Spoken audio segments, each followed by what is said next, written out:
โยโยโยโยโยโยโยโย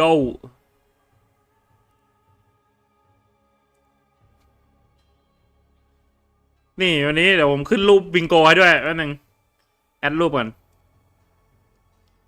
เปิดมาลองทำมาเล่นๆ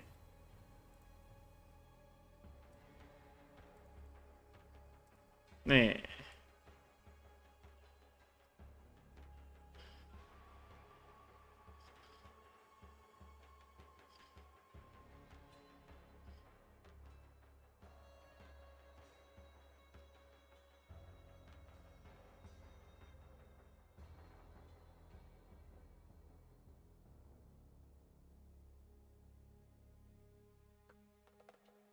เดี๋ยวนี้เดี๋ยวเรามาลองเทสออนโปรดักครับคนจริงเทสออนโปรดักเดี๋ยวเราไปดูว่าไอ้ซับที่ผมเขียนมาเนี่ยจากที่ผมลองอ่ะจริงๆก็มันก็พออ่านได้อ่ะพออ่านได้พออ่านเข้าใจแล้วครับแต่ว่านั่นแหละครับเดี๋ยวเราไปรอดูของจริงว่าถ้าเกิดมีซาวอย่างอื่นแทรกเข้ามาด้วยเนี่ยมันจะทำให้ซับเราเนี่ยมันแย่หรือเปล่าทำให้ซับแบบอ่านไม่รู้เรื่องหรือเปล่าเดี๋ยวเราไปดูแต่วันนี้ผมมานั่งดูกับทุกคนนี่แหละตอนแรกว่าจะไปนอนละไม่ดีกว่าค่ะเดี๋ยวเรามานั่งดูแผ่นเลย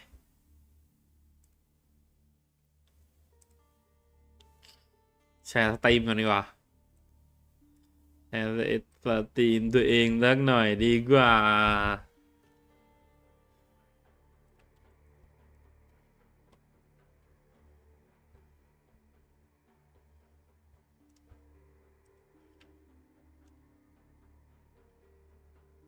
สวัสดีครับผมคุณเบียร์ก้าสวัสดีครับเดี๋ยวคุณรอดูนะวันนี้ว่าซับซับโปรแกรมซับเรียลไทม์ผมเนี่ยจะแตกหรือเปล่าวันนี้เออเทสออนโปรดักเทสออนโปรดักเดี๋ยวเรามาดูว่าจะแตกไม่แตก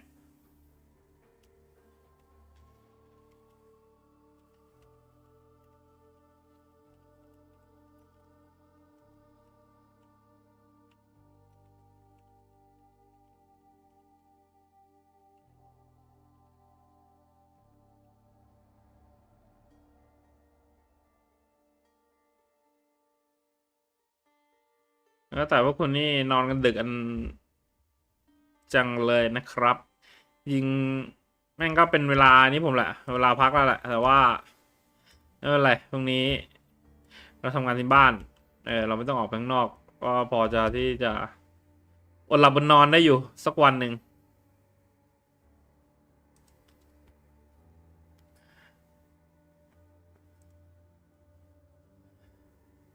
เขาบอกช่องอื่นนี่เขาไม่แปลซับให้ฟังนะเออช่องอื่นเขาแปลซับให้ฟังนะช่องเรามีซับให้อ่านแค่นั้นแหละเล่นบ้างดินี่P2ล็อกอิน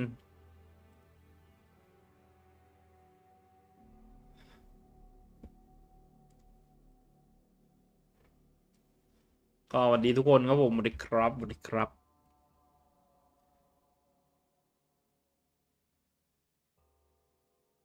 อีพิกเพนผมลบไปยังวะอีพิกเพนยังอยู่นี่หว่ามันนำกากระบาดบนจอได้เลยเนี่ย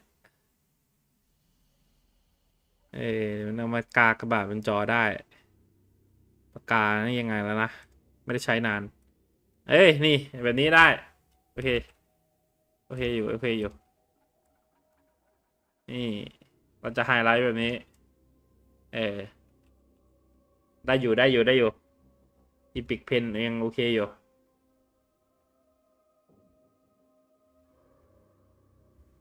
ใช่ป่ะมันเห็นในจอปะมันเห็นในจอปะ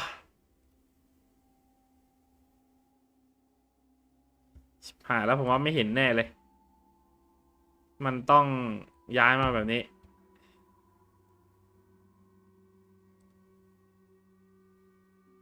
โอ้มันไม่เห็นว่าต้องย้ายเลเยอร์ลงว่ะปิดโปรแกรมกัน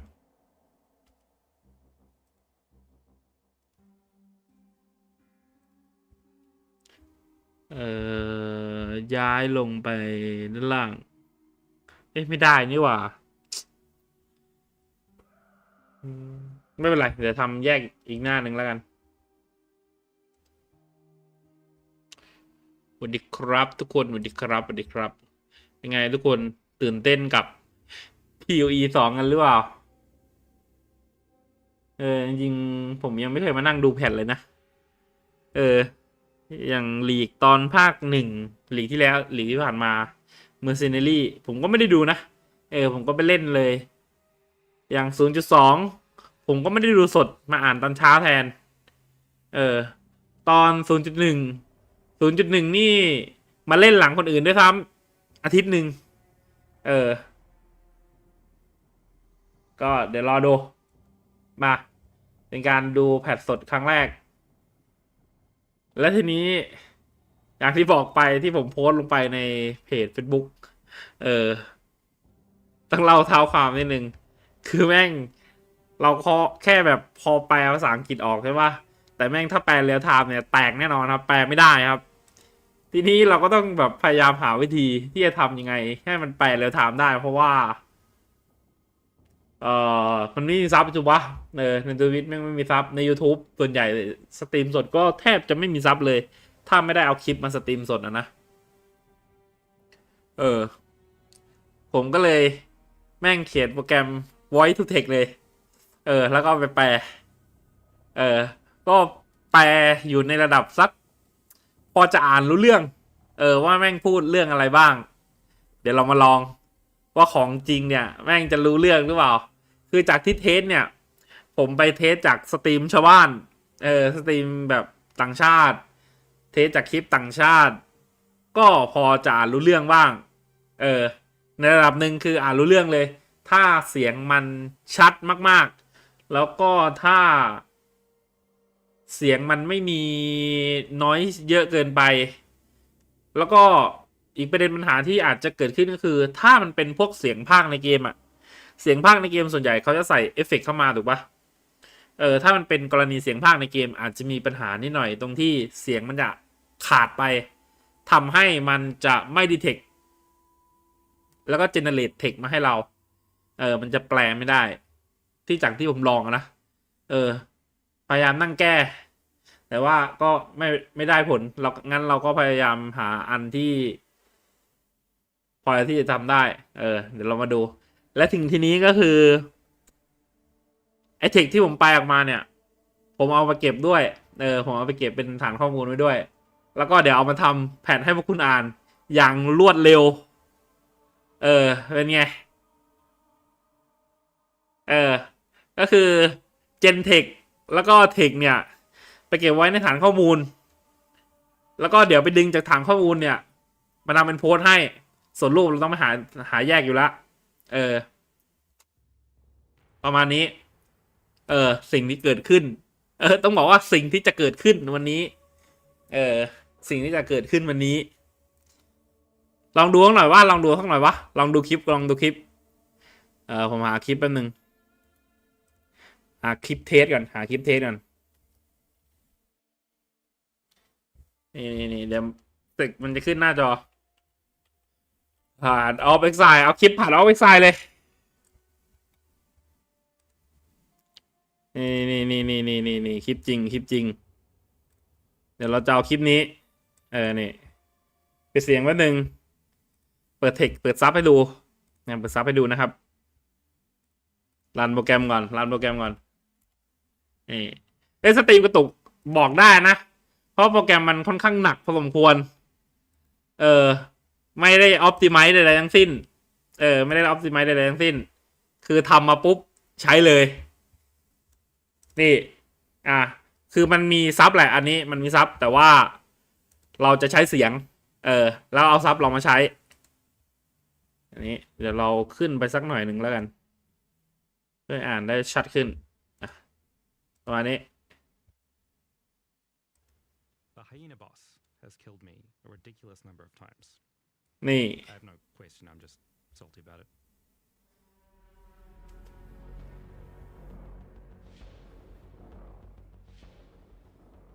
So yeah, what do you do at GGG? It's a good question. What do? Sometimes I don't even know what I'm doing. That's the beauty of it. Primarily, I balance monsters. It's kind of like quality checking them, which isn't just balance. It'll be like, oh, maybe the projectile could come out เป็นไง a bit sooner, or the animation could be a bit slower or faster. So just everything that goes into completing the fight and making it. นี่เดี๋ยวผมจะเปิดให้พวกคุณดูนี่เห็นปะก็มันจะมีทั้งภาษาอังกฤษกับภาษาไทยแหละ แต่ว่าที่โชว์หน้าซับเนี่ย มันก็จะมีแค่ในส่วนของภาษาไทยอย่างเดียว เพื่อให้คุณอ่านแล้วมันไม่สับสนนะผมก็จะโชว์ให้ดูแค่ในส่วนภาษาไทยอย่างเดียว หรือคุณอยากดูซับภาษาอังกฤษด้วยอะเผื่อแบบซับภาษาไทยแม่งอ่านแล้วงง อยากดูด้วยปะล่ะซับที่มันเป็นภาษาอังกฤษอะว่าแต่แม่งเทคมันจะยาวเกินไปปะเอาแบบนี้ต้องถามคนดูอยากดูในส่วนของซับภาษาอังกฤษด้วยปะผมเพิ่มให้ได้นะ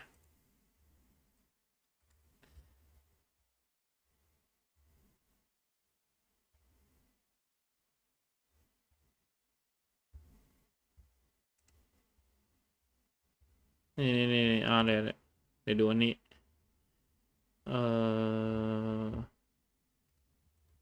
รันโปรแกรมใหม่เดี๋ยวให้ดูซับถ้ามันเป็นภาษาอังกฤษมันจะประมาณนี้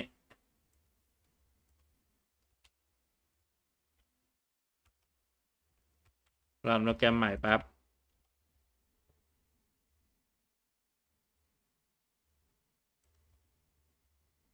A finished fight. And bosses as well. Yeah, bosses. Definitely, bosses take the most time. That's นี่ monsters are easy. That's scrub work.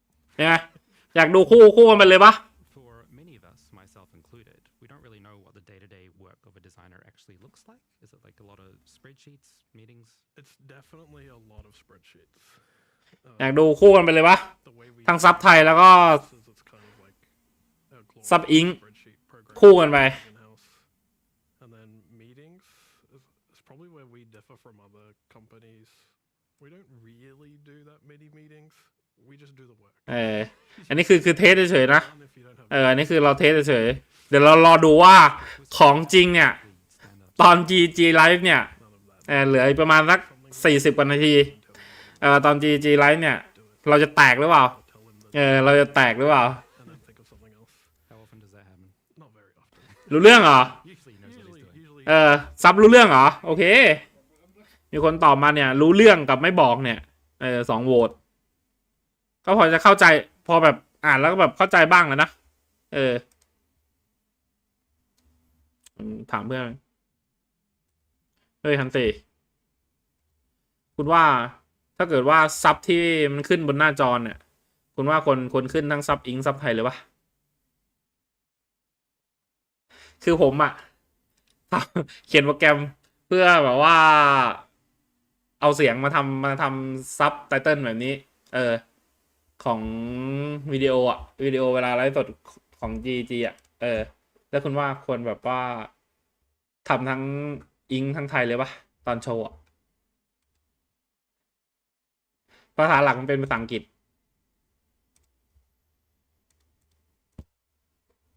อ้าวผมสตรีมไงทั้งอิงทั้งไทยแบบโชว์คู่กันไปเลยนะ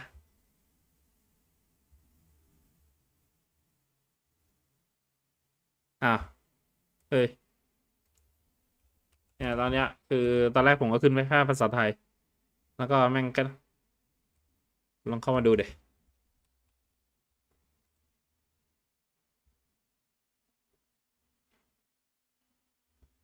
ซับไตเติลไงแปลใช่ถ้าแปลใช่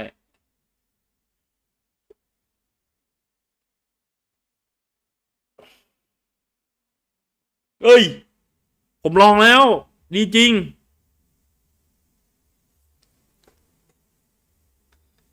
ใช่ทวิตหมุนเนี่ย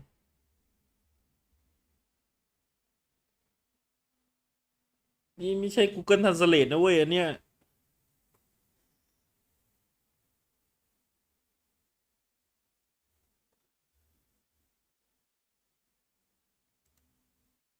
ก็ใช่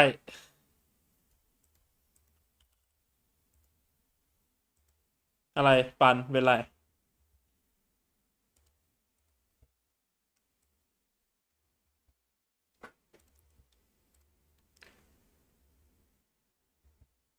มันตัวเล็กไปเปล่าวะนี่ดูสตรีมตัวเองเนี่ย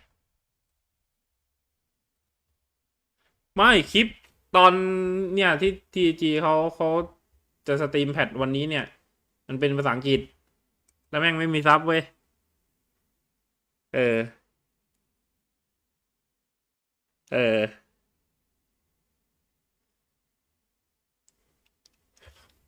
ไม่ตลอด เฉพาะงานเฉยๆ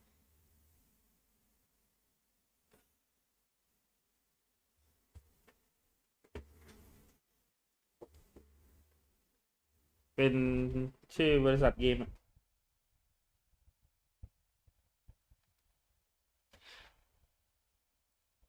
ไหนอะดอบเหรอ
ไหนไหนไหนสวัสดีครับสวัสดีครับสวัสดีครับสวัสดีครับคิงซันดาวเฮ้ยคุณนอนดึกนะคิงซันดาวปั่นโปรเจกต์อยู่เหรอ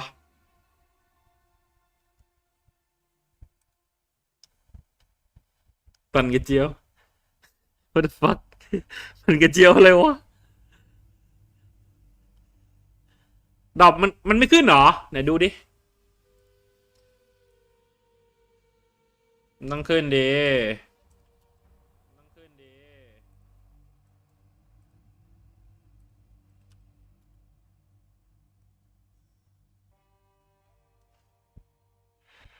อ๋อดอกยังไม่มาเฉยหน้าเริ่มไม่นุ่นตี 3ดอกหน้าเริ่มตี 3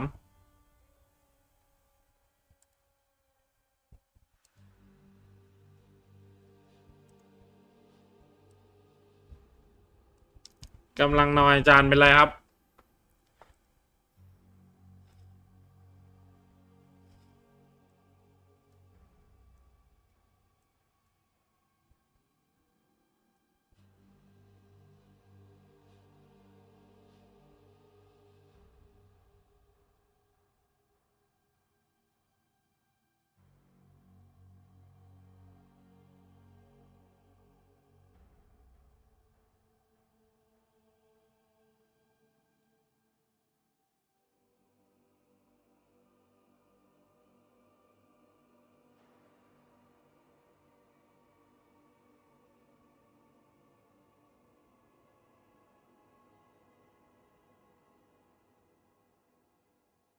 ถ้าแปมอีโมดสักพักกูโดนแบนแชทช่องฐานเอาไว้ทราย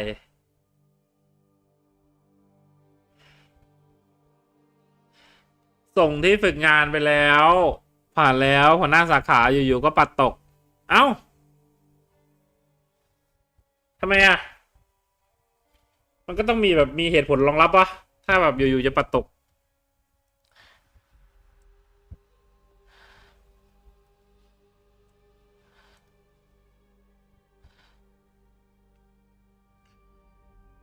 อะไรที่ผมช่วงเรียนนี่คือแบบแม่งอาจารย์แบบแทบจะส่งเสริมมาบอกว่าไปเถอะเออไปฝึกที่ไหนก็ได้อ่ะไปให้หมดอ่ะ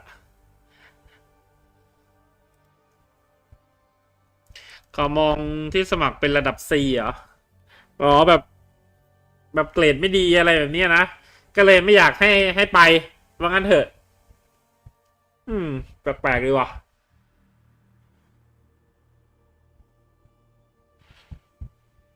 จริงๆเรื่องการฝึกงานหรือสากิจอย่างมหาลัยผมเขาเรียกสากิจเพราะว่ามันแม่งแทบจะไปทำงานจริงเลยแล้วก็ระยะเวลาในการสากิจมันนาน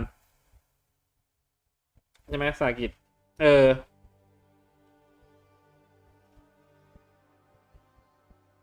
จริงๆมันควรที่จะแบบยังไงก็ได้นะเพราะว่าสุดท้ายแล้วมันไปหาประสบการณ์เหมือนกันอะ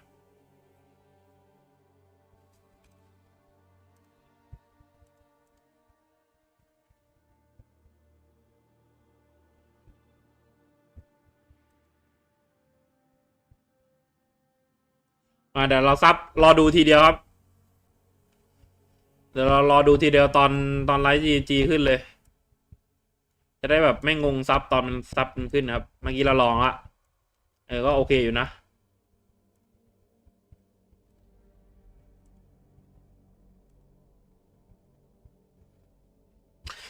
แต่พูดถึงเรื่องสากิจแม่งตอนช่วงเรียนมหาลัยมันมีหนึ่งผมแม่งโคตรอยากไปทำเลยโคตรอยากไปสากิจที่นั่นเลยเพราะว่าตอนเราเรียนมาสายนั้นใช่ปะผมแม่งแบบทั้งสอบสัมภาษณ์หมดทุกอย่างรอผลอยู่ประมาณ2 อาทิตย์จนแม่งแบบใกล้จะถึงเวลาสุดท้ายช่วงเวลาสุดท้ายที่จะสามารถส่งสากิจได้แล้วอ่ะเหลือแค่แบบอีกประมาณอาทิตย์สุดท้ายอ่ะแม่งถึงจะตอบกลับมาว่าไม่ได้ไปอ่ะแทนที่แบบจะตอบมาแบบเร็วๆไปเลยอ่ะจะได้รู้ไปหาที่อื่นตัวแม่งเกือบไม่ได้ไปสากิจอ่ะเทอมนั้นอ่ะ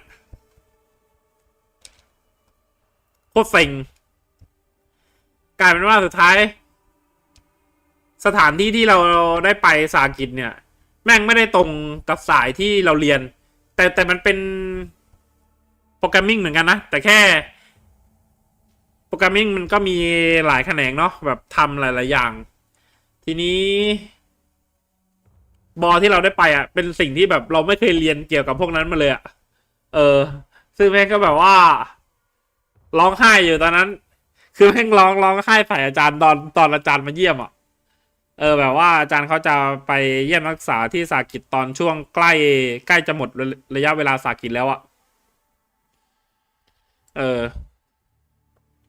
แม่งร้องไห้เลยตอนนั้นคือแบบว่าทำไม่ได้อ่ะแม่งยากเกินไปอ่ะกดดันตัวเองอ่ะ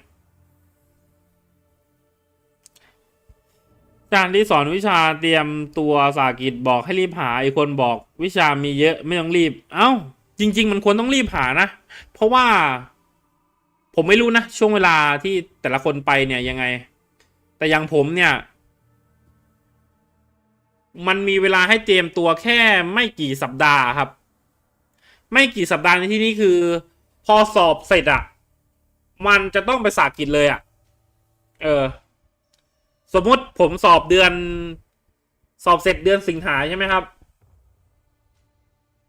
ไม่ใช่สิงหาสิงหาเปิดเทอมกันยาตุลาผมสอบเสร็จตุลาแบบเนี้ยต้นพฤศจิกาหรือกลางพฤศจิกาเนี่ยคือผมจะต้องไปสากิจละแล้วก็ยาวยันเดือนแบบกุมภามีนาเมษาอะไรแบบเนี้ยซึ่งนั่นหมายความว่าช่วงระยะเวลาแค่ปลายตุลาประมาณกลางตุลาจนถึงต้นพฤศจิกาเนี่ยผมต้องมีที่สากิจแล้วนั่นหมายความว่าช่วงเวลาตรงนั้นเราต้องรีบอันนี้ในกรณีมหาลัยผมนะผมไป24 11ช่วงเวลาเดียวกันเลยนี่หว่าผมก็ไปช่วงเดือน11เหมือนกันตอนผมไปสากิจคุณเรียน3 เทอมเหมือนกันไหมเนี่ยใช่ปะคุ้นเหมือนคุณเรียน3 เทอมเหมือนผมเลยเนี่ย2เหรอช่วงเวลาที่คุณไปเนี่ยใกล้ๆกันเลยนะผมก็ไปเดือนพฤศจิกาเหมือนกัน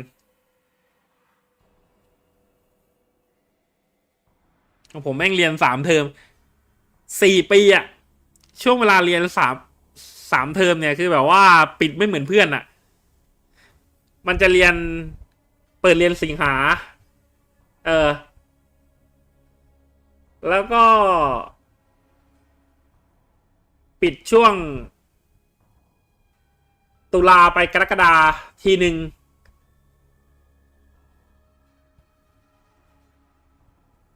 ใช่ป่าววะมันต้อง3 เดือนอ๋อช่วงไปกรกฎาแล้วก็ต้นกันยาไปถึงนู่นอะคือแม่งแบบเป็นช่วงเวลาการเรียนที่มันแม่งแปลกๆอะสมมติเพื่อนเขาหยุดเทอมหนึ่งหยุดประมาณเดือนครึ่งอะไรประมาณนี้ใช่ปะขั้นต่ำก็20 วันอะมหาลัยผมแม่งได้หยุดแค่ประมาณ2 ถึง 3 สัปดาห์เท่านั้นเองอะไอ้นี่คือแบบมากสุดๆแล้วอะดูอะไรกันครับเหรอก็เนี่ยเดี๋ยวแพทโน้ตครับ The Third Edict 0.3 ครับผมกำลังจะมาละอีกแค่ประมาณ27 นาที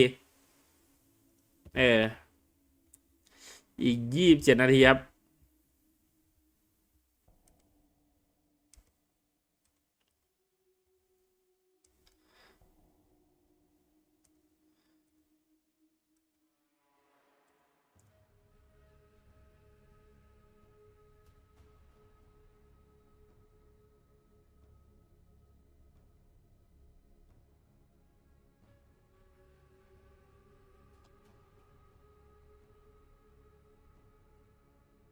แล้วครับใช่ครับผมใช่ครับ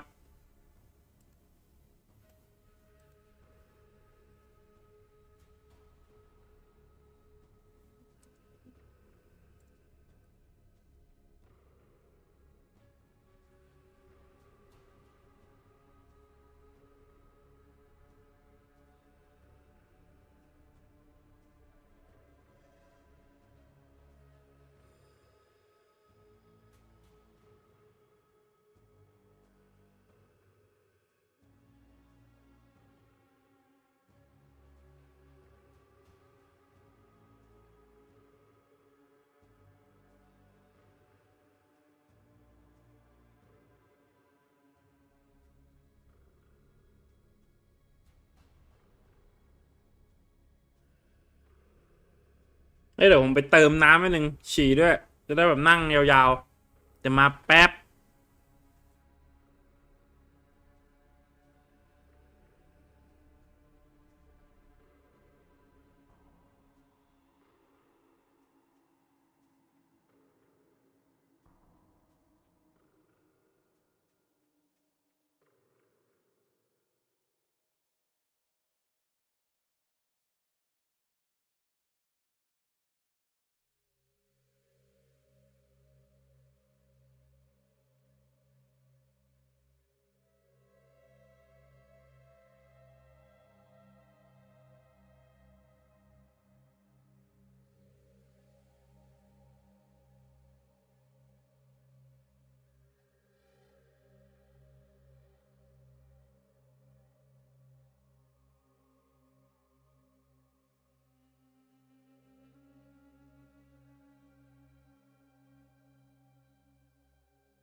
ว่าพูดถึงพวกคุณว่าคืนนี้ในโพยบิงโกเราเนี่ยคุณคิดว่าจะมีอะไรตรงตามนั้นบ้างปะ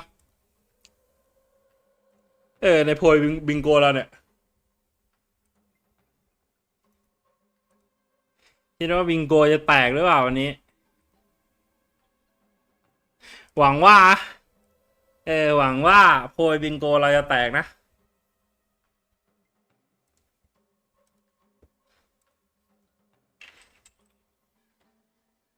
ดูโพยของเราสักหน่อยดิ QOL หวังว่าจะเป็นแถวนั้นแนวตรงเหรอ New Trading Endgame QOL New Crafting แล้วก็ New League แถวตรงเลยเหรอแถวแรกเลยนะ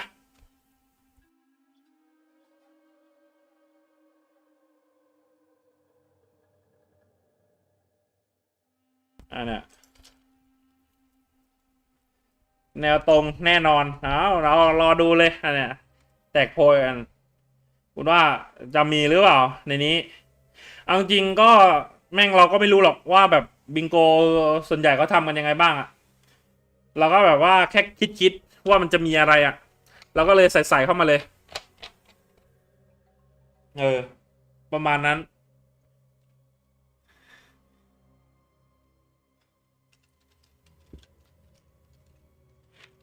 ถ้าผิดไปไม่ตรงทำตามคอนเซปต์ใครก็ขออภัยด้วยแล้วกันนะเพิ่งทำครั้งแรก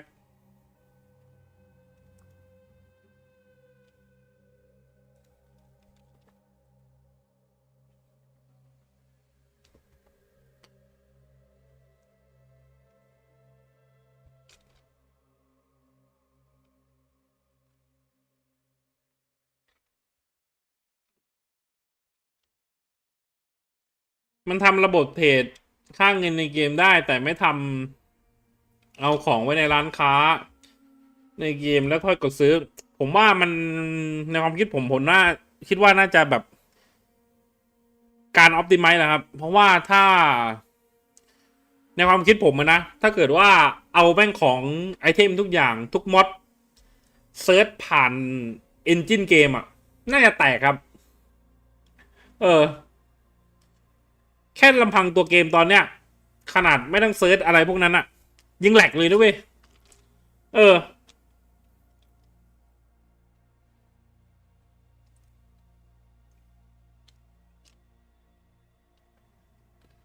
คือพอใช้ไปเรื่อยๆอะจากแรกๆก็คิดว่ามันเป็นปัญหาแหละในเรื่องของระบบเทรดผ่านเว็บ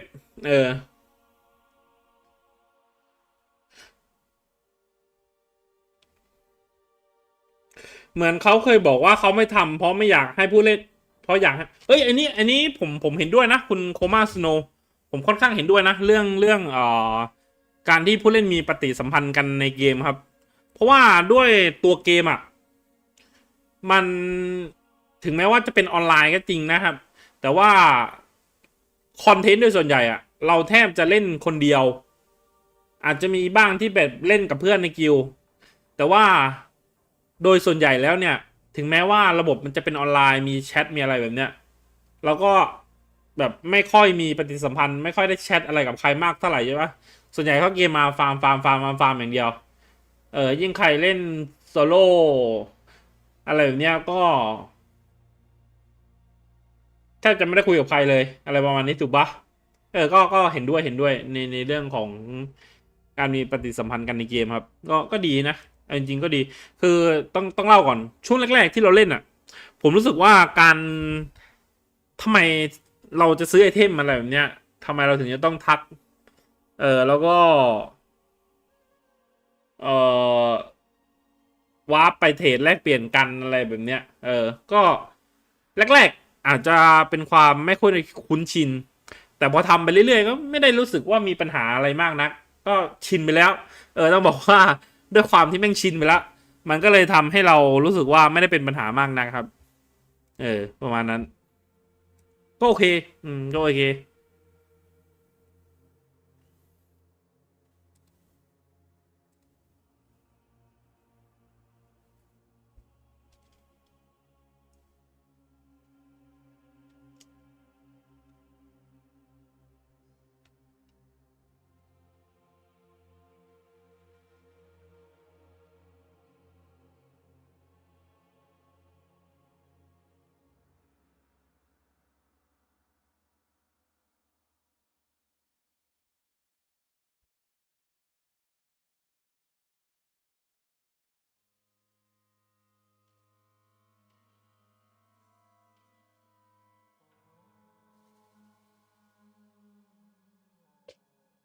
ว่ะเรารูปเข้าในเพนได้นี่ว่ะ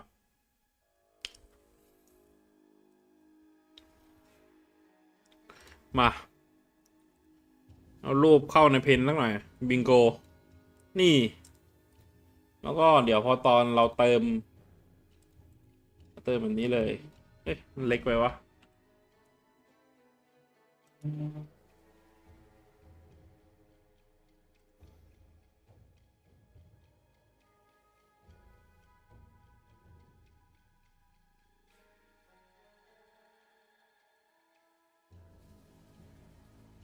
นี่แบบนี้เลยติดแค่หัวนิดๆก็พอเราจะได้อ่านออกด้วยประมาณนี้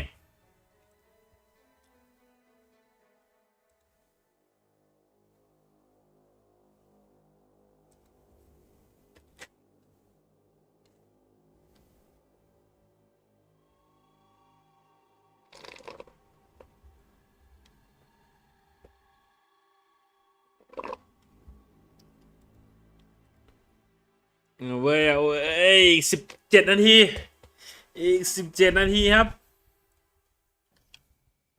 ใกล้แล้ว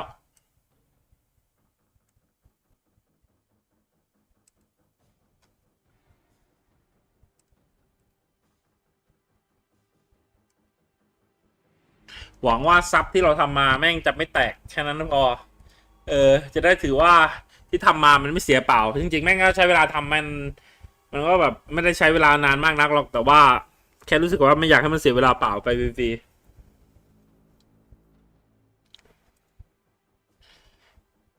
ว่ะเสียงของสตรีมเนี่ยได้ยินชัดเจนปะท่านได้ยินไม่ชัดเจนเนี่ยเดี๋ยวผมปรับเพิ่มให้ได้นะหมายถึงตัวเสียงของตัว GG เนี่ยผมเพิ่มให้ก่อนสักหน่อยแล้วกันเพื่อแบบเสียงแม่งเบาไป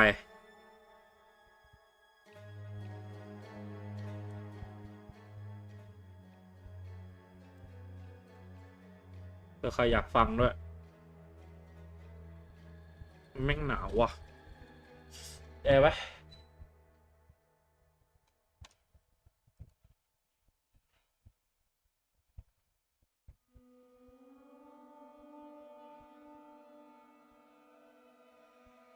เดี๋ยวเรามาทบทวนบิงโกของเราต้องหน่อยดิบิงโกของเราเนี่ยวันนี้เนี่ยต้องบอกว่าเป็นเรื่องที่เขาจะพูดในสตรีมนี้อย่างเดียวนะไม่รวมว่าหลังจากนี้จะปล่อยอะไรมาเพิ่มบ้างเอาเป็นว่าในเรื่องที่เขาจะพูดของสตรีมครั้งนี้เนี่ยเราจะมีอะไรบ้างครับหัวข้อแรกก็จะเป็น new trading system เดากันเห็นว่าจะมีการปรับเปลี่ยนการเทรดดิ้งใหม่อะไรประมาณนี้เดี๋ยวเรามาดูว่าจะมีหรือเปล่าEndgame Atlas ก็ปรับในส่วนของ Endgame นะครับ Atlas เพิ่มลดบัฟเนิร์ฟอะไรประมาณนี้ถ้ามีเกี่ยวข้องเราก็จะการไป QOL ก็ Quality of Life ครับถ้ามันปรับอะไรที่เกี่ยวกับ Quality of Life เนี่ยเราจะนับหมดเลยเราจะพูดโดยรวม New Crafting Option ในที่นี้ก็อาจจะถ้าเทียบกับภาคหนึ่งก็จะเป็นพวกโต๊ะคราฟอะไรประมาณนี้ฟรีนี่มีแน่นอนผมว่ามันต้องมีอยู่แล้วดิมันต้องมีอยู่แล้วครับช่องตรงกลางครับNew League ยังไงก็มีอันนี้เรียกว่าเป็นกึ่งช่องฟรีเลยครับเราก็ใส่มาด้วยเผื่อแม่งประกาศไม่New Leagueขึ้นมาทำไงถูกว่าต่อไปก็จะเป็นในส่วนของ New Supporter Pack New Supporter Pack ในที่นี้ก็ขอให้เป็นแพ็คใหม่ที่เกี่ยวข้องกับลีกนั้นๆในกรณีที่เป็น New League นะครับถ้ามีเกี่ยวกับแพ็คใหม่เราก็จะการไปบัฟซอบัฟซอก็ตามที่เขียนเลยครับบัฟซอก็คืออย่างแพทที่แล้วเนี่ยหรือแพท 0.1 เนี่ยแพท 0.1 แม่งซองแม่งเก่งมากแต่ว่า 0.2 แม่งโคตรห่วยเลยครับห่วยแบบหัวแตกห่วยแบบเล่นไม่ได้อะผมเลยคิดว่าถ้าบัฟมันขึ้นมาเนี่ยก็พอทำให้มันหายใจกับเขาได้บ้างNo Cruel Difficulty ไอ้ตรงนี้จะเป็นในส่วนของเล่นแอคซ้ำเล่นแอคซ้ำเช่นเล่น1-2-3ไปแล้วต้องมาเล่น1-2-3ใหม่ที่เป็นระดับความยากที่มากขึ้นอะไรแบบเนี้ย เห็นมีลีกออกมาบอกประมาณว่า จะมีเป็นแบบ X4 แล้วก็จบเลยเข้า Endgame เลยอะไรประมาณนี้ครับแล้วก็เป็น X4 คารุยเดดล็อกในที่นี้ก็คือ เกี่ยวกับพวก UI เวลาตายมีแจ้งเตือนว่าตายจากสาเหตุอะไรประมาณนี้เพราะเห็นช่วงหลีกที่แล้วมีอัปแพทเนี่ยเห็นเขาเกริ่นไว้ครับว่าจะพูดเกี่ยวกับเรื่องนี้ก็เลยคิดว่าครั้งนี้อาจจะมาพูดก็ได้ต่อไปก็เป็นสกิลเจมเนิร์ฟดูอิสคลาสอันนี้ก็เป็นพวกนิวคลาสช่องฟรีมินเนี่ยนมีรีเวิร์กก็มีคนบ่นอยู่บ้างในส่วนของมีลีกับมินเนี่ยนของภาค2ซึ่งแม่งถ้าเทียบกับภาค1แล้วเนี่ยภาค2แม่งเล่นยากมาก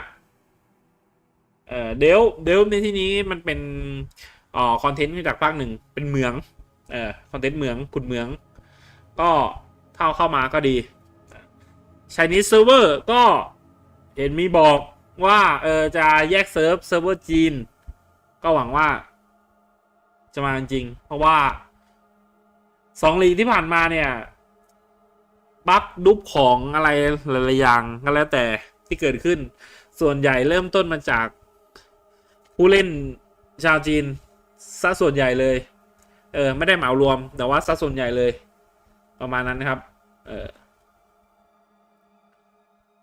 ปั๊บเจมลิงก็ตรงตัวครับเจมลิงมันเพิ่งโดนเนิร์ฟมาจากลีกที่แล้วก็หวังว่าหลายๆคนที่ชอบเจมลิงอยากจะเล่นเจมลิงลีกนี้อาจจะบัฟกลับมาก็ได้ครับ New Currency Mechanic ก็ตรงตัวครับเพิ่ม Currency ใหม่ Currency ใหม่เอาไปทำอะไรบ้างอะไรประมาณนี้Abyssal Content จากตัวอย่างที่ออกมาหลายๆคนคิดว่า Abyssal Content จะเข้าในลีกนี้เดี๋ยวเรามาดู New Boss ไม่ว่าจะเป็นบอสแมปหรือบอส Endgame หรือบอสอะไรก็ตามถ้ามีบอสใหม่เพิ่มเข้ามาเราจะการเข้าไปครับสกิลเจมบัฟก็หลายๆตัวพวกสกิลเจมของลีกที่แล้วเนี่ยมีการเนื้อไปค่อนข้างเยอะมากๆก็หวังว่าจะบัฟบ้างนะครับสำหรับลีกนี้Shadow Class ผ่าน Off Lightning ต้องบอกว่าผ่าน Off Lightning นี่เราล้อกันมันเยอะมากครับและอย่างลีกล่าสุดของภาค1ต้องบอกนะครับลีกล่าสุดของภาค1เนี่ยแม่งก็ผ่าน Off Lightning ผ่าน Off Energy Shield ผ่าน Off CI ครับคือแม่งเก่งมากก็เลยเอามาแซวเป็นมีมประมาณนั้นว่าลีกล่าสุดของภาค2เนี่ยจะเป็นผ่าน Off Lightning หรือเปล่าต่อไปก็จะเป็น Betrayal ก็เป็นหนึ่งในคอนเทนต์ของภาค1เหมือนกันแล้วก็จากคลิปตัวอย่างที่ปล่อยออกมาก่อนหน้านี้คนเขาก็เดากันว่าถ้ามันไม่ใช่Abyssเนี่ยตัว Betrayal ก็อาจจะเป็นไม่ได้ที่จะเอาเข้ามา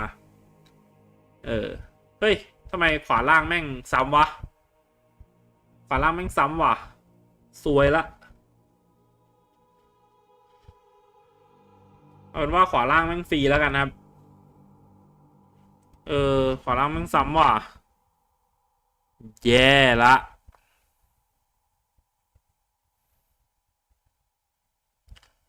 เราเขียนเพิ่มได้ปะขวาล่างเนี่ยเขียนเพิ่มเหมือนเขียนเพิ่มเองไปเลย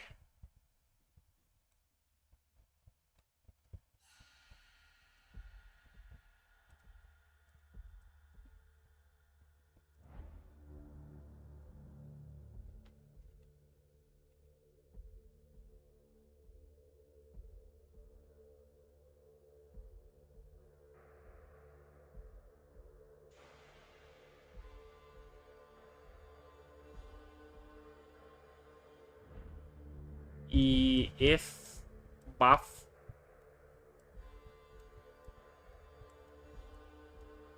นี่ ES buff เดี๋ยวอันการเนี่ยเราจะประการในนี้นะแต่ว่าใส่รูปผิดไปตอนนี้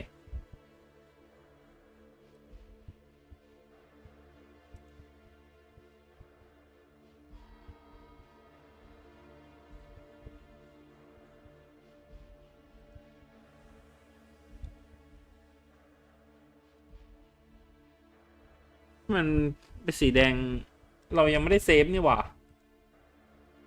แล้วแม่งทำไมมันเป็นสีแดงวะขึ้นรูปใหม่เลยแล้วกันถ้างั้น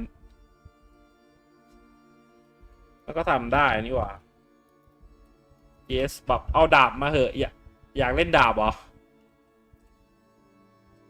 ก็จริงๆเอามาก็ดีนะไหนๆก็มีแบบมีดาบให้เล่นอยู่แล้วไม่เอาเข้ามาเปลี่ยนรูปใหม่นี่เป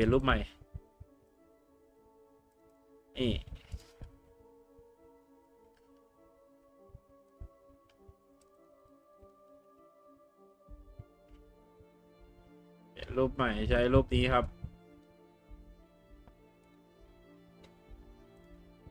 ES buff ในที่นี้หมายถึงอะไรครับคือต้องบอกว่าในภาคหนึ่งเนี่ย Energy Shield แม่งเก่งมากครับเก่งยังไง Energy Shield ในภาคหนึ่งเนี่ยมีการซัดเทนจากหลายๆอย่างมากจาก on kill ฆ่าแล้วได้ Energy Shield จากการดูด Energy Shield จากการรี Energy Shield จากไอเทมบางอย่างหรือจากตัวสกิลเจมครับมันก็เลยทำให้การเล่นกับคอมโบ Energy Shield เนี่ยแม่งค่อนข้างเก่งมากๆในภาคหนึ่งถ้ามันมาบัฟในภาค2ด้วยก็คงจะเป็นเรื่องดีเพราะว่าตอนนี้เนี่ยภาค2เนี่ยผมมองว่า Energy Shield ค่อนข้างกระหล่ำพอสมควรเลย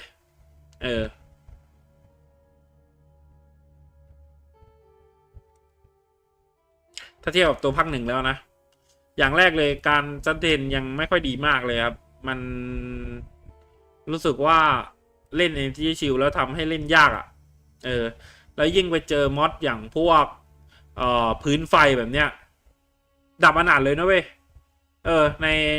ในตัวภาค2เนี่ยเจอพื้นไฟคือจบเลยนะ Energy Shield แม่งเล่นไม่ได้เลยครับเพราะอะไรครับแม่งรีไม่ทันครับรี Energy Shield ไม่ทันครับหนักบอกเลยภาคหนึ่งเนี่ยภาค2เนี่ย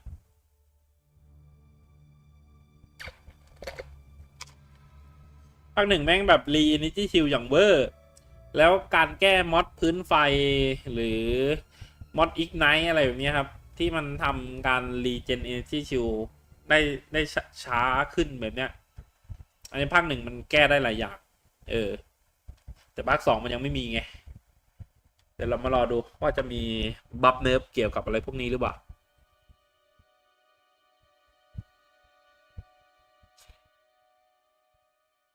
5 นาทีครับอีก5 นาทีรวมจับคนช้า1 นาย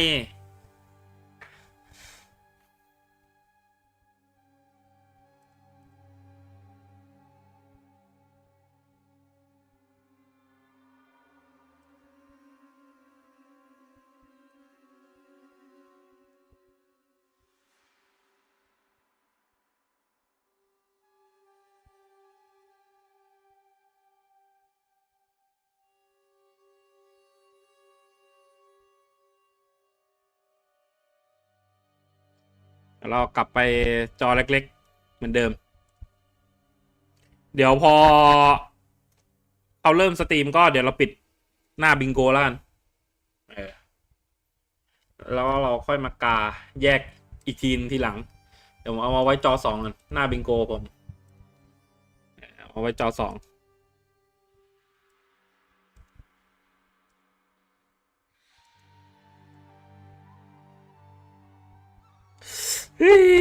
ตื่นเต้น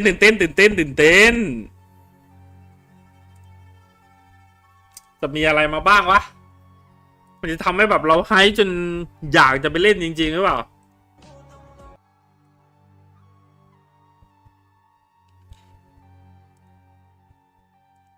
แล้วแม่งเปิดเปิดเพลงเมื่อกี้ YouTube จะติดแดงไหมเนี่ย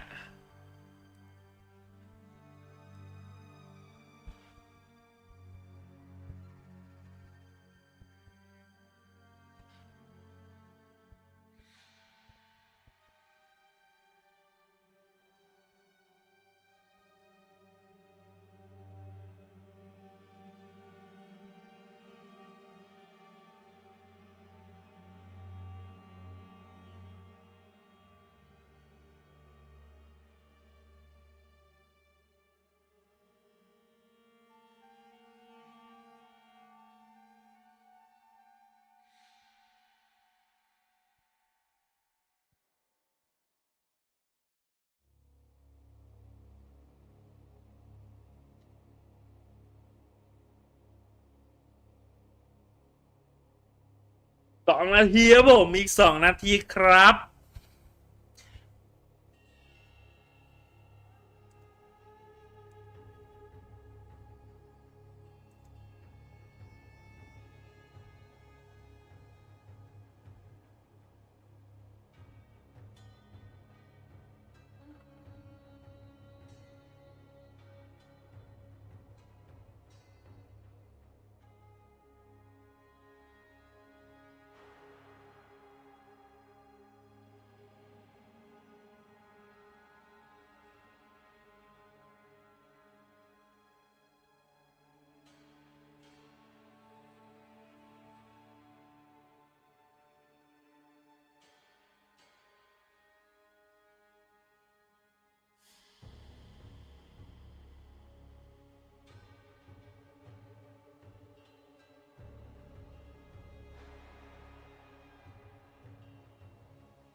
1 นาทีสุดท้ายกำลังจะเริ่มแล้วครับมาละรันโปรแกรมไว้ก่อน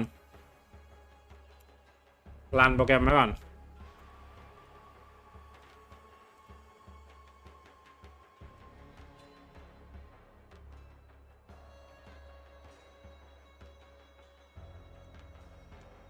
ผมปิดรูปบิงโกไว้นะ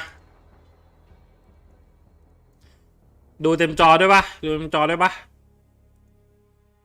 เปิดเต็มจอด้วยมาซับเราตอนนี้มันอยู่ไหนเอาลงมาสักหน่อยแล้วกันเราค่อยเปิดซับทีเดียวครับผมใกล้จะเริ่มละ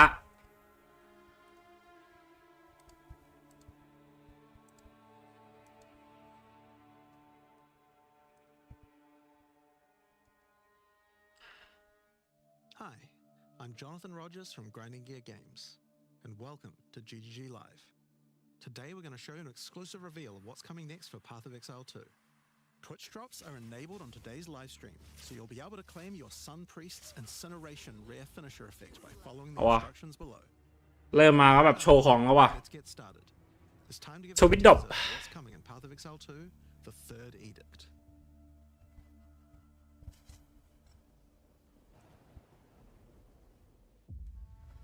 นี่ตัวอย่างครับผมคารุยจริงด้วยครับ Save our people, to save our way.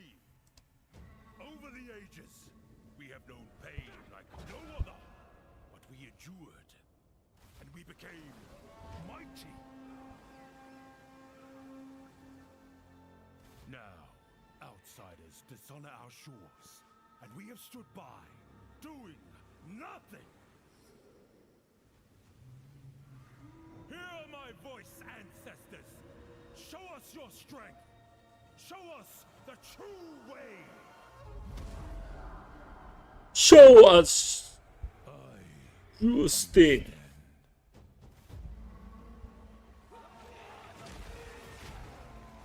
เฮ้ยอาชีพใหม่หมดเลยเมื่อกี้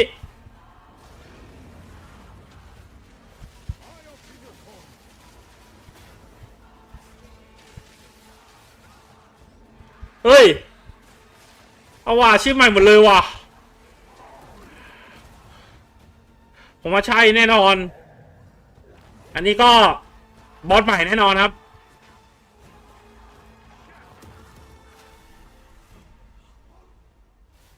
The true Lakuramakoi will rise.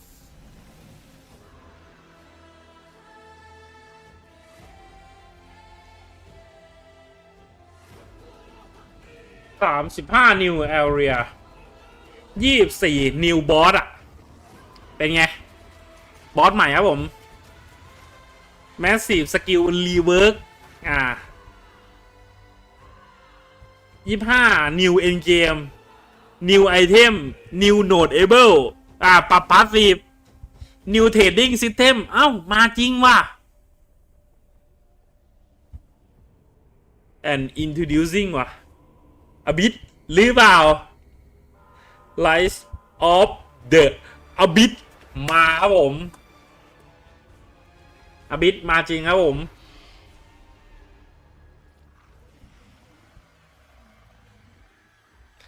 Rise of the Abyss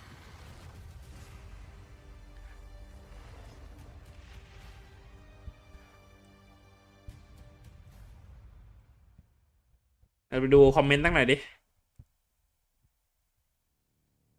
Let's go As you can see, there's a lot going on, and we have a lot to reveal today. We'll start by going over Act 4, the next chapter in the Path of Exaltation yeah. storyline. But that's not all. Act There's also 4 3 new interlude acts to get you to Endgame, which means we're removing cruel difficulty too. After that, we'll be going through the massive changes to characters. I'm super excited to show you how I've overhauled เฮ้ย the ซับ entire พวกคุณอ่านเห็นปะ added new skills, and yes, ซับอ่านเห็นปะถ้าซับอ่านไม่เห็นบอกได้นะ ผมเพิ่ม Rise of the ขนาด Abyssal. ตัวอักษรให้ได้ This season's Ah. exclusive league mechanic, and talk about the new rewards, crafting systems, areas, and bosses that it adds. After that, it's on to changes we're making to the endgame. ชื่อสวัสดีครับสวัสดีครับ Crafting. And oh yeah, Crafting Chain that's gonna be a big one. มาครับ We'll then go over our new supporter packs and finish up with a live Q&A session where Ziggy D will ask Path of Exile 2's game directors, myself and Mark your questions from Twitch chat. And after that, at 4 p.m. Pacific, hatch notes. They're not quite complete, but they should give you some nice details to chew on. We've got a lot to cover today, but first, another announcement. When the third edict launches on the 29th, we'll be having a free weekend for Path of Exile 2. ขอเลื่อนลงมานิดนึง Path of Exile 2 will be free for the first time without requiring an early access key. The free weekend will end on September the 1st. ฟรีวีคเอน Plenty of time to give the game a try. เริ่ม29เหรอ Let's get ถึง started. 1 เหรอ with Act 4. เอาว่ะเปิดให้เล่นฟรีนิดหน่อยวะ Story continues from the end of Act 3. อ่ะ Doryani has agreed to help you find an ancient weapon that can be used against corruption, the instrument of the third edict. The weapon was broken in ages past. พี่ว่าจะช่วยค้นหาอาวุธโบราณให้อาวุธเก่าแก่ที่ใช้ต่อต้านคอร์รัปชัน You will need to เครื่องมือขององค์การที่ set sail. When you open the map, you can choose to sail anywhere you like. Act 4 is completely non-linear, and you can visit the islands in any order you choose. Will you visit the pristine beaches of Whakapanu Island? The Karui whisper of a curse that afflicts all who travel there. 3 คุณจะได้ไปเยี่ยมหาดทรายสะอาด Or maybe you will visit the volcanic shores of the Isle of Kin. The Kin have been more restless recently, mining for sulfite and driven by some dark force. Perhaps you will choose to consult with one of the local Karui tribes. Their ancient wisdom could hold clues to finding the third edict. No matter where you ใครที่อ่านซับบอกได้นะครับว่าตัวหนังสือซับเนี่ย find fabulous มันเล็กเกินไปหรือเปล่า หรือว่ามันอ่านไม่ทัน and battle อันนี้มันแบบซับตามเรียลไทม์ที่โจนาธานเขาพูดอะเนาะมันก็อาจจะแบบซับขึ้นไวหายไวนิดนึง There are 8 islands to discover, each teeming with its own flora and fauna. Act 4 contains over 100 new monster types, 16 new areas, 12 new bosses, and plenty of other interesting encounters. There's a huge amount to เฮ้ยแต่ but we're not going to แล spoil ดูทำบอสมา a chance to discover it all for yourself. น่าเล่นมากขึ้นนะ เพราะว่าบอส Well, เยอะมาก until now you had to repeat the entire campaign again before you could face the endgame. But after adding Act 4, the game is far too long to make you do that. We needed something else to do in between the end of Act 4 and the endgame. So what else could we do? Add 3 new mini-acts, of course, and we're calling them the Interludes. The Interludes are a set of 3 temporary side stories that will be included in the game until Act แสดงว่าการเพิ่ม X4 เข้ามาเนี่ย the endgame can begin. ลบ X 1 2 3แบบยากออกไปจริงๆครับ อันนี้Renly has been leading the efforts to rebuild Ogham Village after the defeat of Count Geonor, but there's a new danger afoot. The nearby town of Holton is surrounded by an impenetrable darkness, and each night their corrupted townfolk emerge to raid the local farmlands. you'll discover new areas and new bosses. You'll need to find your way through the darkness, uncover the source of corruption. Soon you will serve our master. corruption Yes, I shall dance with their corpse. And that's just the first interlude. the stolen Baya We'll have you return to the Vasteri Desert, where Asala has been given a sacred duty. When the skies align, the gifting of water requires a chosen Sekima to meet with the Selkari, guardians of the sacred water, but they're nowhere to be found. You will need to track down the Selkari, โอ้แต่คอนเทนต์ใหม่เพียบจัด find those responsible for disrupting the gifting, fight even more new bosses, discover the secrets of the ancient ritual, discover new locations, ปรับให้ใหญ่ขึ้นปรับให้ใหญ่ขึ้น and ultimately ปรับให้ใหญ่ขึ้น carry out his sacred duty. Now for Interlude 3. As royal thaumaturge of the Vaal, Doyani had plans within plans to save his people from the cataclysm perpetuated by Atzeri's lust for power. One such plan involved sealing a group of willing Vaal deep in a great mountain vault near the home of the Asmeri, deep enough to survive the cataclysm. Even though thousands of years have passed, he believes that their descendants may still live, and may be key to defeating the beast. The journey up the mountain will be dangerous. New foes stand in your way.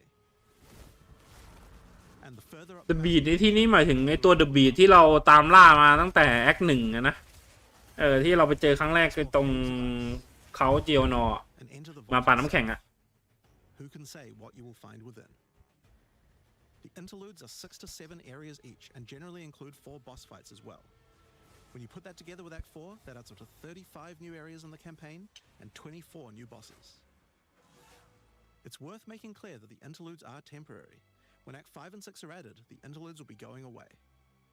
These are side stories after all, but don't worry, the bosses and areas that make up the interlude are all part of the endgame. We're not just going to throw them away.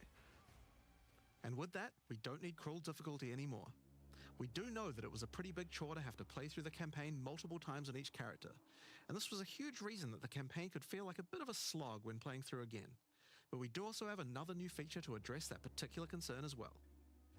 So let's talk about Sprinting In 030, when you hold down the dodge roll button, your character will go into a ขอบคุณ sprint. follow ครับผมสวัสดีครับสวัสดีครับ This is available on all character classes, and there's no limitation on เฮ้ยท่านซับไวไปนี่ผมปรับไม่ได้แล้วว่ะแต่ว่าถ้าตัวหนังสือเล็กไปบอกได้นะ when out of combat. ซับพออ่านรู้เรื่องใช่ไหมทุกคน If you do take ถ้าแบบใครที่ยังอ่านซับอยู่ตอนนี้บอกได้ เขียนบอกได้ว่าซับเป็นยังไงบ้างซับที่ขึ้น that'll break you out of the sprint so you can engage with no danger. แทบจะเร็วไทม์จากที่โจนาธานพูดเลยนะ Just อันนี้แบบผมฟังไปด้วยอ่านไปด้วย during the roll, and you're faster while sprinting than basically any monster in the แต่ game. แม่งแปลไม่ทันจริงๆว่ะต้องเอาซับเข้ามาช่วยครับ Sprint is a pretty significant change to PoE 2's gameplay. What I like most about it is that we can accelerate the pace of the game for those who want that, without having to compromise on PoE 2's more visceral combat systems. Okay, so that's the new extensions to the campaign, but there's a whole giant ไม่กลางเลยซับหมายถึงเอามันตรงกลางเหรอ and that's because what I want to talk about now is the new stuff for your characters. And probably one of the biggest new systems here is with the ผม support. กลัวแม่งตวงสอ Now support gems are one of the most ผม interesting กลัวมันเกินไงเห็นป่ะบางอันมันแปลไอ้นี้เกินครับมันแปลยาวเกินอ่ะ but PoE ประโยคมันยาวมากอ่ะผมก็เลยเอามาชิดขอบครับ quite right. เห็นป่ะ One of the major issues is the limitation of only having one เออ support gem of each type. บางอันมันยาวเกินไปครับ Just become using ผมก็เลยแบบว่าเอามาใส่แบบชิดขอบไปเลย ให้มันไม่ล้นหน้าจอ actually working ขออภัยด้วยจริงๆครับ multiple skills in your build. If you can only use each support gem on one skill, it means that you're encouraged to go all in on that one ability. And we want to encourage you to combo your abilities. Something needed to เอา change. ว่ะปรับสปอร์ตสกิลใหม่ครับ The restriction of having one of each support gem per character. ใส่ซ้ำได้ You can now use as many copies as you like. This should drastically increase the amount of possible builds and increase the amount of skill diversity. There are a lot of potential builds that suffered from the previous restriction. For example, a poison build previously couldn't add poison to more than one skill. They couldn't use stacking poison on more than one skill either. This severely limited your ability to combo with anything outside of the specifically designed poison archetype, but now you can. Many utility But now skills you previously can. couldn't scale to endgame, because the supports that would make them scale were more useful to use in other skills. อันนี้ดีอยู่นะ Killing เรื่องการใส่ซัพพอร์ตสกิลซ้ำได้เนี่ย primary skill เพราะว่า There are more examples like this all over the place. มันมีบางซัพพอร์ตอะที่เราจะเป็นที่แม่งต้องใส่ซ้ำจริงๆครับ Feeling of progression in the supports as you went through the game. There were only 3 tiers of supports, and many of the most important ones were given out at tier อ๋อ 1. เพิ่มเทียร์ซัพพอร์ตด้วยโอ้ยอันนี้ Meaning that ใช่เพิ่ม required quite a lot of things. เพิ่มเทียร์ให้กับตัวซัพพอร์ตสกิลแล้วก็ These issues we ใส่ซ้ำได้ครับ levels ใส่ซ้ำได้ go through the game. For example, อันนี้เจ๋วอยู่นะ support gives ซึ่งในภาคหนึ่งอะแม่งก็ใส่ซ้ำได้ครับ less reload speed. At tier 2, the penalty gets lowered to 20%. But then at tier 3, the จริงๆโดยปกติแล้วแม่งมันก็ควรที่จะทำให้ใส่ซ้ำได้อยู่แล้วซึ่งก่อนอันนี้เราแค่เล่นเกมยากไปเฉยๆแค่นั้นเอง In some cases, the best tiers might work a little differently, and you'll have to decide if you like the upgrade or not, depending on your build. For example, rapid casting. The first couple of levels gives 15, then 20% increased cast speed. But then at tier 3, it changes to a new approach. For each different spell you cast in the last 8 seconds, you get 10% increased cast speed, which could be a pretty big bonus if you use a lot of different เยอะ200 กว่าโลแล้วว่ะ So that's pretty good for upgrades through the campaign. But we wanted to add a little more spice to the endgame for supports too. And that's where our new system, lineage supports, comes in. You can think of these like unique items, but for supports. There are supports Lineage only available in support. endgame, but they're much more powerful. Like Ratha's Assault. It's an upgraded version of double barrel that reloads your skill as you dodge roll. อื As well as ม increasing the number of bolts it can hold. อารมณ์คล้ายๆแบบเป็นซัพพอร์ต That's the only way you can reload the ซัพพอร์ตอีกรูปแบบหนึ่งอะ Now, unlike Uh, other supports, you can't find these through เป็น the สกิลซัพพอร์ตอันใหม่ New Skill Support Many of these can be found from specific bosses. อ๋อดรอปมาจากบอสโอเคอันนี้ดีเหมือนเป็นหนึ่งในคอนเทนต์ซึ่งแม่งในภาคหนึ่งก็มีนะประมาณนี้เลยคือมันจะมีซัพพอร์ตสกิลบางซัพพอร์ตที่มันสามารถ Some of หาได้ง่ายๆก็คือจากร้านค้าหรืออะไรแบบนี้จากการทำเควสอะไรแบบเนี้ย are just straight up. แต่บางอันเนี่ยที่เป็นซัพพอร์ตดีๆเนี่ยแม่งต้องหาจาก There's around การล่าบอสเท่านั้น supports being added คอนเทนต์บอสเท่านั้นซึ่งเป็นเรื่องที่ดีนะเพราะว่าคอนเทนต์บอสในลีก 0.2 เนี่ยแม่งโดนเนื้อไปหนักมากครับการทำแบบนี้ก็เป็นเรื่องที่ดีขึ้นทำให้คอนเทนต์บอสน่าเล่นมากขึ้นครับ As well as adding new skills, we had a big focus on buffing existing skills so that they can scale well into the endgame. There's a huge amount to cover here, so we're not going to discuss everything. We're just going to quick fire through some of the coolest changes. We wanted to make cold a more useful element on the Ranger, so we've expanded the cold tools available. As well as increasing its range, Escape Shot now creates fragments of ice whenever it hits the ground. These fragments explode after a short time, making the skill better for killing groups of enemies. But not only that, we added ก็เส้น ice ส fragments ปอย that make ส more กิลใหม่นะ frozen พวกนี้สกิลใหม่หมดเลย and a new buff skill called Ice Tip Arrows that allows all your arrows to create ice fragments. There's เอ้ย already เราลืมเลย the Rangers wanting to use ice. เราลืมกาเลยเนี่ย Further ขอกาก่อน advanced นะครับแป๊บนึง fragments, Freezing Salvo has been upgraded to shoot additional cold arrows towards every fragment, giving you a New Trade New Skill Buff We've also modified QOL Salvo frozen from enemies, dealing a huge amount more damage, New League giving you a nice ice single target. คาลุย And No something you might notice Puel is that the bonus is a lot Difficult higher against bosses. This is actually a change we've seen Endgame before. Atlas New Sometimes Boss it's a lot harder to freeze a boss, Ah. but you get a bigger reward for แล้วก็อาบิสตอนนี้เรารู้ประมาณนี้ it. Another theme you'll see throughout the game is making movement feel better. Toxic Growth is a skill that was pretty cool. เดี๋ยวเรารอดูเพิ่มว่าจะมีอะไรมากกว่านี้หรือเปล่า Now Toxic Growth is a rain skill, so you can spam it more easily. And we've also added a new poison skill while we were at it, called Toxic Domain. It creates a small area around you that makes all your attacks create toxic growth pustules, but attached to monsters. Another skill that was annoying to use was Electrocuting Arrow. It's now just a regular arrow, making it easier to use. Electrocuting It Arrow also means you can support เฮ้ย it with projectile ส support. กิลแม่งเท่ว่ะ And it now also has area of effect, making it a tool for more than just single target. And โอ้ allowing it to scale สกิลแม่งดูน่าเล่นจัด Electrocuting Arrow We also added a new spirit reservation called Mirage Archer. This is a meta skill that allows you to create shadowy clones of yourself to use a skill of your choice. Of course, one of the other big problems the Ranger had was survivability. Evasion was the weakest of the 3 defenses, and we wanted to change that. Currently, evasion doesn't evade all types of hits in the game, so you're still vulnerable to things like slams or unblockable attacks. To make evasion characters more tanky, we're adding a new mechanic called deflect. Unlike evasion, deflect works on everything, and if you successfully deflect a hit, you take 40% less damage. Items can now give you a mob deflect with เฮ้ย deflection based on your evasion. แม่งมันจะเอา There's much of it available on the passive tree too. Deflection รีบัฟ is no อันนี้มาเหรอ so this is an upgrade for regular hits too. And unlike evasion, there's no maximum chance. You can reach 100% deflect against all hits if you spec into it enough. Of course, this is a buff that helps all dex characters, so the mercenary and the monk, but especially the huntress, are seeing big defense boosts from this as well. Speaking of defensive mechanics, let's talk about block and parry. Now, one of the big concerns on the release of the huntress was parry feeling unreliable. One of the big reasons for this is there's a lot of hits that are not blockable, and thus not parryable either. So a huge balance change we're making is that now everything is blockable except for specifically unblockable red flash skills that bosses use. เฮ้ยเอาวะบล็อกแพรรี่วะ This makes parry much more reliable. And not only that, but to make ผมว่าแม่งลีกนี้เพิ่มมอดนี้แน่เลย than before while using these ในแมปเนี่ยมอดสะท้อนเนี่ยมาแล้วแน่เลยผมว่าร้องแน่ we did have to lower the max passive block a bit, but overall you should feel much safer.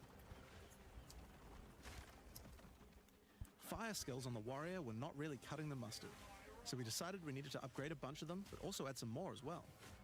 Let's start with a buff. Volcanic Now bright Visual. with multiple fishes, giving it much more clearing potential. We've also added a new skill called Forge Hammer. โอ้ This เช skill ม is อ a hammer that does a slam at a distance. You can recall the hammer back by using the skill again if you like, but the cooler thing to do is to use a war cry near it. Using a war cry makes the hammer explode, making a bunch of volcanic fishes around. Volcanic fishes re-trigger when you slam them, so it's a great skill to make a flaming arena to fight a boss. We also buffed Perfect Strike to have a much larger area of effect, and changed Molten Blast to not always force you to move forward. Trust me, it feels a lot better to use now. The skill now has massively boosted chance to ignite monsters as well. And you're going to want to ignite monsters due to a new glory skill called Ancestral Cry. Ancestral Cry charges up with glory by igniting monsters, invoking King Kaum's favor. After you do, use it to channel Kaum's ancestral power. Every attack will be ancestrally boosted with fire. Your มันเอา very สกิล set จากภาคหนึ่งเข้ามาค่อนข้างเยอะเลยนะครับเนี่ย and molten เติม balls น้ำแป๊บหนึ่ง your attacks. แป๊บหนึ่งนะครับ Warrior shield skills were another area we wanted to improve. Now that we've got sprint, we actually don't need to have a cooldown on shield charge anymore. It now also does more damage the further away you are when you use it. Shield wall got significantly upgraded AoE. Also, you can shield charge right through it to trigger all the walls. We also added a new shield war cry. Fortifying cry gives you a defensive จริงๆดีนะเรื่องการปรับในเรื่องของชิลชาร์จที่ลดคูลดาวน์เนี่ยเพราะว่าแม่งมันนานเกินไปอะคูลดาวน์ชิลชาร์จอะแล้วจังหวะไอเฟรมมันไม่ได้เล่นนานแล้วก็ใช้ง่ายขนาดนั้นนะผมว่าเป็นเรื่องที่ดีที่ปรับลดคูลดาวน์มาให้ครับเป็นการบลัฟไกลๆเลย It now also gives a sundered armor debuff that makes enemies take 40% extra physical damage. Great for bosses.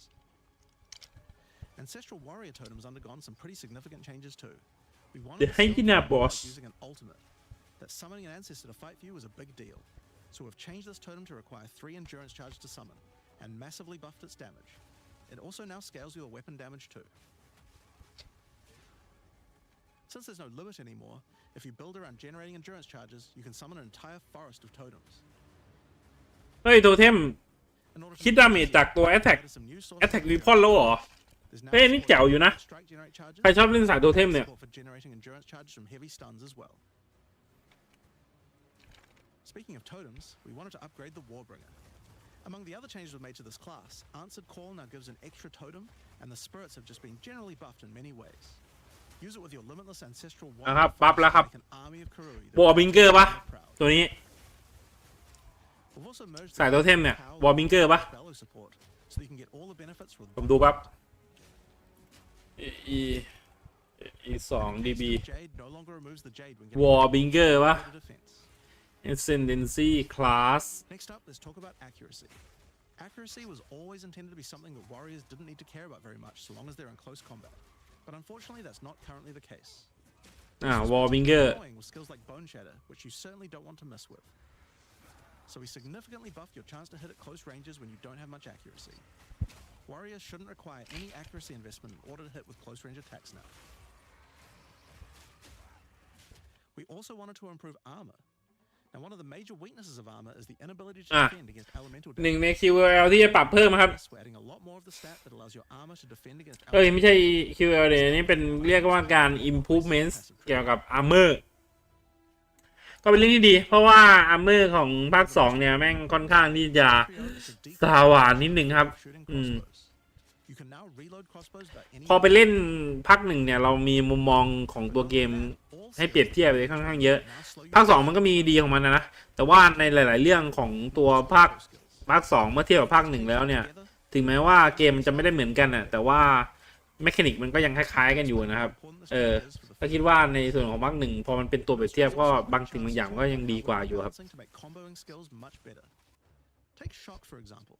It buffs damage and lasts 4 seconds right now, but that isn't really giving you enough time to take advantage of it. If you're going to add a lightning skill into a build that otherwise wouldn't use one, we need to make mechanics like this much better. So we've increased shock duration on monsters to last 8 seconds. And skills like Plasma Blast, which are intended to be good at shocking enemies, now increase the damage bonus by a lot more. You'll find changes like this all around the game. ตีบอสแรงขึ้นนานกว่าเดิมอีกเพราะว่าบอสแม่งติดพวกสถานะต่างๆพวกเอลเมนต์อะไรพวกเนี้ยแม่งนานกว่าเดิมโอ้ว้าวเกมดีครับผมเกมดี very good It makes using them in your build alongside other skills much more likely. We're also making sure to buff specific combos too. The freeze explosions from frag rounds now chain to nearby enemies.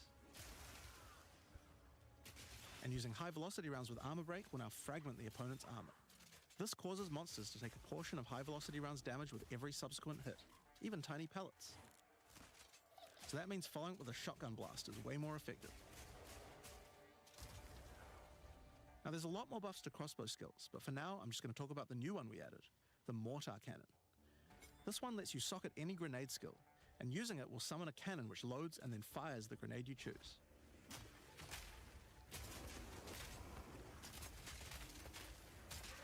Another issue on the mercenary were banners. They were just not very good, so we're doing a big upgrade to them. They now last longer, don't disappear when moving out of them, and we removed the Valor mechanic. They now just give a much more consistent and stronger buff, and you can use them when you get enough glory. On which, one of the main focuses was making various minion types more useful to use together. Melee minions in particular were just not that มินเนี่ยนว่ะ ones. ชนิดของ We just straight มินเนี่ยนมีประโยชน์กว่าเมื่อใช้ร่วมกันบัฟว่ะมินเนี่ยนมีรีบัฟว่ะ which makes them way better. โทเทมก็เป็นหนึ่งในมีรีป่ะ Brutes got some เฮ้ยมาจริงว่ะ but we also added มินเลียนแอนมีรีเวิร์กว่ะ enemies and detonates กดไว้ก่อน monsters and allies around you in a big cold explosion. เอาเรื่องใกล้บิงโกแล้วเนี่ย Frost Mage's command skill to an ใกล้บิงโกแล้วนะครับ adding a layer of defense, and it makes them deal cold damage back to the attacker as well. The ice armor also makes the minion count as frozen, so the brute's warcry can detonate them too. Unearth was changed to work on corpses of your dead skeletons, allowing you to summon the minions more easily in boss fights. And they also got a new jump ability, allowing them to get into combat faster. Ray's Spectre was also feeling pretty weak for the spirit cost they have. To be honest, we were a little afraid of these when we first balanced them. We've both decreased the spirit cost for a large range of monsters, and have significantly increased Spectre damage too. They should feel a lot more impactful. There's also เสียหายเยอะมากกว่านี้มันควรจะทำให้พวกเรารู้สึก but I'll just talk about one of them that I thought was particularly cool. The Reaping Staff is actually a wicked scythe.ลิปปิ้งสตาร์ When an enemy is low in life, you can dash forward and rake enemies with the scythe to cull them instantly, healing you. ไหนจะบัฟจริงหรือเปล่าบัฟซอมาไหมบัฟซอ Now, there's a lot of balance changes in the Witch's Ascendancy classes, but I'll just talk about 2 of them for now. On the Blood Mage, you were previously required to spend your first points on Sangomancy, which really was supposed to be the downside for being able to access the power บัตรเมดบัฟแล้วว่ะ of the class. In order to บัตรเมดบัฟแล้วนะครับเนี่ยแบบเนี้ย we made Sangomancy free, unlocking the power of the rest of the class immediately. On the Infernalist, the demon form wasn't something people were really using because you lost โหนด your แรก stats while transforming. โหนดแรกมีแต่คนร้อง No อ่ะ longer do, so it's a much better option now. On the monk, the wind skills needed a big upgrade for sure. นี่ Staggering path มัง if you use the skill multiple times in a นี่ row. ใครชอบสายพระ All your skills throwing up wind much more easily. Wind blast had the purpose of building up to dazing an enemy, but dazing just มี wasn't สกิลใหม่มาโชว์เปล่า Now it just dazes on hit, meaning a single wind blast will make all your skills stun enemies more easily. Following up with vaulting impact on a dazed enemy previously did a bunch of stun. Now it allows you to break your enemy's stance. When their stance is broken, following up with a fast attack will do way more damage. A cool build that certain people always enjoy นอกจาก was hand-to-hand จะ combat. บัฟพระจริงแล้วเนี่ยพระปลอมอย่าง Real way to make it viable. ตัวจิมลิงที่ใครๆเขาร้องกันเนี่ยจะมีการบัฟด้วยหรือเปล่า A true martial artist now has the ability to learn the hollow palm technique, a keystone that lets you use all quarterstaff skills while เฮ้ย unarmed. All quarterstaff เฮ้ยต่อสู้มือเปล่าอ่ะ unarmed version. แค่นั้นถึงusing water star on your hand slot empty unarm อ๋อเป็นunarm attack เฮ้ยแต่แม่งเท่ว่ะ A new key เท่กว่าเดิมสั่นเลย section of the tree is Walker of the Wilds. This changes mana leech to work with elemental damage instead of physical, โคตรเท่เลย which is pretty useful for all those elemental attacks the monk has, but it works well for the ranger too. Now, one of the least used ascendancy classes in the game is the Acolyte of Chayula, so we knew we needed to make some changes here. One of the key things we had to do was make the chaos damage that the Acolyte can do much more useful. So we've added a new skill, allowing chaos damage to ignite, shock, chill, เอา and นี่ไงพระม่วงเนี่ย using the elemental prowess of the monk พระม่วง is truly chaotic. ยังอยู่หรือเปล่าคิงซันดาวพระม่วงก็มีบัฟนะเนี่ย Chaos damage leech. And we've buffed into the breach and embraced the darkness by moving the effects of the 4-point nodes into the base skills. คลาสใหม่เราจะมาหรือเปล่าดรูอิด Void illusions behind you as you โอ้แต่พูดมาขนาดนี้แล้วแม่งยังไม่มีดรูอิดมันโชว์เลยเนี่ย darkness, dealing damage to everything in sight. Now let's talk about sorceress skills. เอ้ยซอผม What we wanted to improve on the Sorc is the ability to use multiple elements together more effectively.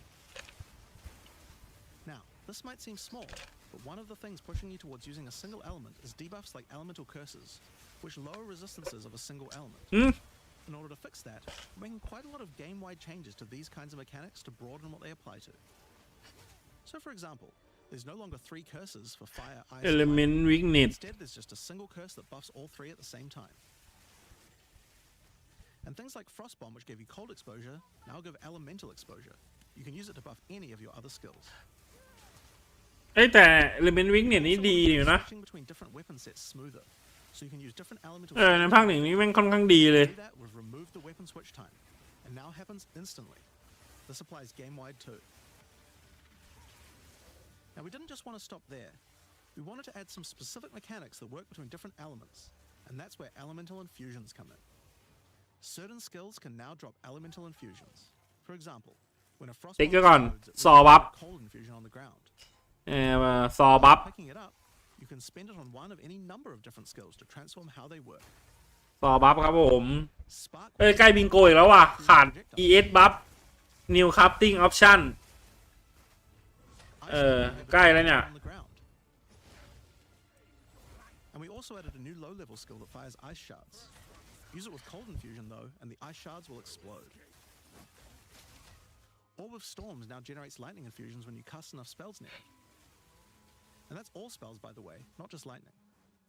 Once you have one, you could cast a lightning flame wall, which adds both fire and lightning damage to all the projectiles that pass through it. Or power up Ember Fusillade with lightning, which will generate arcs to nearby enemies as each fireball hits. ไอ้สกิลนี้แม่งคนเอามาเล่นกันด้วยเหรอวะ Or maybe go lightning on ถ้าช่วงแรกๆก็เอามาเล่นอยู่อะ This skill is now ไอ้ projectile. สกิลไล่เวทร้อยเนี่ย Under full pelt แต่ว่าถ้าแม่งแบบว่าช่วง Endgame แล้วก็ไม่น่ามีใครเอามาเล่นปะสกิลแม่งช้าจัดกว่าจะออก With living bomb. Then use them with Comet to summon a giant fire meteor from the sky. Or use it with Firestorm, which transforms it from a โอ้ small แต่ซอแม่งน่าเล่นขึ้นเยอะเลยนะเนี่ย Firestorm is unique in that it can be infused by multiple different elements at the same time. แต่นั่นแหละจะหลอกดาวหรือเปล่าดาเมจจะขนาดไหนเดียว Same as the fire. กลัวแม่งแบบเล่นไม่ได้จัด Deadly strikes from the heavens into the mix. Or use it with all 3 to generate a storm that is truly apocalyptic. สปาร์คฟอสบอมเฟมวอร์ COC อ่ะ Then simply turned into snap. กูคิดบิลได้ละ Obviously, you เอา can เลย shatter ice. แหลกแน่นอนอ่ะ Make all of the different elemental เอ ailments อ and make some leave behind infusions. แค่ฟอสบอมสกิลเดียวอ่ะสปาร์กอะแม่งไม่แหลกหรอกแต่ฟอสบอมเนี่ยแม่งแหลกแน่นอนอ่ะ Now also use it on orbital storms. สกิลเชี่ยอะไรก็ตามอ่ะที่เป็นสกิลน้ำแข็งอ่ะแม่งแหลก Means you can create many infusions at once. แค่นั้นเลย We also have a spirit น้ำแข็ง resistance ไฟอ่ะแม่งแหลก and a support gem to help generate them too. On the passive tree, we've added quite a few new keystones to อ่ะ the ปรับโหนดใหม่ครับผม Here แพ are สซีฟ some examples. The Black Flame Covenant keystone converts your fire ไฟสเปลคอนเวิร์ตทูไฟดาเมจทูเคออสดาเมจเคออสดาเมจฟอร์มไฟสเปลคอนทริบิวทูอิกไนท์เฮ้ย มันบัฟของจริงนะเนี่ย The Ritual Cadence keystone causes your พาสซีฟทีไหนดูดิ more times. It makes them trigger periodically over a longer เรามี duration. เขียนไว้หรือเปล่าวะ Great for those auto bomber builds. Now, in addition to skill changes, we've added a lot more options for the passive tree for each class. Overall, there are more than 100 new notables on the tree, โอ้เราลืมเขียนพาสซีฟทีได้ไงวะ along with smaller clusters as well. Check out the old version, and here's the new version. It's a lot more dense, and there's more interesting nodes than before. Now we โอ้น่าจะได้ครับ เราไม่ได้เขียนพาสซีฟทีไว้ one from each class's area of the tree. ว่าจะเล่นหอนน้ำแข็งบ้างจบละบอกน้ำแข็งแหลกเฮ้ยผมเรื่องจริงอันนี้พูดเรื่องจริง It lets the benefit สกิลน้ำแข็งครับ to your fire ไม่ว่าสกิลอะไรก็ตามครับแม่งแหลกทุกสกิลเลยครับ last stand, which gives สกิลไฟก็เช่นกัน situation becomes ลองดูได้ไม่เชื่อลองดูได้ อันนี้โดยส่วนตัวเลย These have themes โดยส่วนตัวเลยผมไปดูของภาคหนึ่งแม่งก็แหลก for example. ภาคสองแม่งก็แหลกครับ Communities, which makes you immune to different status ailments depending on which support gem color you have socketed แต่ them. ยังไม่มี RF เกมสว่าง Fantasy class alignment. รีบไปไหนมันก็ปล่อยเทนนิสเปล่าวะ It allows arcane surges to generate life instead of ผมว่าน่าจะเป็นในเรื่องของตัวเอฟเฟกต์สกิลมากกว่า มันแหลกไม่รู้ทำไม Find these archon nodes that allow you to convert all of your elemental damage to a specific element. You become a lightning archon when you spend enough mana, after which all your skills will be converted to lightning, and you will do Oh, wow. lightning damage as well. สเปนมานาได้อะไรนี่ Two, with ลีกนี้ผ่านออฟซอร์เซเรส cool one. โดนแน่นอน Practitioner gives crit ผมได้ละคาร์เล่น skill recently, while also making crits generate more energy. ผมบอกเลยมาแน่ผ่านออฟซอร์เซเรส Or maybe you'd ผ่าน like ออฟอะไรนะมันชื่ออะไรซอร์เซเรส to stack dexterity to make ผมจำชื่อคลาสมันไม่ได้ life and stun threshold. สตอมวิเวอร์ Or the cunning fox. มาแน่นอน Gives you 5% quality ผมบอกเลย gems. มาแน่นอน Or another major change ผ่าน is attribute requirements. ผ่านออฟ We felt like players probably had a Storm Weaver in attributes and not enough in interesting passives. So we lowered attribute requirements by 20 อยากเล่นเลยบัตรเมดมาแน่นอนเชื่อผมดิ points to spend on interesting notables rather than just needing to allocate more strength, dex, and int. สตอมวิเวอร์ Now there are way more changes than just these. These are just some of the cooler ones we wanted to show off. But I'd say that's just about enough for now. We're not even half done yet. So I think it's time that we มันนับทั้งโหนดมันบัฟทั้งโหนดบนแล้วก็โหนดขวาเลย ซึ่ง I'd like to hand things over to Mark. จากที่ดูพาสซีฟทีผ่านๆเมื่อกี้อะ Major changes to the campaign for this update. มันยังพออัพได้ Make sure that every time you come back for an expansion, each area feels different with something extra going โอ้ on. แม่งซับเกินนี่หว่าซับเกินล้นไม่ด้านขวาเลย Make sure your ซับยาวเกิน experience returning between expansions is fresh and filled with new content. And the way we did this was through leagues. Every expansion we make has a league, which not only has a fresh economy, but also has new content exclusively available in that league. So, let's delve into the details of what Path of Exile 2's first official league is bringing to the table. The Abyssal are a race that have mastery of forbidden magics and necromancy. They were thought to be extinct, but have merely been biding their time underground. You first encounter signs of the Abyssal in Clairfell, where you discover that during the night, weaker members of the Undead Legion have been attacking Abyss the Enclave The townsfolk require your help to investigate where the monsters are coming from and put a stop to their attacks. Out there, ancient creatures, lurking beneath the surface. As you proceed through Rayclast, you'll find fissures in the earth connected to larger เฮ้ยคุณเจมส์เข้ามาหรือเปล่าวะวันนี้ are being น่าจะหลับผมว่าไม่น่ามาหรอก harmed by it even. แต่ผมว่าแม่งน่าจะหาจัดเลย Strengthen the Abyssal คือผมอะต้องบอกแบบนี้เว้ยช่วงที่ผมเริ่มฟาร์มอาบิสได้เริ่มฟาร์มเป็นนะ Abyssal emerge, angered by ผมแม่งก็เลยพูดบ่อยมากในทีมว่าอยากให้อาบิส being sealed. เข้าในภาค2เว้ย And แล้วเขาก็บอกว่า this is เข้ามาถ้าไม่มีไอเอ็นดีฟิตแม่งจะทำยังไงวะไม่มีแคตเตอร์แบตเตอรี่แม่งจะทำยังไงวะ pit to เดี๋ยวเรารอดู เอาคอนเทนต์เข้าแต่แบบไม่เอาพวกนั้นเข้าเนี่ยมันจะอยู่ได้จริงหรือเปล่าคอนเทนต์อบิส Magic Abyssal arise. If you kill a rare, then a rare monster will โอ้ emerge. ชิบหายแล้วแปลถี่แปลรัวเกิน Its modifiers for itself. This means the monsters emerging will แปลก generally be more difficult. แต่มันยังแปลอยู่ใช่ปะตอนนี้ยังแปลอยู่ปะโอเคยังแปลอยู่ If you are able to kill them all, the pit will seal shut. เมื่อกี้ทำแปลแตกไปนิดนึงประมาณน่าจะบรรทัด2 บรรทัด Reward. Abyssal troves will rise up out of the pits, allowing you to get some epic loot. เฮ้ยนั่น Areas often contain many น่าจะเคอร์เรนซีใหม่นะเมื่อกี้ and the amount goes up as you progress through the game. เฮ้ยแต่หลุมอบิสแม่งสวยว่ะภาค2แม่งหลุมอบิสแม่งสวยจัด When monsters ผมชอบว่ะ they have a chance to become infused with the dark necromancy. มันแลดูเป็นหลุมอบิสจริงๆอ่ะ For example, you defeat this แล้วเส้นทางเดินของหลุมอบิสมันไม่รู้ว่าแม่งสวยจัด ผมชอบว่ะอันนี้ผมชอบ monster emerges. ชอบแบบชอบเลยอะ The modifier has transformed into Soul Siphoner and is now amplified in danger and reward. Abyssal pits also interact with other monsters and mechanics.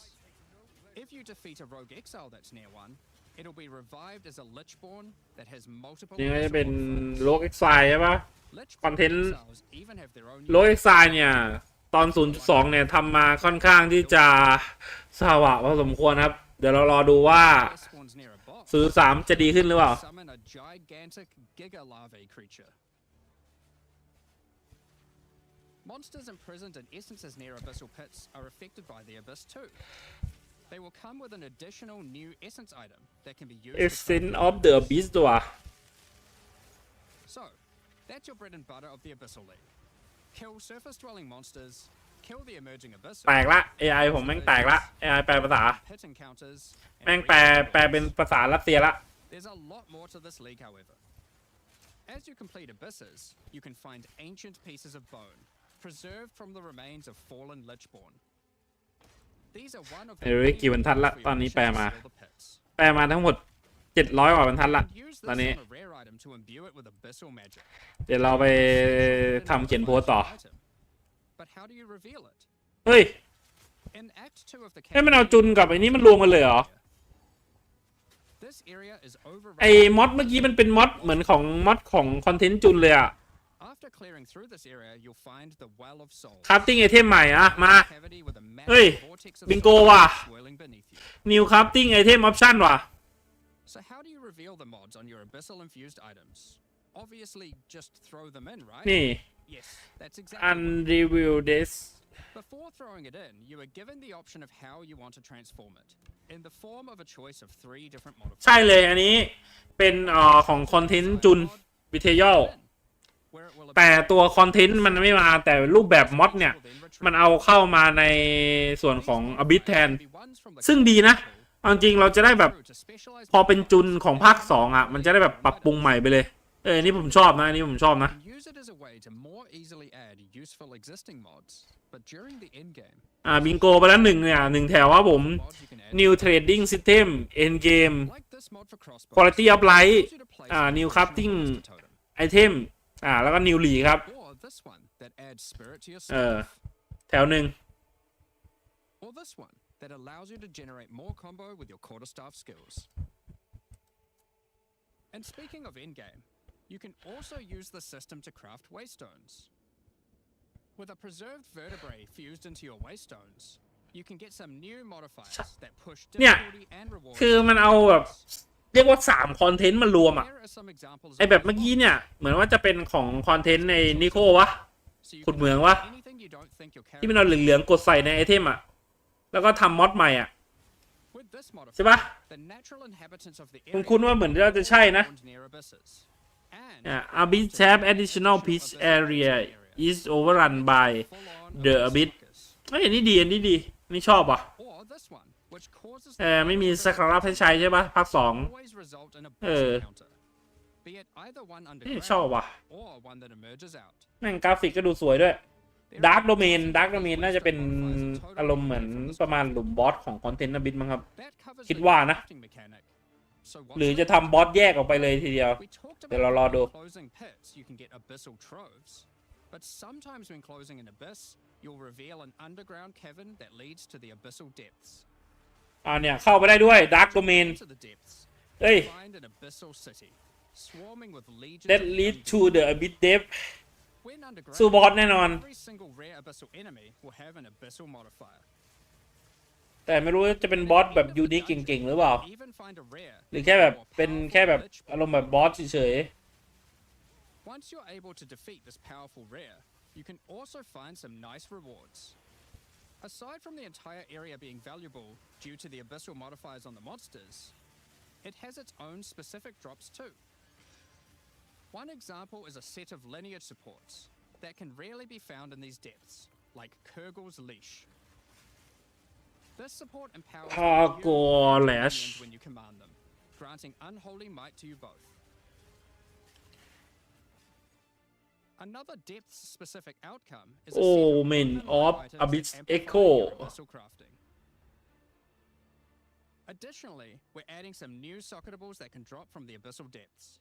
Take Ullaman's Gaze, which can be socketed into your armor.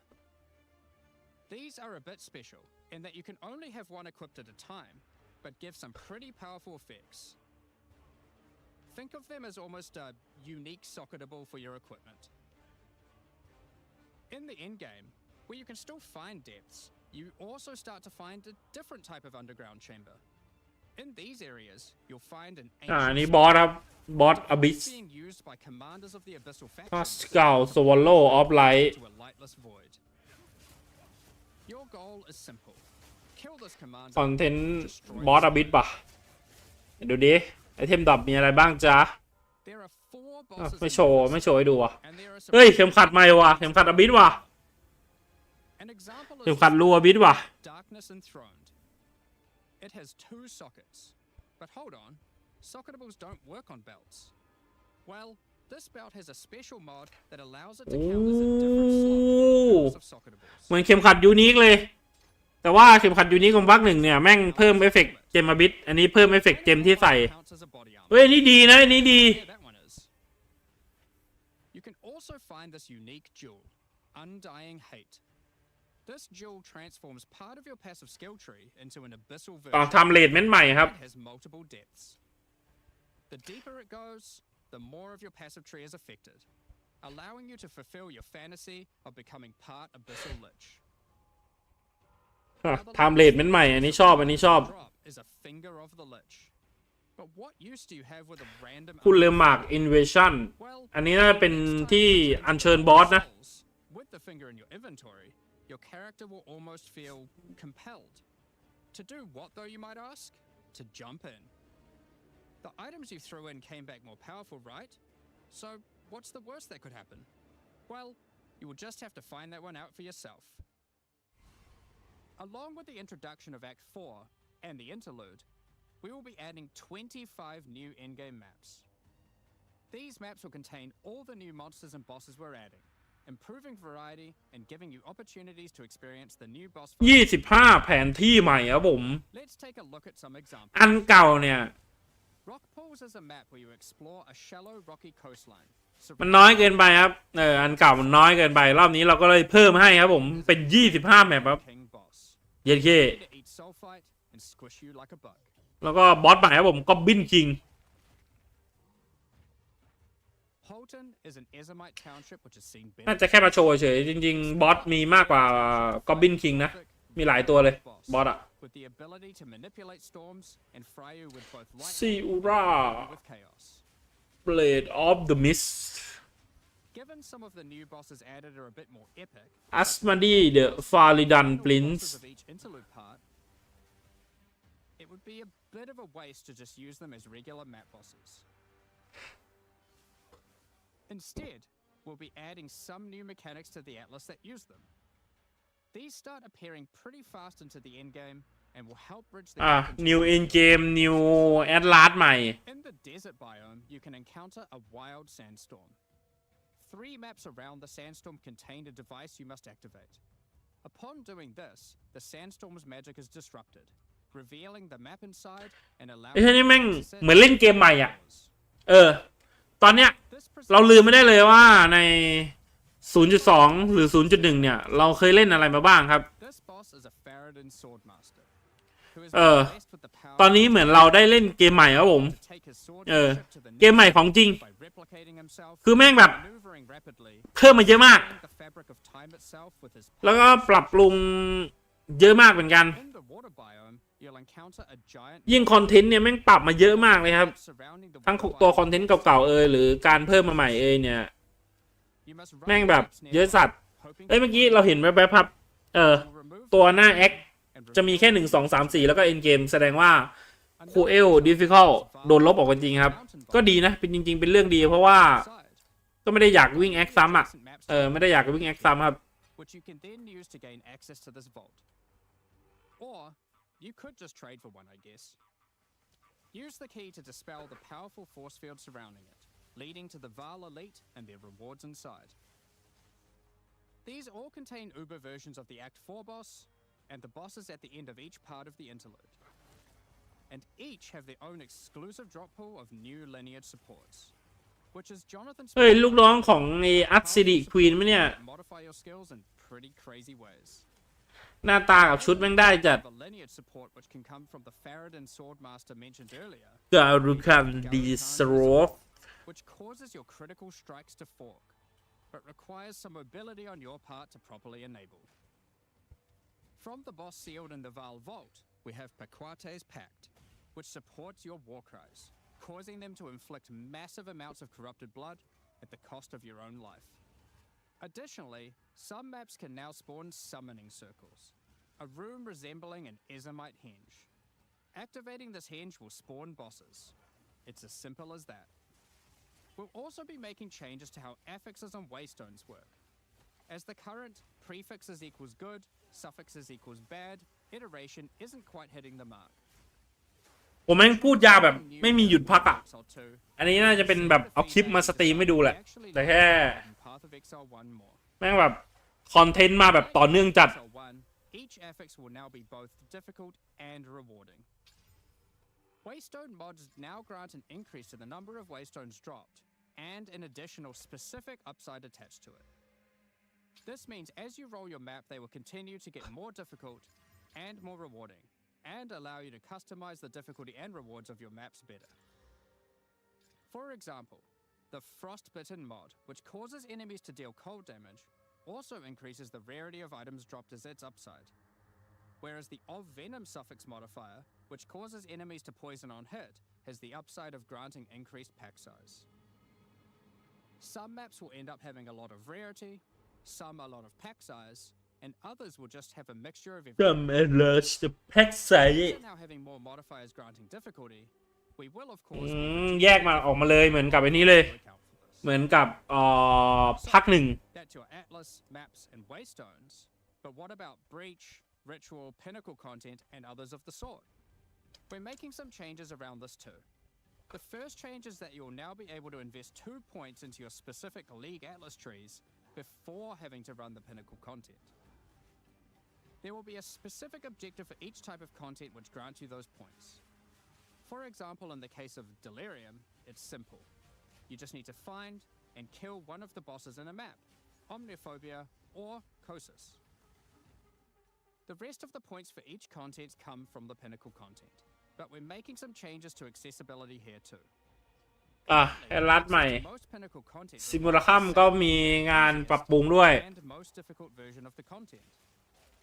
This creates a negative feeling where at lower difficulties, instead of wanting to ลีกที่แล้วเนี่ยซิมูลัคัมถูกปรับมาแบบลงง่ายมากๆพอสมควรเลยครับที่ถูกปรับมานะไม่รู้จะปรับกลับหรือเปล่า which will not form into singular items.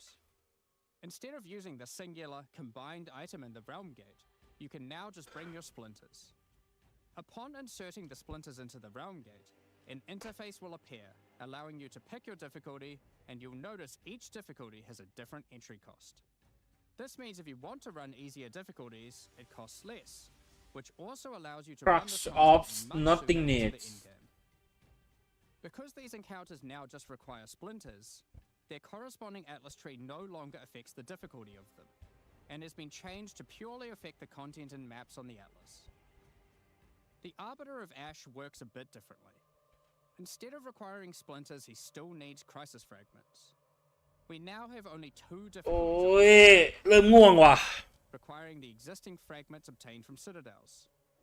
The second, Uber Arbiter, requires calamity fragments.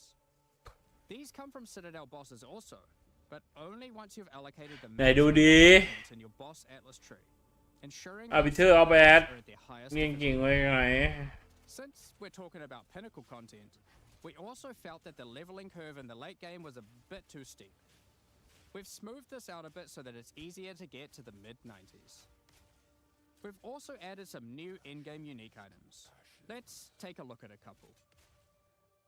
Thunderfist is a pair of gloves that grants Crackling Palm, a skill which empowers your unarmed attacks, granting the ability to call down the storms themselves on enemies you hit. Put simply, literally every monster you hit with your unarmed skills will be struck by powerful lightning. Pair this with the aforementioned Hollow Palm technique to embrace your true unarmed prowess in combat. Another unique we're adding is Henekura's Sight. Equip this amulet to be granted the power of the Mother of Death herself. This is reflected by granting you a skill called Foresight. While you have Foresight, your dodge roll no longer avoids hits. But instead, being hit while dodge rolling restores you to full life and makes you unable to die. เดี๋ยวนี้ถึงไหนแล้วครับ You'll notice when this does occur, a copy of your character appears and takes the full damage. This is you seeing that future, as if you hadn't been wearing the amulet. Ultimately, your in-game experience should be more streamlined. With new content to find, you'll be able to invest in your Atlas trees sooner, engage with pinnacle content faster, have less FOMO running said pinnacle content, reach higher levels easier, and do all of that while finding many new chase in-game items. Talking about finding items is one thing, but what about crafting them? We've taken a step back and looked at some of our crafting systems to make some notable improvements. Let's start with essences, which suffered from an issue where the regular essences were effectively useless and didn't give players the tools or excitement that a crafting system should provide. To alleviate these concerns, essences are being changed in a few ways. Firstly, they're being changed to function like regals and add specific modifiers with specific values, meaning you know exactly what you're going to get. We found that players were often bottlenecked by regal orbs when crafting in the campaign, so this helps to fill that gap, allowing you to better upgrade your items.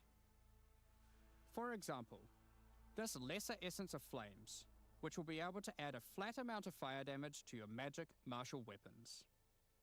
Secondly, we're adding many more tiers. That Lesser Essence of Flames, for example, has a regular variant and a greater variant too, adding even more fire damage with each upgrade. The intention of this is so that when you find one early on, you don't worry about holding on to it till later to use on a higher level item. You should feel free to use them as they come to get powerful upgrades during the campaign. Lastly, our highest tier of essences, now called Perfect Essences, will function like a Chaos Orb instead of a Regal. So it will replace one of the modifiers on your rare items with the specified mod, such as this Perfect Essence of Flames. You'll notice this one doesn't just add flat fire damage like the ones before it. The Perfect Essences often give something a bit different, with some opportunities to be pretty damn powerful. There are many different essences, each with many tiers, covering many of the more core modifiers you'd want on items early on, through to chase specialized ones for in-game. Speaking of in-game, we really wanted to expand our crafting options for late in-game crafting projects. You might have noticed that at in-game, you get way too many transmutes. Wouldn't it be nice if some of those didn't drop, but instead you got something a little more powerful? At higher levels, you can now find Greater Orb of Transmutation and Perfect Orb of Transmutation. These can be used on normal items to upgrade them to magic, ensuring that the modifier generated is of a minimum level. This is similar to how you find higher tier items on the ground, but for crafting. These higher tiers will also exist for Orb of Augmentation, Regal Orb, Exalted Orb, and Chaos Orb. meaning you can get all of the orbs required to take your item from normal rarity to a fully completed rare with guaranteed high tier mods. On top of these new core crafting currencies, we wanted to make sure there are powerful crafting bases to use them on. Now in Endgame, you can start to find exceptional items. These are items that drop at normal rarity and are perfect for your from-scratch crafting projects. They can come with extra quality, up to 30%, or an additional socket to use your crafting socketables in. And yes, they can be corrupted for yet another socket. You can also get exceptional unique items. To add even further to your crafting arsenal, we've added a whole suite of new omens to ritual content, and removed some of the more unimpactful ones that weren't being used. Some of the new omens include the Omen of the โอเมนใหม่มาอีกแล้วครับผม Omen of the Ancient ว่ะ not destroy the item, but generate a random unique of the same class. Or the Omen of Sanctification, which is my ภาคสอง This will cause your next นี่ดีนะอันนี้ดี Omen of the Ancient เนี่ย values of its modifiers, allowing it to exceed the normal minimum and maximum values, raising the ceiling on the new most powerful rare items in the game. This omen will also cause your item to become sanctified. Sanctified items cannot be crafted, just like corrupted ones, so consider carefully when you use this. Another is the Omen of Chaotic Monsters, which will cause your next Chaos Orb to reroll all modifiers on a Waystone, allowing you to fix your maps if you get some modifiers that are not feasible for your build. Besides these examples, there is a huge variety of new omens for you to discover in your ritual encounters. With the release of Act 4, notably taking place in the Kardori Archipelago, you'll be able to now find a new currency item, Henikora's Lock. Henikora, the Kardori goddess of death, has the power of foresight and is able to see many futures, including the outcome of your next craft. So, imbuing her lock onto an item gives you that same power too. For example, you'll know whether or not to use an Exalted Orb on your item, as you will know exactly what the outcome is. So, with all these new crafting improvements, it's safe to say you're going to be making some epic items, and not necessarily just ones for yourself. So given that, it's time to talk about a massive one. Trade. It's finally here. The moment we've all been waiting for. Fully asynchronous trade. Over the years, the way players trade with each other in Path of Exile 1 has morphed from using the forums, through to the in-game chat, all the way through to using the website. These systems, in all their iterations, work for a while, but with each iteration, new problems eventually reveal themselves. Be it requiring you to be in your hideout too much instead of out there killing monsters, or never getting responses from people who are either AFK or just can't be bothered. In order to finally solve this, and this has been a long time coming, we're adding a new system that allows you to buy items from other players without requiring the seller to be present. They can continue farming, killing monsters, AFK as they please, and can even be offline. With the introduction of King's March in Act 4, you will encounter Ange, assistant to Rog in the Meridian Free Traders Company. Over the last 2 decades or so, since Path of Exile 1's storyline, Faustus has handed down his knowledge and expertise to Ange, and she is now ready to take over his business. If you have a hideout unlocked already, you can immediately invite her there. If you don't have a hideout yet, you will need to acquire one. You can do this by completing a quest to defeat one of the bosses inhabiting an island in Act 4, allowing you then to take a slice of it for yourself, making it your new home and base of operations. Once invited to your hideout, she will now serve as operating your currency exchange, but also serve as the figurehead in your new trading empire. So, how does this new system work? In the existing trade system, you would list items for sale in premium stash tabs. And then when someone wanted one, you'd have to take it out for yourself and trade it to them. Now, instead of using those, you can give your items to Ange so she can sell them for you. Each item must have a price set. The prices are set using in-game currency items, such as Exalted Orbs or Chaos Orbs. Once a price is set, other players will be able to find the item by searching for it on the trade website. Once a desired item has been found, you can hit a button, which will instantly teleport your character in-game to their hideout. Then, you can immediately purchase the item, and while there, if you want, browse their other goods, in case there's a good deal someone else hasn't yet discovered. You'll notice that as a buyer, on top of the currency the seller set for the price, it also costs gold to purchase an item, as Ange has bills to pay after all. As a seller, you'll immediately receive a notification when an item of yours is sold, and can also see an effect above Ange in your hideout when she has unclaimed currency. Just go talk to her, claim your currency, and continue playing at your leisure. As many people already acquired premium stash tabs for the purpose of the trade system, we wanted to add a way for you to convert your existing tabs to merchants tabs, if you want. You can do that here, on the website, but only if you purchase those tabs before the release of the third edict. To clarify, the existing trade system will remain fully intact, so your premium stash tabs will not lose any of their functionality. We just figured people might want to switch over to this new system.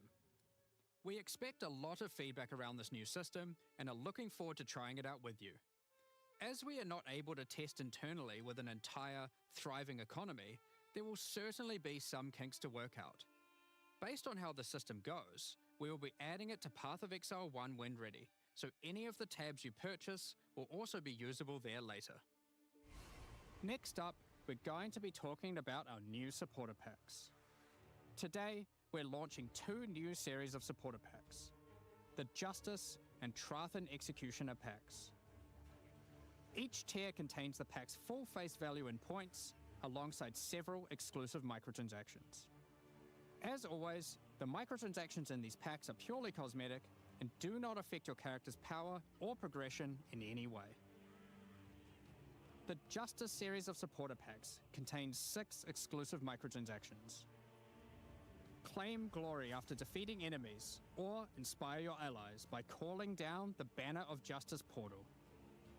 The Sphinx Mystic hideout decoration will identify items for you, displaying them as it does so. This ancient creature has been presented with many items over the eons, so has some strong expressions to make on the quality of your wares. Become a true warrior, worthy of delivering the justice of the eternal gods with the Apostle of Justice armor set. This armor set also comes with a matching back attachment containing a set of scales to measure your worth. With the Apostle of Justice finisher effect equipped, the Goddess of Justice herself will appear to decide on a verdict for slain unique enemies. Witness as she decides the fate of your slain foes. Will they ascend to be amongst the gods or be banished to the underworld? The Griffin fledgling pet will be your courageous companion as you journey throughout Rayclast. Take your place in the skies in the Plateau of the Gods hideout. This hideout comes with many different sections for setting up your home or base of operations. In order to travel between them, you simply just need to walk off the edge. Like a true eternal god, you can float between the mountains on the clouds themselves. The Trathan Executioner pack series also contains 6 exclusive microtransactions. The Trathan Executioner finisher effect is a brutal display of Trathan might, crushing slain unique enemies as if they were bugs beneath your heel. As a Trathan Executioner, you're the perfect master for the ever-hungry carrion raptor pet. It has taken a particular liking to the taste of other pets, and at your command it will swoop down and eviscerate them, proceeding to satisfy its hunger by feeding on their corpse. The nobles of the 4 major Trathan houses had their mercenaries, but if their hired hands became notably irritating, they'd have to call in the Trathan Executioners. You can now embrace their methods and become brutality incarnate with the Cruel Trathan Executioner armor set. The matching Cruel Trathan Executioner cloak will shroud you in scarlet as you crush the skulls of your enemies and leave a trail of blood behind you as you build up a kill streak. Or use the alternate variant to simply put a skeleton on your back. Be bathed in blood as you mutilate monsters with the cruel Trathan Executioner character effect. The swirling blood increases in volume as your spree of slaughter continues. Both this effect and the cloak use the same kill streak for tracking how much blood is shown. After a long and tiring day of executions, enjoy a relaxing game of dice with the Goblin Gambler's Hideout decoration. They'll definitely be playing fair, right? The Pulverizer map device brings a horrid efficiency to punishing the damned of Trathus. Each map you open will execute the next victims. This map device in its true ruthlessness tracks the total number of monsters killed, your kills per second, and your largest kill streak up to the point of the map being completed.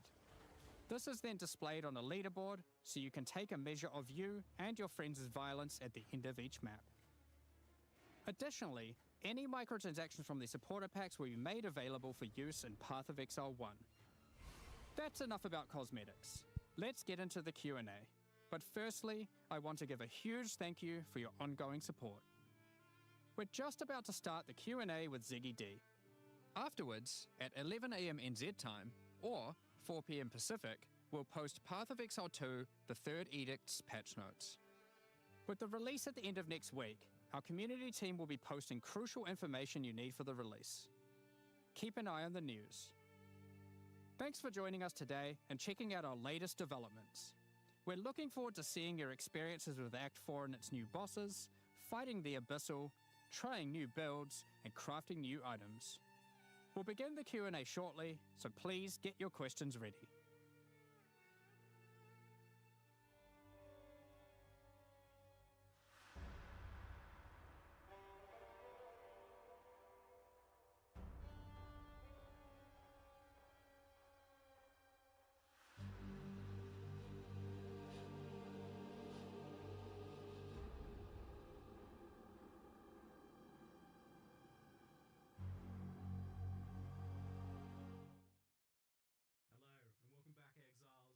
After a absolutely monumental reveal, we now have a suitably juicy Q&A session for you. Probably like 2 hours or something, so grab a cuppa, grab a snack and settle in. I'm joined once again by Jonathan and Mark to discuss a lot. The patch that had to fix all the things, right? That was the goal. I mean, we didn't quite get to literally everything, but we certainly managed to do a lot of things that we were very keen to do. Yeah, you guys were telling me that this was uniquely nerve-wracking for you because I guess it felt like there was a lot of pressure on this one to fix everything. Absolutely. I mean, look, we've obviously got a lot to prove. We need to make sure that we're like that. Well, put it this way: I wouldn't want people to feel like we don't have answers to a lot of the things that people have been unhappy about. So we really tried to do as much as we could in one go to kind of do everything. As I said, didn't get to literally everything, but we got to quite a lot of it, and I'm thinking that people will be a lot happier with this release than they were with the last one. Yeah, I was pretty shocked to see how much was in this one, especially given that you've moved to this kind of like 4 and 2 cycle of, you just feels like you just released the Path of Exile 1 expansion, which also had a lot of pressure on it to be a big one as well. Yep. So I mean, it's certainly hard. I mean, look, the really hard part is having to make an act at the same time. Like that's a really huge commitment. So I'm certainly going to be happy once we finish the campaign because we're going to be back to normalcy again. But it's what it does do is it means that there's like a huge amount of content to draw from. There's obviously a huge amount for players who are not necessarily the in-game players as well, because you've got all of the new campaign stuff. So it's like a pretty big deal for all that stuff. But it also meant we could take a bunch of that stuff and move it into the in-game too. So the in-game kind of sees a big expansion as well. It's been quite a good one. Yeah, I remember early on we had the process. Actually, we just literally grabbed my whiteboard in my office and we just wrote down every single problem. Yeah. And I'd say it's not a strategy we've done to this degree, this methodically before. Right. We were like, okay, we have to solve everything on this whiteboard. Yep. Literally made a tier list up there. Like, this is T1, this is T2. We actually fully of every problem. And, there were things in there like, performance and things that aren't necessarily the actual, game content. I mean, the very one at the top of the list was, campaign is a slog, right? Like that was the one that we were like, we've got to solve that. So things like that were just like because we're really trying to be honest about like here are the real issues. And the reason it ends up being a bit nerve-wracking is because we had a goal to fix all of it, and we didn't get to fix. We aren't fixing literally everything. We're fixing almost a lot. And I'm sure a few new problems introduced here and there. However, obviously, as we're watching Twitch chat, there was a huge amount of stuff about towers. We had a plan; it was on the list. It just unfortunately we couldn't get time to sort it. So that's it's probably the notable one, I would say. Yeah, so we'll kind of discuss around your vision and stuff for Endgame soon as well, so that you can give people some reassurance about like where you want to go with that. But we should also mention just the other elephant in the room, or the lack of the elephant in the room, with the druid. No elephant form, but the joke kind of works.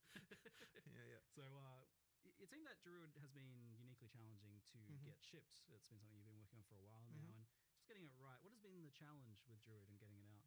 Well, I mean, okay, so we started believing that we were going to have druid in this version. And that was the case for at least 2 months of the 4 months of development that we were that we had here. And obviously, like a bunch of work had gone on before that as well. But at some point, we realized, like, that we don't want to have the mistake that we effectively had with 020, where like we put a huge amount of effort into the class and then we didn't get time to fix like all of the concerns that people had outside of that, right? Because 1,300แล้วอ่ะ resources go into making a new classes, go into balancing the old ones. คลิปยาวมาเท่าไหร่เนี่ย If we don't ชั่วโมง like a good place, it kind of feels a bit bad to like ชั่วโมง10 กว่านาที that's kind of effectively disrupting that. ผมเมื่อกี้หลับไปแป๊บหนึ่งเลย We're like, okay, since we don't believe we can get both the class and all these other balance changes we want to make in at the same time, it's actually better to cut the class and then have the balance changes instead. So that's what we ended up doing, and obviously it was like a really hard thing to cut because obviously like, you're going to have another one without a class, like it feels really terrible. But we've got the philosophy now of like we have to make sure that we're in the release month that we say we're going to be in. So therefore something had to go, and unfortunately that was it. But it means we've obviously got a huge head start for when we actually do it next time. And I mean, look, there was so much stuff that was cut, like even as large as it is, like there's like ascendancies and all sorts of stuff that was gonna be there, and we'll get to it. But more important to just make sure that people are happy with the stuff that's in, and make sure all those changes are great, and make sure obviously you've got answers for stuff, right? โอ้ของใหม่เพียบของที่โดนเอาออกไปก็เพียบเหมือนกันนะครับ No, I mean it's a huge deal. It's hard. Like there's so much animation stuff that has to go into making each form feel right. So but we'll get there. Like I don't think we're that far away from it now. So it's just a question of prioritization. Yeah, it seems like it is probably the hardest class of all. Then might be. Yeah. I think it will be. Yeah. You're getting a bit more ambitious as you go with each That is class true. too. Which That is is true. Every class is a step up from the last in terms of that. Yeah. Yes. So I guess on that note, do you have a vision for who's next after Druid, or is it kind of a race between them to see who ends up? Well, I've always said that it would be criminal to go into full release without having swords. So that's that's kind of a pretty clear. It's a little bit criminal to get this far without. Yeah, to be honest, it is. Yeah. So I'd say that would be. โอ้จังหวะที่หลับไปแป๊บหนึ่งนี่เราพลาดอะไรไปบ้างวะเนี่ยแม่งไปย้อนดูหน่อยดิ People can infer from that some sort of duelist or something, most likely being the sword one. And as you said, the ascendancies are just kind of the same boat as you weren't satisfied with where they were at to be able to get those in. So that's the things you missed, but that's like the list of the things you missed. That and doing something with towers. So now we can talk about kind of what you have done. We'll jump into Endgame first, since I know the towers and stuff have been a hot topic for people. So we'll talk about the Endgame. This wasn't ostensibly supposed to be an Endgame update, from what you were telling me. Endgame update. Seems like a pretty big Endgame update in the end. Yeah, I mean, well, part of that is because we obviously get all the content that we produced for the campaign. We get to make all the Endgame versions of that. That obviously adds quite a lot. But we did want to make sure that we weren't just being like, okay, so we're adding a bunch of bosses. Like, we wanted to make sure that the more epic ones that we added to the campaign have some new mechanic for them on the Atlas as well. So that's where we had those various mechanics with, like the sandstorm and that kind of stuff. Like, those kind of like Atlas events. And it really does contribute to the feeling of exploration to have more of that stuff.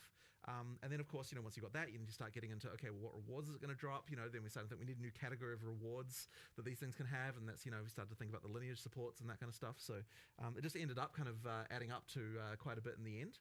But it isn't like kind of like the big end game change that we wanted to do. ว่ะแต่แม่งพูดถึง Just kind of haven't quite got to it. So อันอาร์มเนี่ยแม่งคนเบียวไปในนี้เต็มแน่นอนครับ I think will help bridge is the kind of อากาศะ part. You know, like that's still a problem. ภาษาใน That's quite ไอ that's ดาบพิฆาตอสูร What's the problem there as you identify it? I mean, ต่อยตึง issue where effectively, ต่อยตึงพระจริงพระปลอม but effectively you've got like the pinnacles at the end, and you've got like obviously when you start, ผมว่ามาแน่นอน it doesn't feel like there's those kind of mid-end game goals that you can easily achieve. That's kind of the issue that we're and trying to just a solve. lack of direction, right? Right. Nothing's there's not enough like really guiding you. Like the narrative kind of falls apart there, right? Because it's just like open world, and you want a bit more of you know telling you where to go, what to do. Have those goals where you're like, I want to do this next and this next, as opposed to like I could do this or this or this. It's nice to have those, but it's nice to also have the things kind of directing you as to like this is exactly what I want to do. The boss I want to get to. So there's kind of just a big gap there. We want to add a whole bunch of stuff in the middle there. We have a huge plan, but again, it's like, we need to you got this working on a campaign, you've got working on the end game, and you got all these like, how do you juggle all of these things? It is brutally difficult, and you end up having a thing. So I would expect, you know, next expansion to be way more end game centric in terms of fixing all of this, because you know, it was on the whiteboard. But we did do some stuff with what we had. So like that splinter change, I think, is going to be quite a big one. Like it doesn't look like much from what we showed, but what it does mean is that you've got pinnacle fights earlier in your in the experience, and of course you've got the thing where you know we're making it make more sense with regard to the difficulty, the access to the different difficulties by having it so that it's cheaper to get to the lower tier ones. So that helps quite a lot, and I think that'll improve things quite a lot even just from that. So yeah, and like of course you got the league now in Endgame as well. And of course there's a league there too. You know, the Wisps were Wisps. Sure, wasn't really a league. It's kind of just like was you know not what we've done before. And a lot of people in PoE2 may not really even know what a league is. I mean, we kind of had it with Dawn of the Hunt, but I mean having Abyss in every single area. There are Abyssal icons you can find on the map. You can't add them because they are in every area. The Abyss. So and you have different the Waystone. ทีนี้ขอย้อนกลับไปนิดนึง Endgame just added by the league's existence as well. ก็หายไปเกือบ10 นาทีเลยในประมาณ10 นาที We are start Q&A with Siggy Specific interactions with basically everything else. For sure. ประมาณ10 นาที You get a special boss based on the Rogue Exile. So that's rather interesting extra combination stuff there. It is interesting because this is a league mechanic that's in every zone. It's guaranteed. That's part of a league mechanic. But does this also have like Atlas tree integration in the way that it would later on as it becomes like a core element? No, not the way that's kind of handled is through some of the Waystone crafting. Yeah. We depending when the league ends, you know, we obviously do the whole again more for people who maybe don't know what a league is and how we handle this stuff in PoE1. I'll over-explain it a little bit, but generally we review the state of it at the end. We see what changes we want to make. Sometimes we add it to the core game immediately, sometimes later, and then we add it to the tree and decide how we want to invest into all the different things. But we try and have the meta progression, so to speak, of a league within the leagues itself, and not connected to the like core tree, because you could have a separate tree. It is a thing you could do. But in this case, it comes in the form of the Waystone crafting. You did an experiment with that recently in Path of Exile 1, doing that in a league, and you didn't exactly like the result. Different because it's not a separate tree, and that was during Necropolis, yes, and it felt อ๋ออ่านหน่อย you have to take it. ดูดิ So that didn't work. มีให้เอาใหม่ใช่ปะ It could be a separate tree, but I just did it through the Waystone crafting. Abyssal Invest in the Abyss and juice the Abyss that way. I mean, Abyssal อันนี้เรายังอยู่วะยังไม่หลับอันนี้ยังไม่หลับ Well, one of the kind of like I guess endgame issues that I've identified in the past was kind of how the Atlas trees work. Support Empower. And it felt very top heavy. Like you had to beat the boss to get points to just scale. Well, that's what I'm talking about with the lack of mid-game stuff, right? Yeah, exactly. So that's changed now though. Like the league mechanics don't scale difficulty of bosses at all. They're just about what the content is in maps. Yeah, and you get the points way earlier. So in fact, you even some of them. We made some changes to that actually as well since last night. And thus it wasn't in the live stream accurately. It was talking about how you have to complete specific objectives like killing the Delirium boss and whatnot to get your points. It's actually just now you follow the quest line, and there's a point in where you get the tablet, which is after you find the league and you kill the, just do a Delirium, you successfully go back and get a tablet. You're also going to get the first 2 points there. Now I wanted to change it so that you can get like, if we have 8 points, you get 4 points before the pinnacles and 4 points from the pinnacles. Right now it's 2 and 6. We're still looking at this just because we made a change last night. There's a good chance we might end up, adapting this a little bit more.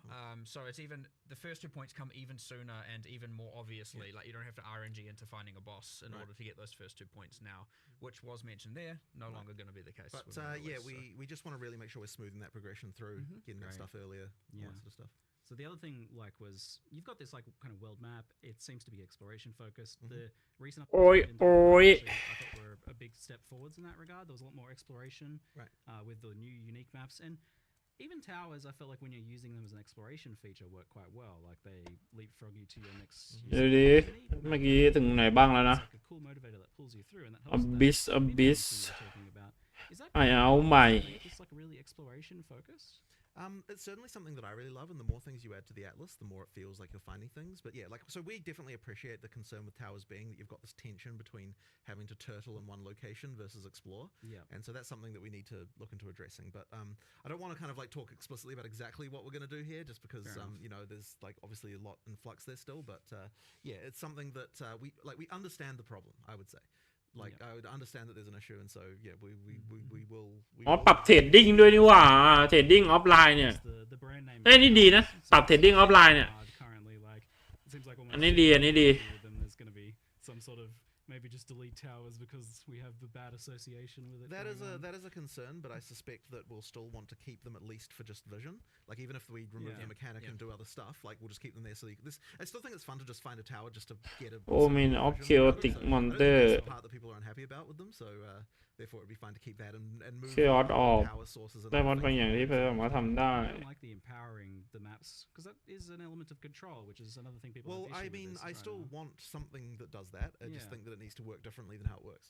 Yeah. X4 it seems to come down to ตัวละคร and maybe chat might have เออนาไฟ their issues. ตอนนี้ The issue, as I see it, ของ is ความตายที่มึงเห็นอนาคต feeling that you need ว่าเห็นอนาคตหลายประการ tower mechanic. เฮ้ยนี่คล้ายๆนั่นเลย If you're not kind of ไอเทมคราฟติ้งที่ชื่อว่า อะไรวะไฮเนโกล่าล็อกอะเหมือนจะใช่เลยนะโอ้แต่เมื่อกี้หลับไปอะดิตอนช่วงเวลาประมาณนี้เราหลับไปพอดีเลย หลับไปแป๊บหนึ่งแม่งง่วงจัดไม่ไหวครับ I just have to get to the next tower, and then when you've done one tower, but you know that two tower overlapping is a thing, then you're like, okay. ดีนะเราเก็บข้อมูลย้อนหลังไว้ยังมาอ่านย้อนหลังได้เดี๋ยวข้อมูลที่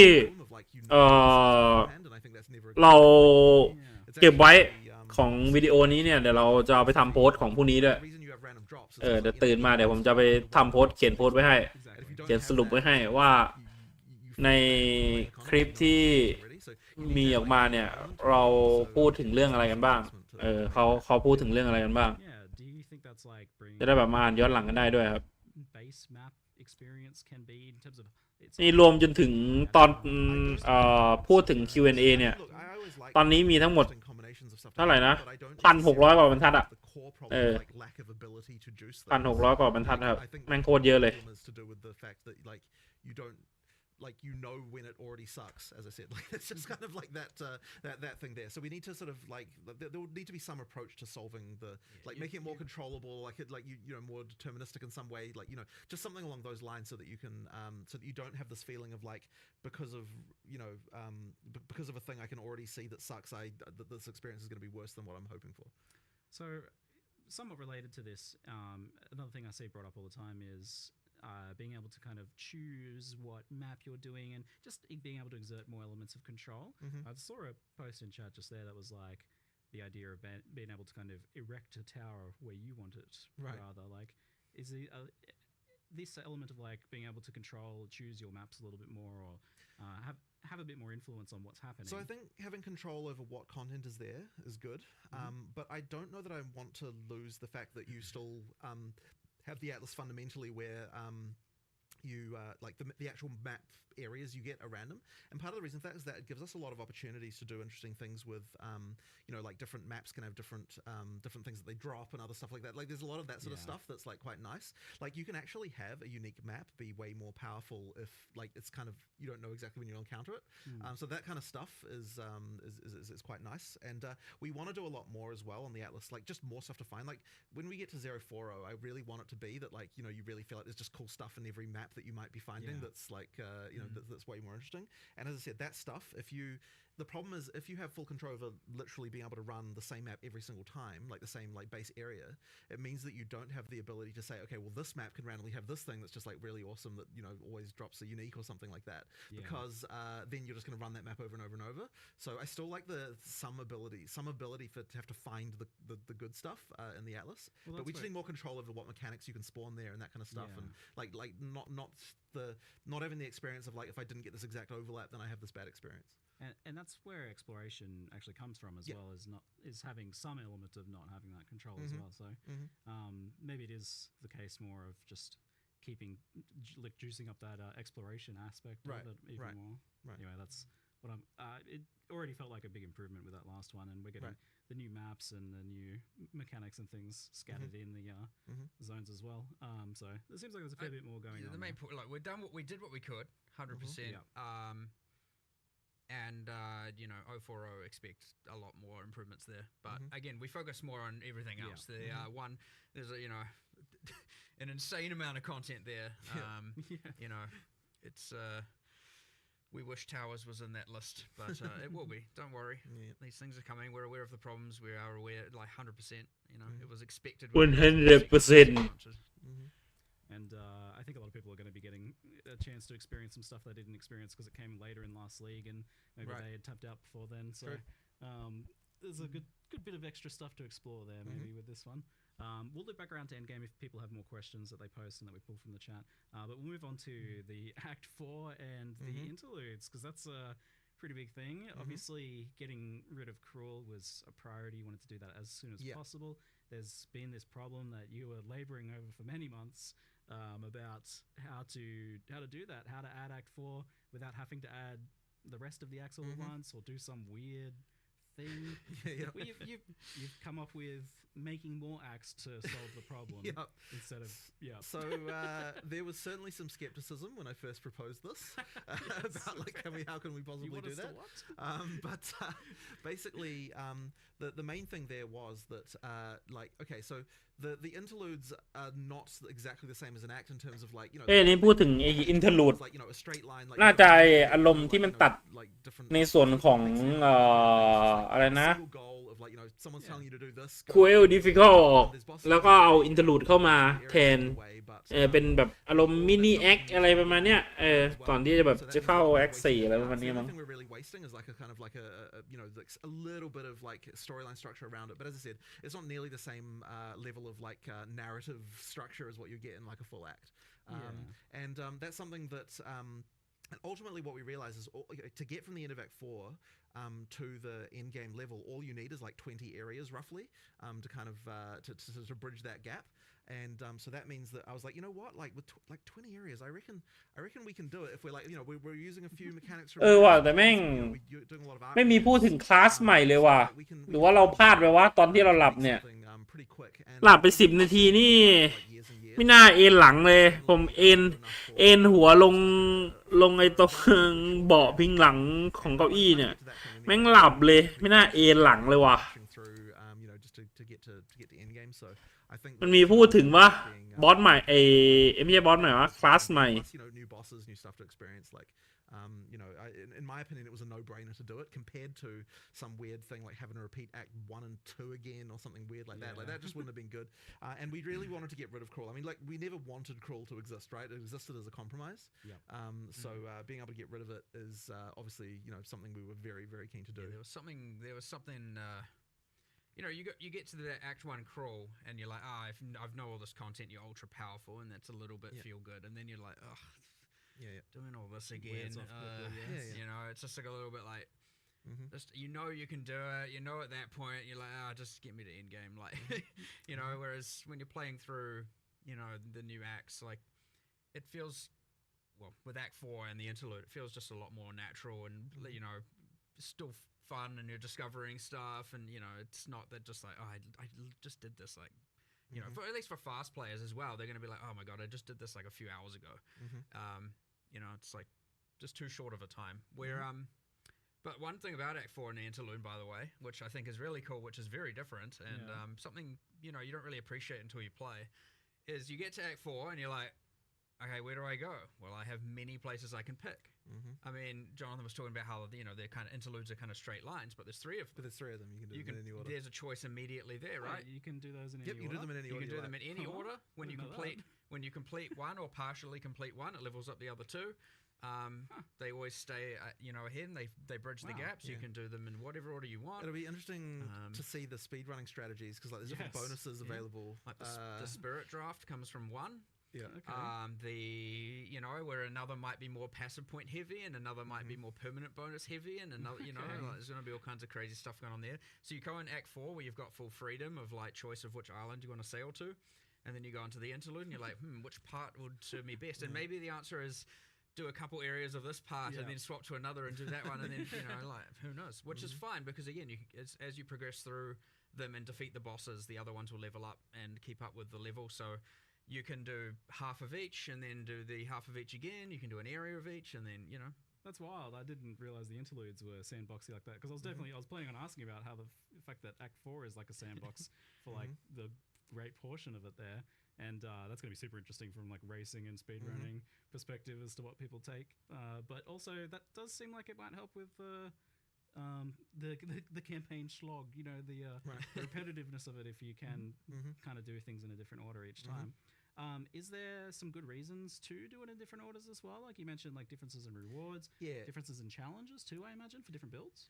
Yeah, for sure. So, like the reward thing is like probably the main reason you'd change the order, depending on what's going to work best for your character right now. So, yeah, each one has got stuff that like we're taking all the different fixed bonuses. I think that actually the fixed bonuses are different a little bit now, aren't they, than the way that they were when they were in Crawl? Did you change what the stats they were? I thought you did. The passive point number is the same. Yeah.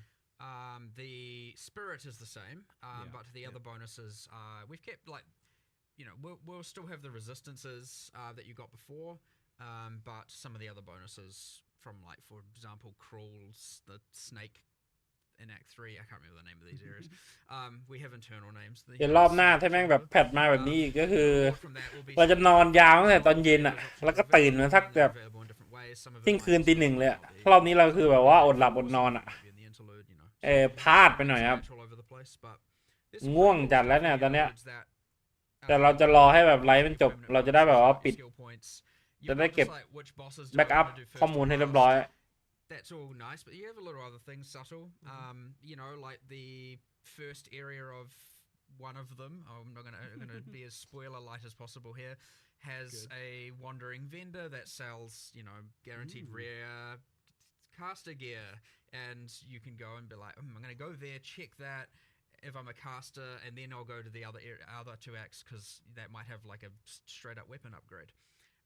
And then there's another act that sells a whole bunch of greater runes, and so you might be like, I need some runes, I'm going to go there, find that vendor, get some runes, and then go to another. And then one of them has, and you're going to have to find this for yourself, one of them has a nameless seer in it, and so go for it, find that. And I'm not going to tell you which. So do you know in advance some of these rewards so that you can make this decision? Like maybe not those kind of secret-y ones, but... I think it doesn't. Does it say it does it show it to you on the world map? You generally see the icons on the world map up to the point your character and the NPCs could reasonably know about. Okay. So it depends on the act a little bit. In some cases, it's like no humans have been there, so you can't know until you've opened it, and then it will, or until you have been told about it or know about it or advanced the quest, and now you see all the icons. So, some yes, some not, and It'll be a bit of a discovery process. But like, look, it's gonna players are gonna share information pretty damn quickly. But yeah, it's actually quite fun having all this different choice and different axes, and we haven't had this level of like, sure, you've got Path of Exile 1 Act 2 is go left or go right, and you got a little bit of that in like Act 8, but you don't. Get this much like parallel things going on like this in a kind of interesting way. So it'll be. I suspect it'll actually last a little bit longer than we anticipate, given how we had to put this kind of 3-part thing together so quickly. Last a bit longer in terms of like players finding it fresh and interesting. That's the hope. Okay. The all 3 interludes kind of appear on one world map, so you kind of got 3 parallel tracks you can see on one map. Cool. So yeah, that's how that works. Cool. decision paralysis is going to set in. Where do I go? It's only I think a lot of people will just pick one just because it's the first one. Yeah, Probably. left to right. I bet that'll be the most common You'll choice. see stats on that, I'm sure. Yeah, It's yeah, like, yeah. oh yeah, 60% pick rate for the first option. Yeah, probably. Left to right's most likely. Yeah. Left to right makes sense. The order of the islands in Act 4 a little bit less predictable. Yeah.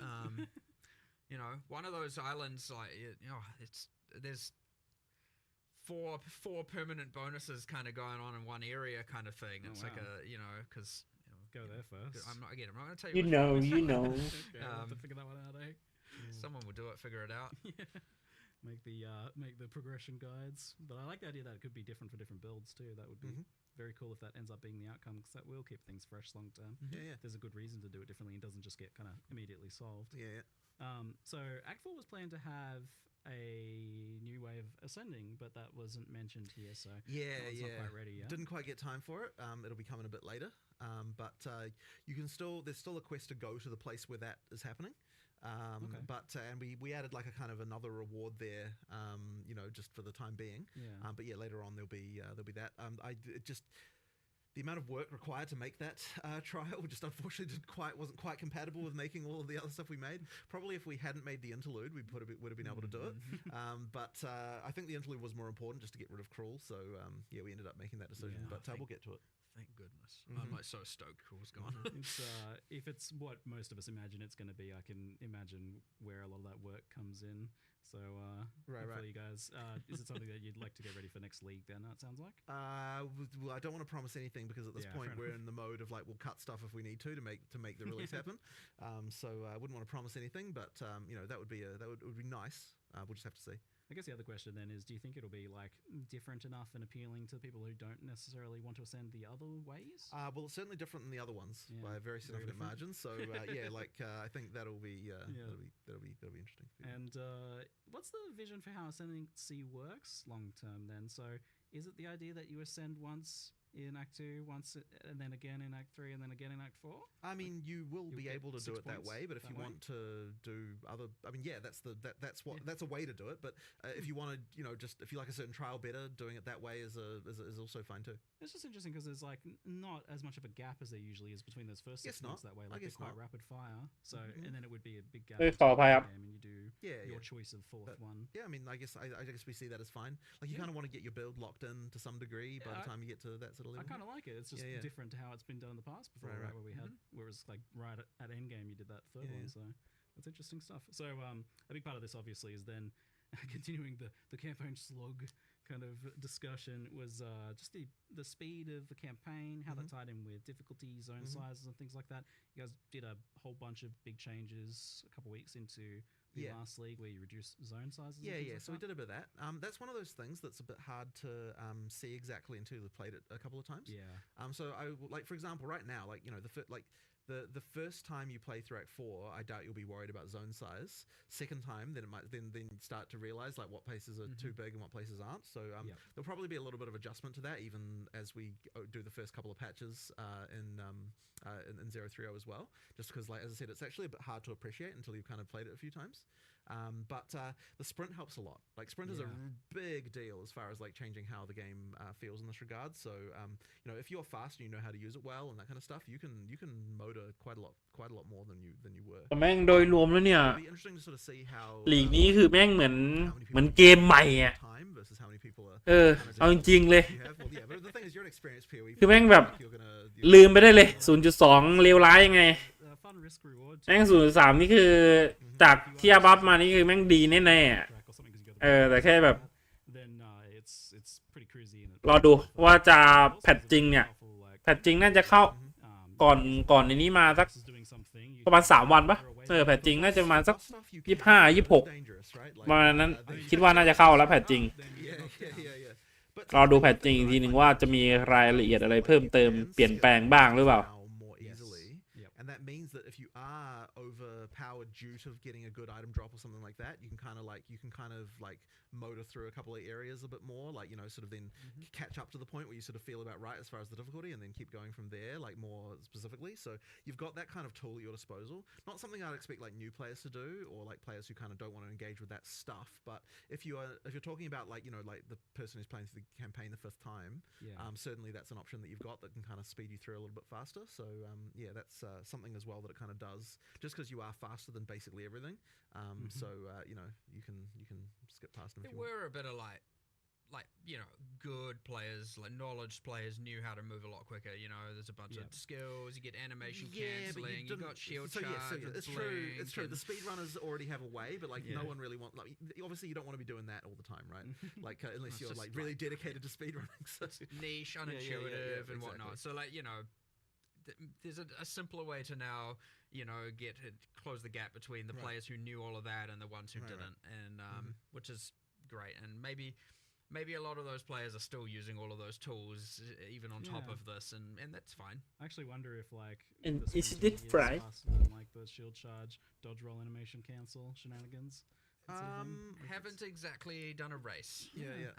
I think it's close. I'm pretty sure it's relatively close though. Yeah, well, the difference there. There's I know there's some passives in the deck side of the tree for like slightly increasing your speed while sprinting, and a few other different things while sprinting, like increasing your evasion while sprinting, and so you know there's some of that going on as well. That maybe when you speak into all that, you have a more of an advantage over those other skills. We'll see. You know, actually buffed dodge roll a bit for the sprint too. Like you can turn a bit better for longer during the dodge roll. You can. So that one was, man, I'll tell you what. So this is kind of inside baseball stuff, but sprint was like way โหแม่ง than you might Q&A นี่ก็คือแบบนั่งโมกันนานจัดทีมงาน it to be smooth and like feel right and like all of the stuff พักได้แล้วเฮ้ย at the end and like that was really really hard to do. Like it was like there was like a programmer for a very long time just working on sprint issues. Like holy crap. So yeah, like it's one of those things that you know, like every little imperfection of it, since you do it so often, needs to be ironed out. I'm looking forward to stacking move speed and dodge roll distance in Sanctums and using sprint. I use sprint in the Sanctum and I was testing earlier, and it's so fun doing some of the things with sprint. It's like with like mega long dodge rolls into sprinting is gonna so fast. Yeah, I mean we've in general just improved mobility. We've improved and even outside of that, it's like talking about, you know, sprint, slog, fast. Like there's more to it. There's you know, obviously dodge rolling has improved.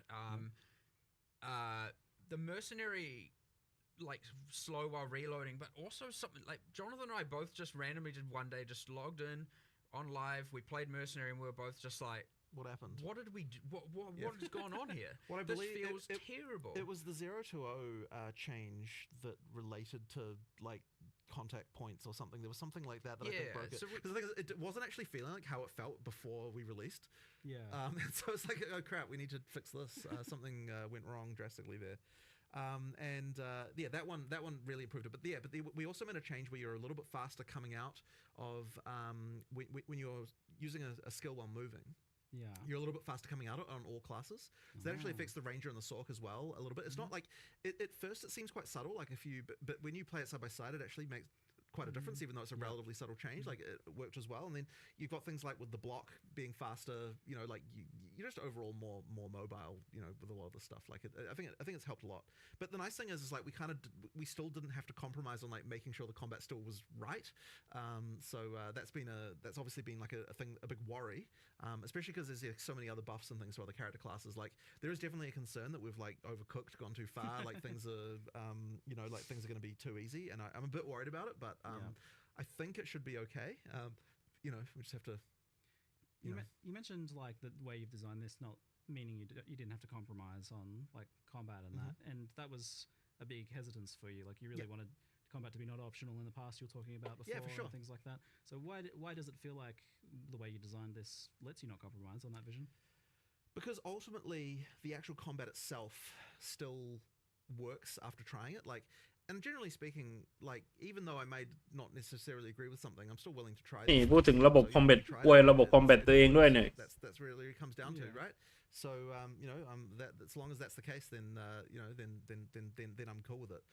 I just want to make sure that โอ้ we're แม่ง in a situation นี่ผมบอกเลยนะ ยังไม่ต้องได้เล่นจริงอ่ะแต่ผมบอกเลยรีวิวเนี่ย even during the ลี campaign. กนี้ผมทำนายไว้ล่วงหน้าเลยว่ารีวิวกับมักเขียวแน่นอนนะครับ Stuff, 'cause I just find that boring. ลีกที่แล้วเนี่ยรีวิวแดงนะ I feel like you need to have จากปกติแล้วเนี่ยตอน 0.1 เนี่ยรีวิวเขียวนะครับ during a boss fight. ผมสังเกตอยู่บ่อยๆหน้าเพจสตรีมตอนขายของครับ Now, Uh, โดนถล่มรีวิวบอมอ่ะตอน 0.2 อ่ะแม่งจากรีวิวเขียวกลายเป็นรีวิวแดงเลยอ่ะ ฉะนั้นผมก็เดานะครับว่าลีกนี้เนี่ยยังไงก็น่าจะกลับมาเขียวแน่นอนครับ เดี๋ยวรอดูเลยตอนลีกเปิดจริง คือแม่งน่าเล่นมากเนี่ยตอนนี้คือหลายๆอย่างแบบปรับปรุงมาคือแบบดีขึ้นกว่าเดิมเยอะ เฮ้ยรีบปั่นงานให้เสร็จดีกว่าวะเราจะได้แบบว่าเล่นเกมแบบเต็มที่ Sometimes it is like knowing how much resources this is going to take. If this fails, it's a massive waste. Because I mean, there was another one that was like hugely contentious, which was removing the limit of 1 per support gem. Yeah. Was something that took a bit of convincing to even get people to want to try out. Like that was definitely a worry.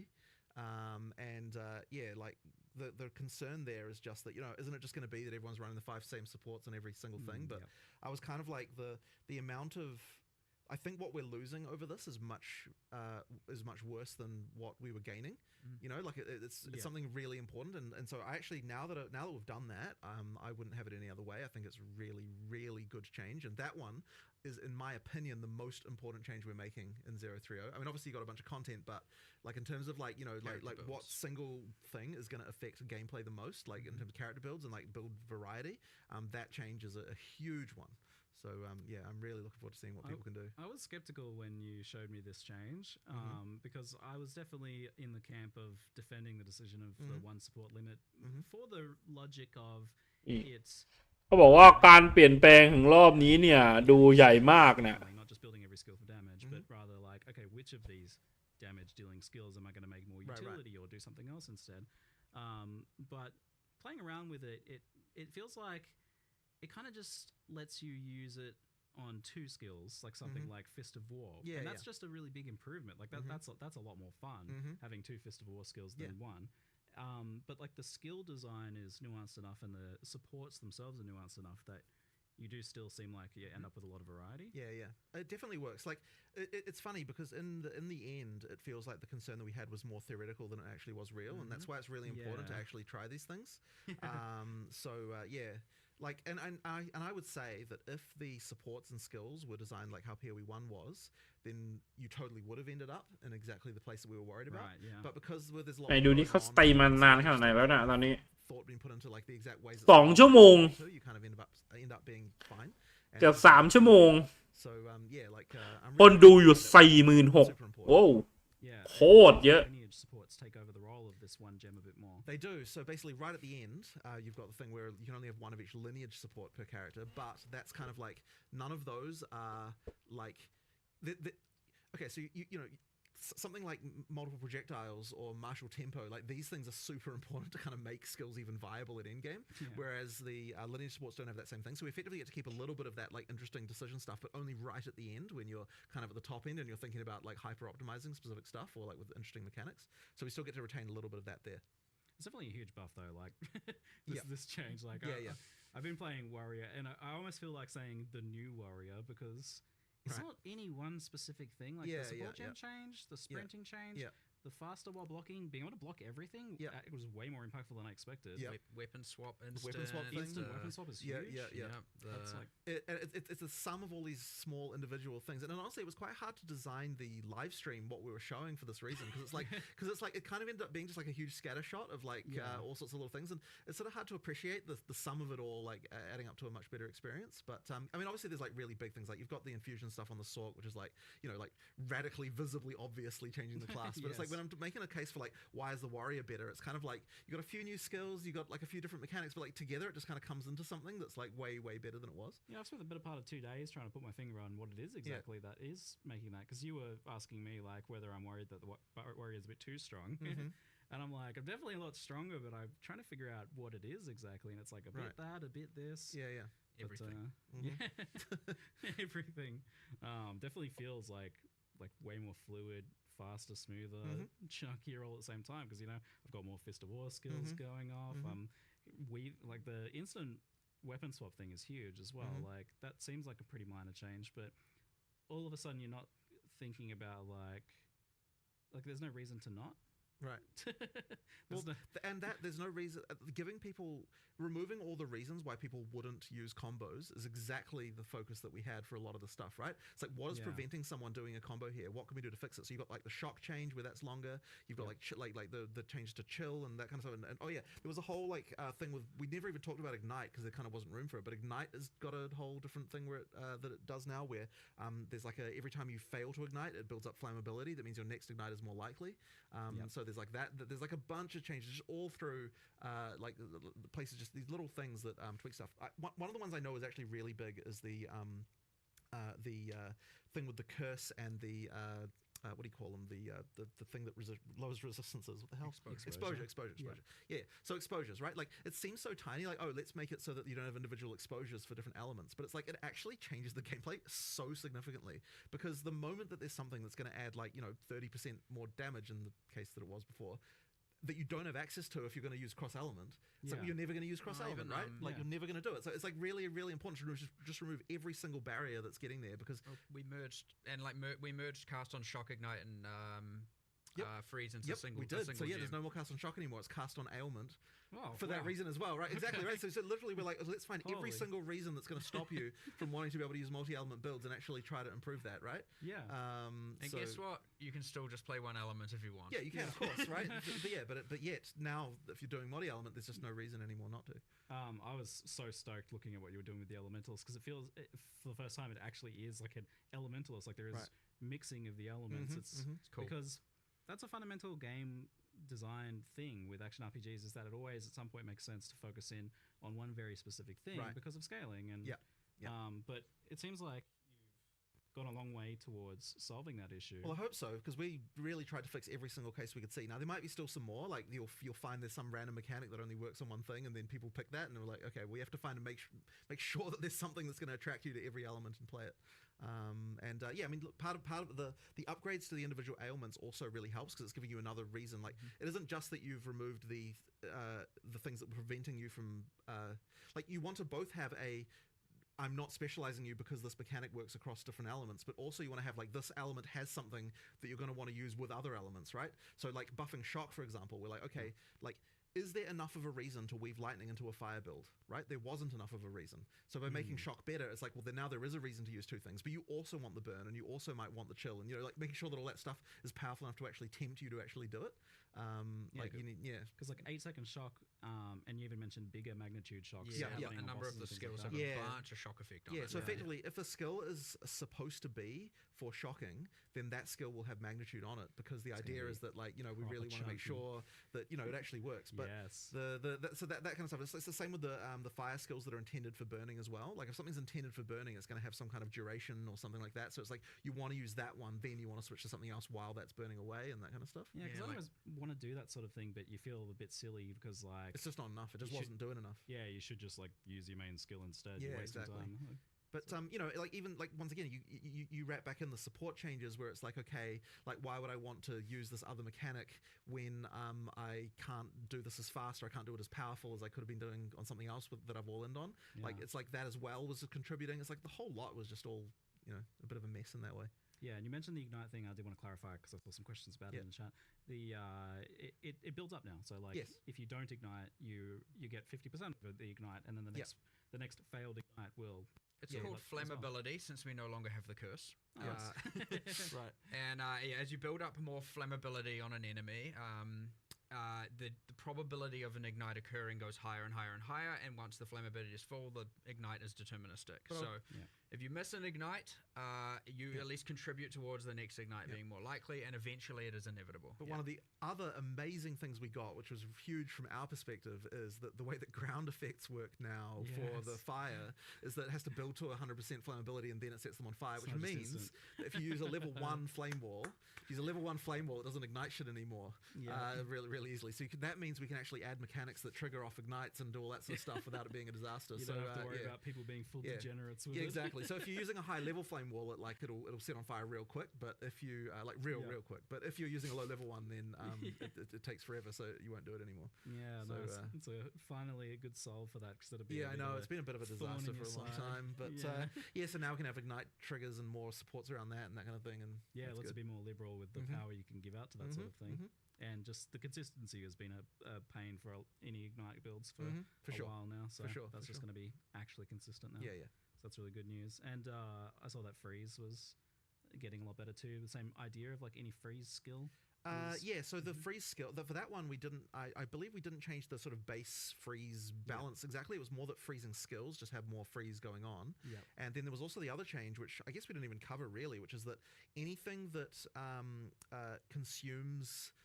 we'd use the word poise, but basically what that means is that anything that's like harder to apply to a boss, if the mechanic is harder to apply to a boss, then we want to increase the reward for doing it on bosses. So that we've got like an extra damage versus unique monsters, like kind of in quite a lot of places and different skills now, because, once again, if you freeze a boss, it's way harder to freeze than it would be a regular monster. We want to make sure that the payoff for that, for utilizing it, is now much more chunky. And this was substantial enough that you could actually see it in the footage. Like you saw the boss getting chunked from those shots in the footage compared to like the regular attacks. But there were other ones as well, right? Like, so with the armor break, for example, it's like you weren't really incentivized to consume armor break on bosses. So the way we solved that particular one was like, okay, if you're an armor break consumer, rather than consuming the armor break, we're going to upgrade the armor break to a new state, like a new higher, like a level buff that's going to do something different. Like in the case in the case of Sunder, you're like upgrading from plus 20% to plus 40%, but then it also refreshes the duration, and then so effectively you're more incentivized to do this, and then because it actually extends it now. So that's like another thing where like let's actually make this combo work. The high velocity rounds one is very good. Pretty crazy. It's so that's crazy, it takes your armor break into, I don't remember the name, let's say T2 armor break. Shattered armor. But it's then for the next however long the duration is, 5% of the, think of it like a kind of infinite impale. 5% of the damage dealt by the high velocity rounds is dealt on every single hit for the rest of the duration. And that means every single pellet of a shotgun is doing a percentage and every, of the high fragmentation rounds is 10 hits.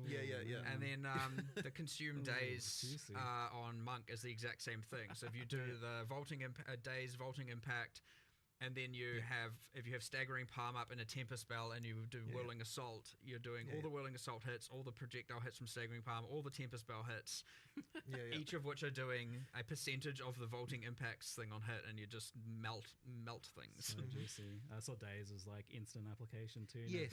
Well, that one was kind of worthless before, so we're like, let's just make it actually work. This idea of like buffs that get escalated into tier 2 buffs is like a kind of cool concept. I like that one. And the other funny thing about it that's like less obvious but really good from our perspective is that it means you can't repeat the combo piece immediately either, because once you've upgraded the armor break, it's extended the armor break, which means that you can't just reapply the armor break immediately again either. You have to do something else. So it actually kind of generates that rotation kind of naturally, which is kind of a nice one. It's chunkier and it feels like you're not an idiot for doing it. Right, exactly. Before it's like, why would I want to remove their broken armor and make them tankier again? It never really made any sense. That's a good one. But it also like prevents some of the weird edge case stuff that is a pain for you guys. So huge improvements there. There's a lot to take in with the supports and skill changes and things like that, but it's like with the amount of supports that are getting added now, and now tiers of supports and lineage supports, do you feel like there is a point where it's a bit much for players to like take in? Like, well, so I've got something. There's some stuff around this that I would like to improve, which is that first of all, we did a full pass on recommendeds to because there was a lot of terrible recommendeds right now, and so we did like a full pass on that. So basically, what I'm hoping is that now, at least all the recommendeds are not bad. Like I was kind of trying to really answer the question of like, are these 3 supports the truly best supports that this skill could have, right? And previously we had this extra constraint that kind of screwed this over, which was that because you could only have limit 1, there was always this thing of like, oh, but would you use it on the skill or would you use it on a different skill that we were always kind of working around? Now we can just be like, what are the 3 best options, right? With no other constraints, right? And so that means that like that immediately makes it easier for us. But I think the other issue is that what it was, the whole like, there's too many supports thing, part of it was because since the recommendeds were bad, you kind of had to go to that other screen where you've got all this other stuff. It's like, if you actually rely on the recommendeds to be good, it's like, the fact there's a bunch of supports doesn't kind of matter as much. I remember we had a ranger with the 10 skills, 50 supports, and it was 2 out of 50 were recommended, I think, for the skills they were on. I'm like, yeah, it's a bad sign, right? And so if that's a bad sign, if your in-game ranger is that, it means that if the player who's following the guide that we have given them is not only not being rewarded, they're being punished because we're making them make wrong decisions. Yeah. So I'm sure there'll still be a few that are incorrect on there, but like hopefully it should be way better. And the other thing as well as I'd really like to do is I think that we might want to get into starting to recommend more stuff, or maybe even like recommending stuff based on the previous stuff that you've already done. That's crazy. Which might be just get a bit complicated, but I'm kind of like, I feel like we maybe should start thinking about that. That sounds like a nightmare to code. Maybe, but then it's kind of like, or maybe like if you've got this other skill on your build, then this becomes an option, or there's something like that we might have to do, because I think there's more we can do there. But whatever, for now it's just at least we're like, here's the 3 best shit. Oh, but also the names. I know. The names are so much better now as well. Yes, right. So we did a pass of like making the names more obvious. Like, because there was a lot of supports that just kind of weren't like search for, there's this thing that does a thing. I don't. What is it called? I don't know. Yeah. Just, I don't know. Impossible. Whatever. Google it. Yeah. Like, there's something that does an explosion with armor, but what's it called? Well, that one should be obvious, I think. But armor explosion. Yeah. Yes. But yeah. That's what it needs to be like. No, I'm pretty sure it is called that now. Yeah, good. But yeah. I remember just being like, if I'm struggling with this, so many people must be struggling with this. Like I remember we went to build or whatever. Right. Yeah, it was not the most intuitive of systems for sure. So massive step forward in the UX, the understandability, all of that stuff for sure. I'd say as you play it and as you take it as it comes, it's not overwhelming. It's easy to look at it in this context and go, oh my god, 100 in support and whatever the numbers are, linear supports, and oh my god, there's so much going on. The linear supports really should be treated more like uniques, so they kind of just go into the big pool of like, stuff that at end game you're kind of like, potentially working on. But I mean, a lot of the linear support things will end up probably being like, oh, this build guide says, this is the thing to use here, so and here's the boss you need to farm to get it. So I suspect that it obviously ends up a lot of that way with uniques a lot of the time. But there being so many options for this stuff, actually, kind of like, so there's this thing that ever since kind of the internet, we're spoiled, right? We're inherently spoiled for everything. We have the build guides and all that, and there's a lot of fun to that as well. But we obviously lost some of that kind of mystery of your own self-discovery. But I feel like you're almost forcing us back to that age a bit, because there's just too much for guide creators to really cover. I don't know about that. Like, people will still converge on things. But even if a guide creator like creates a build, even if it's like quite well optimized, there's usually like a few other options. Well, that are ideally, almost as I mean, optimized, that's part of the fun, right? Like, over time, people come up with more stuff, and ideally, since we're shaking the meta up each league as well, like, there's still new stuff to find. I mean, that's like, I think that Path of Exile is actually a game that still has that because of the fact that there's enough stuff and there's enough meta changes to actually cause it to be that there's still cool stuff to find that no one's discovered yet. Which is, there's not many games like that really that. I don't really think I get that as much from Peri 1 anymore, but Peri 2 is getting that. I guess so. But I mean, that really just comes down to the amount of meta shake-up that happens, Yeah, I guess so. Yeah, for sure. So with the sheer amount of like supports and things, have you taken a look at how we obtain like sockets and get a 6 link, and how hard it is to do that, and how many we get? So there have been some adjustments. Actually, this is probably a good time to cover a topic that was probably not obvious in the live stream, which is that we now have a system that allows us to effectively. And I don't have a good way to phrase this really, but it's like, so I'll take the transmutes as an example, right? Okay. So in the live stream, we're like, it's dropping too many transmutes. We want to instead drop these more powerful ones. The way that actually works is that as you get higher level, it specifically takes like some of the juice, if you will, of the transmutes that would have dropped, official term, and then instead drops higher level ones, but less often. So the kind of the idea is it's like, we're getting rid of the crap you don't want and kind of like making higher, like better stuff that you just get less. So good. And we're actually we've actually changed over some of the ways that, for example, the way that uncuts now drop as you get into the end game as well works that way. So it's like it effectively turns. You're getting less uncuts, but you're getting more of the but they're turning instead into higher level ones, and like that kind of stuff. So like that'll change the game a little bit. Now I don't know if we're going to have that exactly perfectly right in the very first version, but effectively that should mean that you that the way it makes that feel is kind of better in terms of getting those upgrades. So I'm pretty sure that I'm not 100% sure of this, but I'm pretty sure that the jewelers have also been changed to use that system instead. For the very top one, I think. You did the change. I wouldn't know. I think that one's been changed. But there's effectively like so what you get there is we're still trying to make it so that you get enough of the low level currency that you can still do map crafting, because obviously you don't want to burn the higher level ones on that. But what it does mean is that you won't need to do as many crafts. Like just the bulk of the number of crafts you have to do to get decent stuff will be better, and you won't just get as much just the crap that you don't need. Now, I will say that the perfect exalts are not common. They are quite rare, and there's also the drop rates are to an extent that's much larger than previous stuff because of the way that works are much more controlled by the level. So at the difference between the eye level 78, 79, 80 is quite large in terms of the percentage that gets converted. So there's a little bit more going on there, and then eye level 81 and 82, like from rares and uniques. Yeah. That is even more. So like you kind of there's a little bit more of that going on with that to make it you can cube them down, right, as well. You can so down cube. You can't up cube. You can down cube. If you're So that's probably not a word we should be using. But you can split them apart. Like if you're an SSF and you're not getting enough of the basic stuff to roll waystones, and you happen to be getting some of the higher tier ones, and you don't need them for your gear, downgrade them so they can and split them into 3 so that you can apply them to your maps, like that's the... Interesting. Criminal to split a perfect exalting. Well, no, you wouldn't do that, obviously. It's more about the greater one going into the other ones. Exactly. Nice. So kind of on the topic of like the sockets and the gems and things like that, what's your kind of like expectation for like when a player would have like one 6 link or even multiple or all 6 links? Is that a thing that you think players have now, especially with the support gem change? I don't know that we've necessarily changed that for 6 links too much. For the lower ones, like for the 5, we did add a few more like specific drops around during the campaign, and like a few more things like that to kind of just make sure we really wanted to make sure that there's a bit less randomness for that part. For the 6 though, it's still kind of like supposed to be the peak, like top end stuff. So it's really the 5 that we want to kind of make a little bit better as far as like we guaranteeing significantly changed the drop rates of these as well in 021.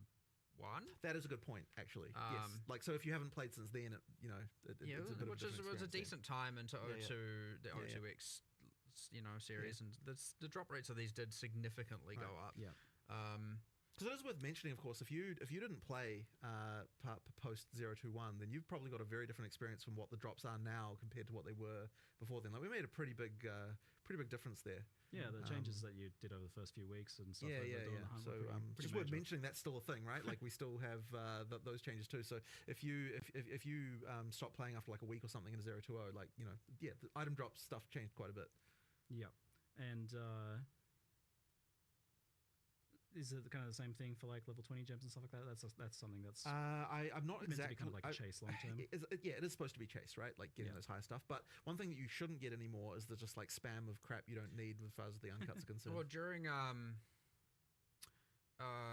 that O2X when we were looking at item drops and everything, I looked into the gems, and it was okay. So obviously we added that Venter's gamble box, and that was dropping them. And I was like, why does it feel like 90% are coming from that? And we looked into it, and then it was like, oh, these are like only dropping from the way the levels had been set up. It was assuming that the tier 16 maps were 83. Like in PoE 1, the highest tier of maps. That's why they weren't dropping level 20 and gems. So the drop levels of level 20 gems were like dropping from only, the corrupted +1 level areas and all of that, and only from super restricted. And so I was like, oh my god, this was just a straight up error. Early so access, we went back and we were like, I'm just gonna -3 levels from everything there. But that was a 0 to X change, to be clear. So that was already fixed. Nice. bit of a disaster. But also inherent items. There's another change. Just speaking of gem levels, it just like clicked to my mind. We've actually what we've done is taken all the wand, staff, skills, and whatnot, and we've effectively balanced them. Because the idea is you find your like, let's say your volatile dead wand. You're gonna use that for a while. Like if you 2,000 กว่าบรรทัด especially in the โอ้ย campaign. อยู่ what we've บ้า done แล้ว is แม่ง balance them as if they were แพท like 3 เกมใหม่เนี่ย implicitly. And you can now ไม่ได้อัพแพทแบบเกมเดิมแล้วนี่แม่งเกมใหม่ชัด 20 inherent skills even on unique items for the ones that did level up from the ground as well. So like those are playing to add to the sorceress and other classes arsenals. Those are playing more of a role as well, and then you can get with the uniques.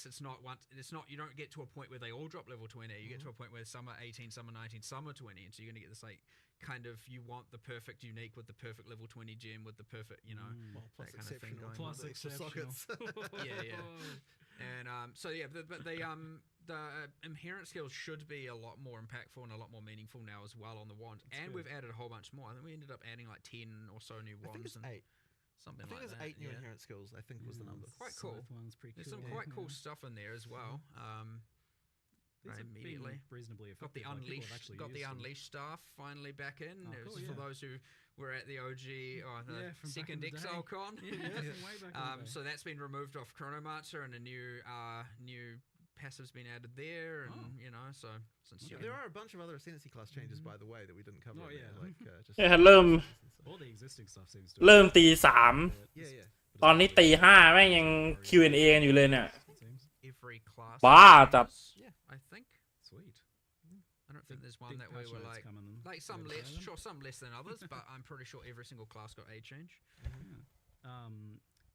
So I think it seemed that you get the access to the level 3 uncut supports pretty quickly. Like it was like Act 3 I found one.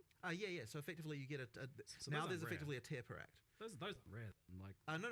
yeah, like so because that's what I was thinking. I was like, oh, these tier 3 ones. Yeah, but bear in have, mind like, we've sort of different rearranged effects everything, right? Because what we've got things that level up. So effectively, in tier 2, you're often getting things that are level ups from tier 1, and so then we can push a couple of those up to tier 3. But then in tier 3, there's some of them as well. So you kind of it's sort of spread out a little bit more evenly, and the extra levels kind of mean there's more interesting upgrades. And one of the other things I just wanted to mention is there was and part of the issue with the supports before is that there was kind of this decision fatigue you had a little bit with them as well, where it's like you didn't want to remove something to add a new thing. Like you'd more likely wanted to just all in on the thing you already picked. So having some level ups like that kind of actually just eases that a little bit, where it's like there's a really obvious upgrade sometimes if I just pick this, and sometimes it's just nice to have gives you a little break. Yeah. I really like more powerful. the new tier per act. I actually really value the fact that no matter what, when you get to that new act, obviously the interlude is kind of considered one and a bit act, so it's not you're not getting 3 tiers of supports there. But I really like that no matter what, obviously you get to the new act, you start seeing all the new base types, and now you have this new tier of supports, and so every time you get to an act, you're getting just like straight up like, all right, let me just get a bunch of power upgrades straight away. Yeah, it seemed like there was a much better breakdown in the progression now, in terms of both skills and Well, like every second act you get new rune tiers. Every second act you'll get new. Every as well. Can't remember how that's more. split. I feel like that's 1, 2, 3, 4, and interlude, and then endgame for essences. So like, there's a lot of like, you get to act 4 and you get a new tier. You get a whole bunch of new base types. You get a new tier of essences appearing, and so on and so forth. It's like just feels really good getting to a new act and getting all the power from it. We'll talk more on specific archetypes then, but first, so like on the skill topic, thing that comes up often from Chad and earlier questions I've gotten is like about the overimportance of plus levels across the board for a lot of things, and also the impacts of mana costs on that. Like you guys did a pretty big adjustment on that recently, but how do you feel about where mana costs are at and plus levels? We have lowered the exponentiality of mana costs like pretty drastically, especially level 20 plus is going down a lot, like an absolute huge amount reduction. We're trying to keep the campaign relatively intact. Awesome. There's another, you were talking about the importance of plus levels. Like one of the reasons for this is that a lot of endgame builds especially ended up using something that was using flat damage and thus scaled strictly from gem levels and not from your weapon's damage itself. And as a result, what a lot of people were using was, oh, what's this magic weapon with just plus whatever the number is, 7 or something. We've actually changed quite a lot more things to be weapon-based scaling around the place. Obviously, not on the sword. What's kind of like an example about that? Like, what sort of I things mean, have be like changed? I mean, everything that was flat damage, all those unarmed skills, all the obviously a different with hollow palm gives you damage a different way. But with shockwave totem, you know, all of the stuff, we're just generally going like, nah, we just want weapons to matter, and this whole just using a single affixed weapon at the end is it's not going to fly. Now that being said, plus gem level still pretty important, and especially in the case of casters. But yeah, the mana costs just got kind of out of control. Manageable in some cases with some builds, with others, nah, not at all. So yeah, that's come down like a lot. I don't have the exact numbers. We were looking at a lot of the models yesterday of what the numbers were changing to, and I was like, look, I'm happy with the 21 plus, but there were some changes towards the later campaign that I was like, no, I don't do those, undo that change. So we're fiddling with the numbers a little bit, so that the intent was to obviously have it so that when we post the patch notes, we have something that's relatively correct. But of course, we like to tweak these things all the way through to the end based on testing. So we'll see how it goes. But yeah, 20 plus in particular, way down. Cool. Great. It got out of control, like actually out of control. But I know that conversely, you do want mana to be a thing that you actually interact with. So where do you kind of want mana to be on a build by build basis? Like, what's the expected kind of like player solve? Or and as you can see from something like the new keystone we added for leech applying to elemental, like ideally, especially right side of tree, you can spec into some leech. You got your monk, you got your ranger kind of thing. Ideally, being able to just solve your mana problem with leech almost entirely. Nice. You know, you have obviously attackers in general are meant to have cheaper costs and do have cheaper costs. It is something an int character is supposed to have to deal with. To at least some degree, and I'd say that is relatively the case most of the time, especially when you start to get gem levels. It's just part of that puzzle for those characters, and that is intended. Now, it was to extreme, obviously, so that's come down, but it is still, you can't just get away with not investing into it at all. I generally, when I try and play on live, try and play the thing people will play in the least. So that I'm most equipped to be able to deal with the rebalance of it. So I just played a sorceress for the last league. I actually enjoyed the solving the mana thing, but yes, then once you have your plus, I can't remember all the values, you know, 6 on your wand and 3 on your amulet and all of that stuff, you're just like, oh my, this is insane. And then certain skills just become completely non-viable. And, you know, all of a sudden the triggers are just like, goodbye all your mana. And then you have, you know, all that. And I was like, I had mana on every single slot, mana regen on every single slot. I had probably a third of my tree in mana, and like my damage wasn't a problem, but I was like, okay, this is just going too far. And like, and then I'm like, and I'm still doing far less damage than, you know, whatever, some other build that's had to not care about it in the slightest. So, missed the mark for sure on that one, but, it should be a pretty drastic course correction on that front now, yeah. I like when you actively suffer in game for a smart. Good changes come out of it. Well, the trade suffering got to a point where it's like, nah, this needs to stop. It got so much worse last league for me. I was like, seriously, just like, I'm so done with the AFK. Just please, can more of you be at your computer? And then it's like, well, we have this plan, we have this system. Let's just bloody get it done, so that we don't have to deal with this ever again. But let's talk about trade then.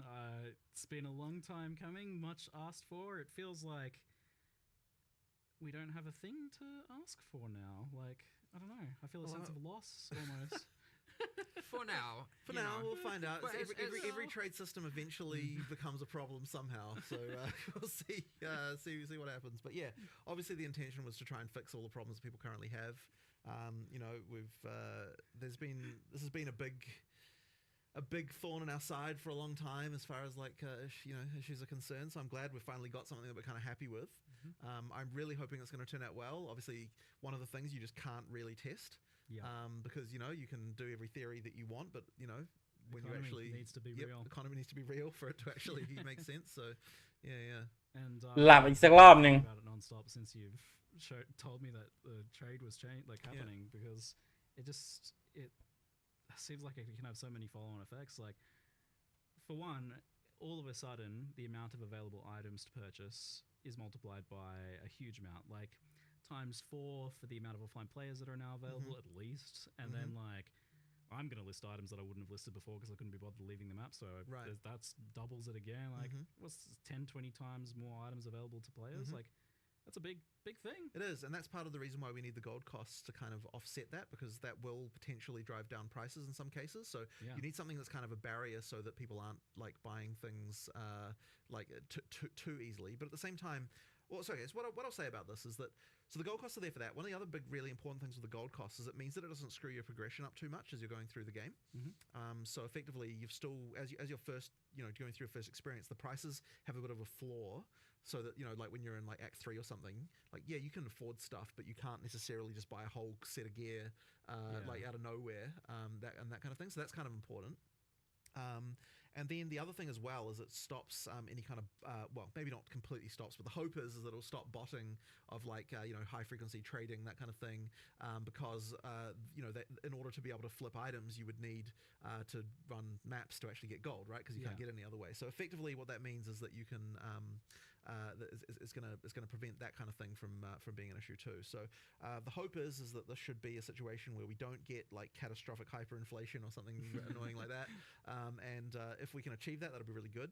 We did pitch the gold prices on the high end to start with, because we're a bit afraid. If it turns out everything's fine, we can lower them down a little bit, but they'll be a little bit high to start, just because we're a bit afraid, and we don't really want to have to jack them up after they when they were low. So you said this that they were pitched on the high end, but then when I ask you about how much gold it actually costs to buy something, like what amount of gold does it cost in terms of time or maps? The discussion was that buying a rare should cost you about 1 map worth of gold. That's like seems like nothing to me. That doesn't seem that high. Like, I mean, like it's you enough end up with a lot of gold. It's a lot for a botter, but it's well, not exactly, much for right? a player, It's a lot for a botter. That's the thing. Yeah, sounds perfect. A little bit earlier in the game, this a little bit different because you want to make sure that you're not screwing with the progression too much. So it has to be a little bit adjusted. But effectively, that's kind of the goal. Just it's enough of a barrier to stop the flips, basically, because you still actually that sounds low enough that the currency cost of the items is more likely to be a. Well, I mean that is the part that the players receive, so you'd want that to be something that matters. But like as I said, the floor shouldn't be too bad. But it's gonna. ดูดิตอนนี้แม่งแปลมันเท่าไหร่แล้วเนี่ย I honestly have no idea really. Like I don't know whether the prices will be lower or higher. 2,800 กว่าบรรทัด แม่งพูดกันเยอะจัด ทีมงาน ปล่อยเกมใหม่อะเนี่ยไม่ใช่ปล่อยแพทใหม่นะปล่อยเกมใหม่ Prices bottom out for like usable, decent to bad items. Like they go down to 1 alc. But the problem is then at the same time, people don't want to make those trades, so their minimum price climbs. And it goes to like 5x or 5c or whatever. It's like the minimum that they would even leave a map for. So that created a floor before. But then on the other hand, kind of gone now. On the other hand, if you're just filling up all your stash with a bunch of crap, like that's like as a seller, you don't necessarily want to do that either. So like you've got that element. And this is something I love about this system is that it's going to give you. ผมหลับละตอนนี้หลับไปสักรอบ You're going to get in real time those. A bunch of people are going to turn up in your hideout. If you underprice something, a bunch of people are going to turn up instantly. They're going to be there. So this is my favorite when we talk. You told me how this works. So people click it, they get transported to your hideout at the location of the NPC with the box open with the item highlighted. So you can't like troll people by like putting the NPC somewhere far away from the entrance or something like that, which should be otherwise an issue. But like you get like really popular items and you've got an active shop. You can have like 20 people in your hideout. Yeah, you can. So we actually popular. So we actually had to do a thing where effectively there's only 24 slots for people who aren't your friends or party members. So effectively, that means that there are some extra slots that are dedicated so that you can't someone can't stop you from being able to map or something just because you had a popular item that people are looking at. So we pre-thought of that one at least. Like I am sure that there will be other random trolls that people will discover as a way to do this, and we'll have to iron them out.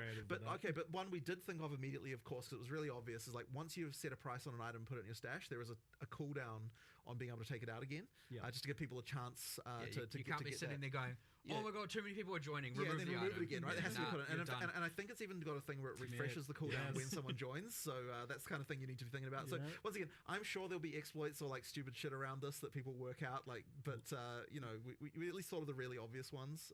It's going to be a really like physical, tangible way to like learn the price of things. Like, because you can put a bunch of stuff there, no one's coming to your hideout. Yeah.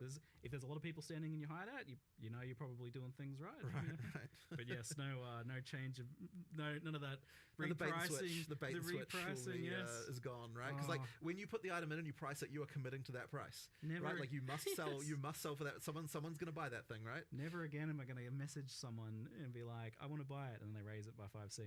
Right. I still want to buy it. But 5C again. On the other Still hand, want to buy it. on the other hand, you have to actually be careful, right? Like you could accidentally sell something for real cheap, and nothing's. There's no. It's a great way to I learn. know it is, right? It is. It's a good way to learn. Yeah, yeah. It's cool. So it's almost like a bigger fear for doing this, apart from the item acquisition part, which is like the economic side of things, was the losing the player interaction side of things. That was often mentioned, memed about a little bit. But funnily enough, this is actually increasing it more than messaging people. Yes. Because they're coming to your hideout. Like there's going to be that kind and of like presence of they get to people. check out your kind of like garage sale that you were going on. I love that. It's So, also like put your display cases there. Yeah, exactly, Put your right? cool hideout decos and yeah, you like know. so. we're adding we're going to be adding a new hideout decoration that's effectively a set of security guards. And so people in your party, they'll let you through, and people not in your party, they won't. So you can have a little, have a little trading. Yeah, you can have the your VIP trading area of the section. hideout, the VIP area where only the people with some It's class. gonna be funny. Only people with class are allowed in there. Oh my god. So that'll So be you can sit behind your security, just watching all of them. There's so much fun stuff you can do with this. I love it. But never before would I have like looked through a seller's like other listings. But now, like, a lot of time I'm just gonna go there and buy the highlighted item. But Well, I'm gonna be if they were curious, silly what's enough to that? sell it for that cheap, what about their What other are items? their other But also, items, but even stuff like buy the like 5 things. even stuff like you can see the tab names on the other people, right? I'm pretty sure you can. Yeah, I'm pretty sure tab, so you're like getting the nice Oh, no. organized organization and like colors scheming and everything, right? So that people can people's ASCII art. Yeah. So that'll be a nice one too. No, I can't wait to look at all the phallus tabs and find out. Jeez. Okay. what No, I'm thinking. I think because I think we have to add a reporting system for it. Unfortunately. Yes, you probably should. Yeah. I'm also just excited to log in, just to have that. You wake up in the morning, you're like, What have I got? What do I get? Before work, go run to your Yeah, computer, what just currency quickly do I log in, get while I and, was then you asleep? get nothing, and you're like, oh. Yeah. The idea of even just like popping into your friends lists. Yeah. Like hideouts Yeah. are doing it too. Like just browsing what cool items they got. Yeah. It's like far more like physically a thing that you can do now. It's like, it's really exciting. But yeah, there's so much unknown variables there. Like, what is this going to do to the economy and the item acquisition process? Well, Like, thankfully, you can't we're go back in- now. Thankfully though, we are still in the early access economy, right? So even though all the stuff will be kept, Yeah. it will be separated from the eventual economy we get at full release. And Yeah. also, thankfully, we get to test it on PoE 2 before we look at putting it into PoE 1. So we get a chance to. Someone's phone calling me. That's not good. Before we get a chance to. Before we have to commit to that for PoE 1 and so we can get the balance right, we can get all the details right. But like, I am almost certain that it'll have to go into PoE 1. Like, there's no way people won't. Oh, that's good to hear. It'll have to go. But No, but at least will. we'll get a chance to kind of assess the how the economy shakes out and kind of make some adjustments if we need to. Before we have to worry about that. Looks like there's some extra chat questions about this. So one is a concern about bots sniping instantly with the system. I mean, that's the point, right? Is like, Ultimately that. well, I wouldn't say it's the point, but ultimately yes, it's a thing. But then it already is kind of a thing. Like there's already stuff that I don't honestly know goes on with there. that really changes too much, I guess. Yeah. Because we were talking last night, I think, a fair bit about arbitrage and Right. how this kind of stuff plays out. Yeah, The gold is a bit of a deterrent. The gold is the yes. deterrent, It's- right? It'll yeah. stop the bots ideally. To some degree, for sure. Right. Yeah, you can only snipe so many items, but you got to put the actual hours in to Right. be able to do that. And often those sorts of bots kind of profit off low margin trades, and Right. low margin trades delete your gold. So Right. yeah, Exactly. And So there's listen standard to flip. another interesting note that came up in our earlier discussions about this, it sounded like you didn't really need to make gold costs really high for rare items, because I was like, oh, well, tier 1 uniques like cost $1 billion gold. I was like, apparently not. No, not really, because by the time you get to the high, like the top end of things, then that stuff is already the most expensive stuff. You don't really need to have the inflation like that kind of like the descent of prices that you get that'll happen up there. So you kind of in the end the prices for uniques they don't have to be that extreme. Yeah. But what the thing to note though is that the prices are a multiplier per level of what the shop prices are. So we do actually have shop prices for all the uniques now. So if you sell uniques to the vendor, you actually get more gold now than you did before. Just as a side note, there's going to be some kind of exploration of which golds are like not worth trading but worth a lot of gold. A bit like the dust in PoE1, I imagine. Maybe, maybe. Yeah, it's also worth noting that the this tab only sells stuff not in the currency exchange. Yes, right. So you can't sell a chaos orb in there. Would just be awkward. Yeah, to do, I yeah, think, exactly. anyway. Well, Currency exchange is for fungible, stackables, you know, stuff that isn't modular, and then the rest goes in here. So it should be that every single other tradable item is in here. So we had the kind of discussion in the past about like whether maps would get somehow made to work with the previous system, but now obviously that can just be done through this, right? Like those sorts of items that are a little bit variable but might otherwise be considered a kind of currency can go there. So if this goes well, do you plan to remove like old systems of trade or anything like that? I don't think we can, because fundamentally, you know, like we have sold premium stash tabs. They had the function they had. Removing the old system, that would be bad. People bought stuff. We can't delete what they paid for. And did you mention in the reveal that you can convert them over? Yeah, we did. So you can convert your existing tabs. If you bought them for the purposes of this, then converting them over is obviously the right thing to do. That's a thing we wanted to make sure. A lot of those long-term PoE1 players have a seemingly infinite amount of premium tabs, largely for this reason, right? So it certainly wouldn't be right to all of a sudden be like, nah, you don't get to use any of that anymore. You can fully just convert them. And that is why it's also just as important to work in PoE1, because your micros are shared, right? You're not gonna, so there will be a little bit of a time there where if you convert them, of course, the PoE1 doesn't have this tab type, so they won't show up, which is a bit annoying. But once it gets added to PoE1, then they'll work. We'll try to make sure that doesn't take too long. There's the question of, will functionality of the trade site be in-game in some capacity? So that's something that we really want, and we even had a prototype of this. I saw it. So it's a thing that we are working on, but unfortunately didn't quite make it for 030. There's some stuff we want to do. I am personally still a believer in that the website's going to be a better experience, because the typing, web stuff is sort of designed for this kind of thing. And ultimately, when you click the button on the website, your character in game still moves. So if that's a thing. But on the other hand, for discoverability for new players and that kind of stuff, it is good to have something in game. It's huge for console. And here's the thing. I reckon for console, it's still better to use the website, because you can use your phone and you can search for stuff on your phone. I suspect a little console controller, typing text with a console control is just fundamentally crap, right? So typing with a phone is just easier. Often you don't have to type anything in text in these searches. It's true. But look, we are going to do it. It's just that it isn't quite done. There's a bit of each to their own as well. A lot of people are very excited about the idea of an in-game one, and it is a feature that we will do. It is a feature we will do. We just haven't. It's in progress and it's close. It seems wild to me that I can push a button on my phone and my character goes to someone else's hideout. Yeah, well, the magic of the internet, I guess. I'm getting old, I guess. You mentioned that there's more things on the horizon that you would potentially want to do with this as well, like in-game features of things. I mean, obviously the first question people will have about once you've got in-game trade searching, when's Awaken trade coming, that kind of thing. I mean, look, maybe one day, it certainly opens the door to it. I wouldn't want to say that it's not going to happen. There's stuff that we could do there, but there's a lot of UI issues to sort out. There's quite a lot going on with that. It's kind of one of those things that I'd look at a bit later. But yes, obviously something people want.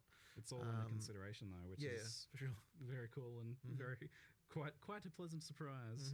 Well, the goal, it is nice to get to the point of not feeling like to be, I'm sure it's only for some players or whatever, not feeling like you have to use third-party applications and stuff like that. It can, not to say Awaken trade is dodgy, but there are some that obviously are a little bit suspect. People are a bit like, no, I shouldn't have to do this. I don't want to do this. It gets you can get a bit scared about it, and it can be a little bit like, especially when all of a sudden they're asking you to provide information you shouldn't have to be providing them, and that kind of stuff. So getting away from all of that, having it be all nice, secure, done by us and everything is the ideal goal. But one step at a time. This is a big step, but we'll see what's next after we test this out. Let an economy test it for us, get it to PoE1, all that kind of stuff, and then we'll take it. As I said, every trade system reveals its problems. Maybe that's just the next problem. So Yeah. See? Another question here is like, when you click like secure item or like buy item on the site, and it's going to take you to the hideout, it's like, is that locked in and other people can't then click it? Or No, they is it a race? It to is. the It is NPC? technically a race. Yes. We'll see how that goes. Like I think it should be fine. But yeah, that is just worth understanding. That's going to be interesting for like those mega deals and see like 10 people loading in all at once trying to grab it. Who can click the fastest? Who loads faster? Thankfully, the loading time should be a lot better. Yeah. In this version than they were in the past. We're doing a bunch of engine changes, which I'm hoping is going to go well. Obviously, when you make changes, there can be worth things bringing up stability and performance. Yeah. So, we've done a pretty big amount of rewrites to the engine this version. We've the goal is obviously making the game faster. It should be quite a lot faster in terms of frame rate. There's still some kind of one of the load times is definitely a lot faster. There's still some concerns around shader pop-in type issues, which we're kind of working on at the moment. But ultimately, it should be better, and we've also unlocked a lot more optimization opportunities for the future.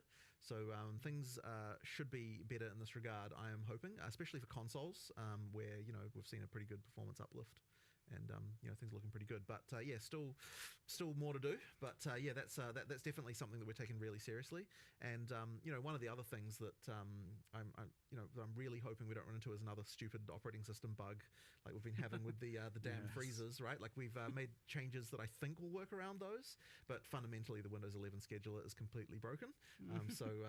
Ultimately we just kind of have to do what we can there. How fun for you. Yeah, I know, it's very annoying, but that's the just the life, unfortunately, of a game developer to deal with that. But hopefully the full OS freezes will, like we basically managed to fix them for almost everybody, but they were still happening to a few people. So I'm pretty sure we should be sorted out now. Yeah, and the EU servers and things like that have been right. So that's the other thing, of course, hammered. is all the DDoSing problems and everything like that. So yes, that's been a huge focus of our server guys. They've been working pretty much non-stop on trying to deal with that problem. So effectively, what we've done is we've actually retired some server hosts that just weren't able to be sorted out. We've got a lot more anti-DDoS protection stuff going on. We've been working on that. It's been a huge amount of work to get it to the point. But effectively, as we go into this free weekend we're about to do, it's huge.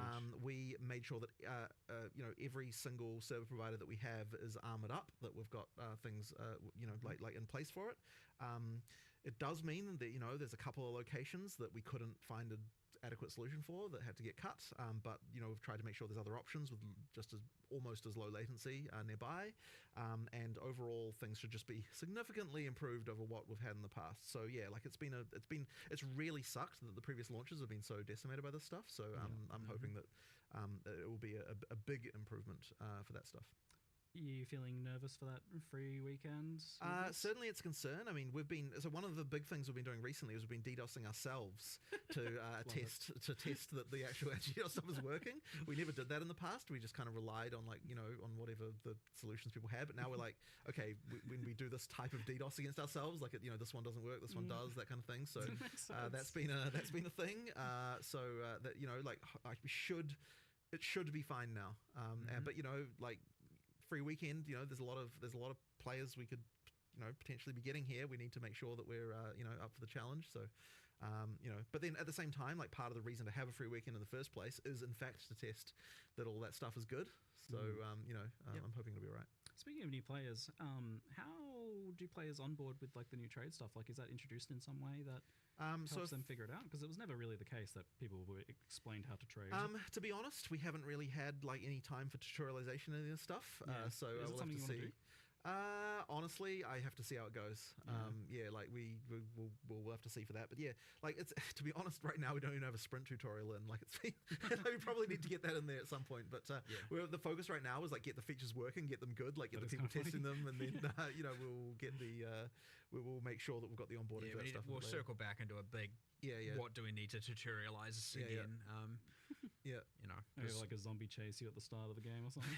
I don't know. I have to think about that. See, the harsh reality of tutorialization is unless you put a big red wall in front of the player and say, no, you have to learn this. Which you literally then they literally won't. So, Yeah, I always appreciated the like kind of lighter tutorialization. I do as well, approach but of sometimes probably like that- something that's so you gotta you have have to- some- Tutorializing the trade system will be a little bit more intuitive and easy, at least Yeah. for the sake of Yeah, no- purchasing. Once we have an in-game I searcher. would have even Yeah. said to do it before because Yeah, it yeah. didn't. It's like Yeah. you go to this site and do Well, if this. the thing. but yeah, also if yes. the tutorial tells you to go buy a microtransaction, it's probably not the best thing in the world. So Yeah, but for purchasing, right? Like, I mean, ultimately, once we've got the in-game version, it's way more easier to tutorialize that because then you can be like, look, here's Yeah. the place Yeah. where that is. So, Okay, that makes sense. yeah. Kind of on the economy thing, I can't stop thinking about it. So another thing is in PoE2 at the moment, in particular, there's been some pretty wild exchange rates of currencies and inflation and things like that. I believe the current price of apologies is a little bit off. It's a bit hard to track down exactly. Is like 2,000 exalts to a divine. Right. That's quite a number. Like, Yeah, I mean, like part of the, when we were looking at this, actually, one of the reasons why we did the whole like higher tier currency thing was partly to add stuff in the middle between divine and exalt, but also like absorbing some of those exalts into other things by having the higher tier ones be dropping and that kind of stuff. Like there was a little bit of thinking around that, but also the implication of this is that we're not syncing enough exalts. So there's some that we'd have to think about whether or not we want to start doing some more syncs for that. But I'd say that's probably the main thing is like that exalt exchange rate would be the. I'm curious from your perspective, like when do you look at something like this and consider it an issue and why? And I when think do it you was wanna up to step in? 969 before, and then we were like, "Oh yeah, this is." No. I specifically remember the screenshot that was sent to me of the exchange rate, and I was like, "Oh, okay, this is bad."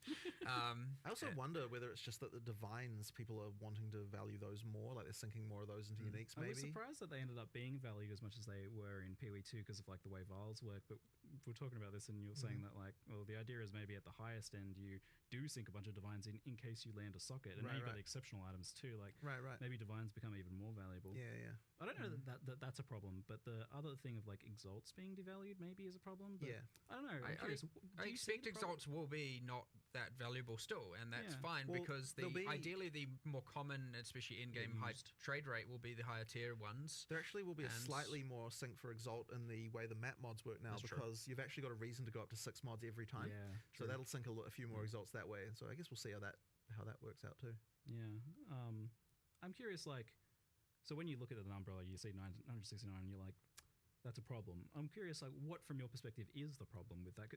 I'm curious what the delineation is between something just being a market phenomena, and Well, it's like, that's the way it is. your average player, like it's a bit different when it's a mirror.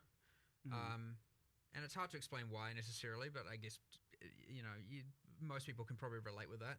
But when you all of a sudden are seeing something not like over 900, you're like every now exalt you find is just nothing. Like it's nothing. It's you. There is a threshold. I don't know where that exact threshold is, and the threshold will be different for each person. But like at least if you to be able to quantify it as like I've found 1% of a divine every time you find an exalt, assuming 100-to-1 ratio. Yeah. You still at least that feels like something. Feels like something, you're right. And now you're like, okay, I'm getting 0.1 and now it's 0.05.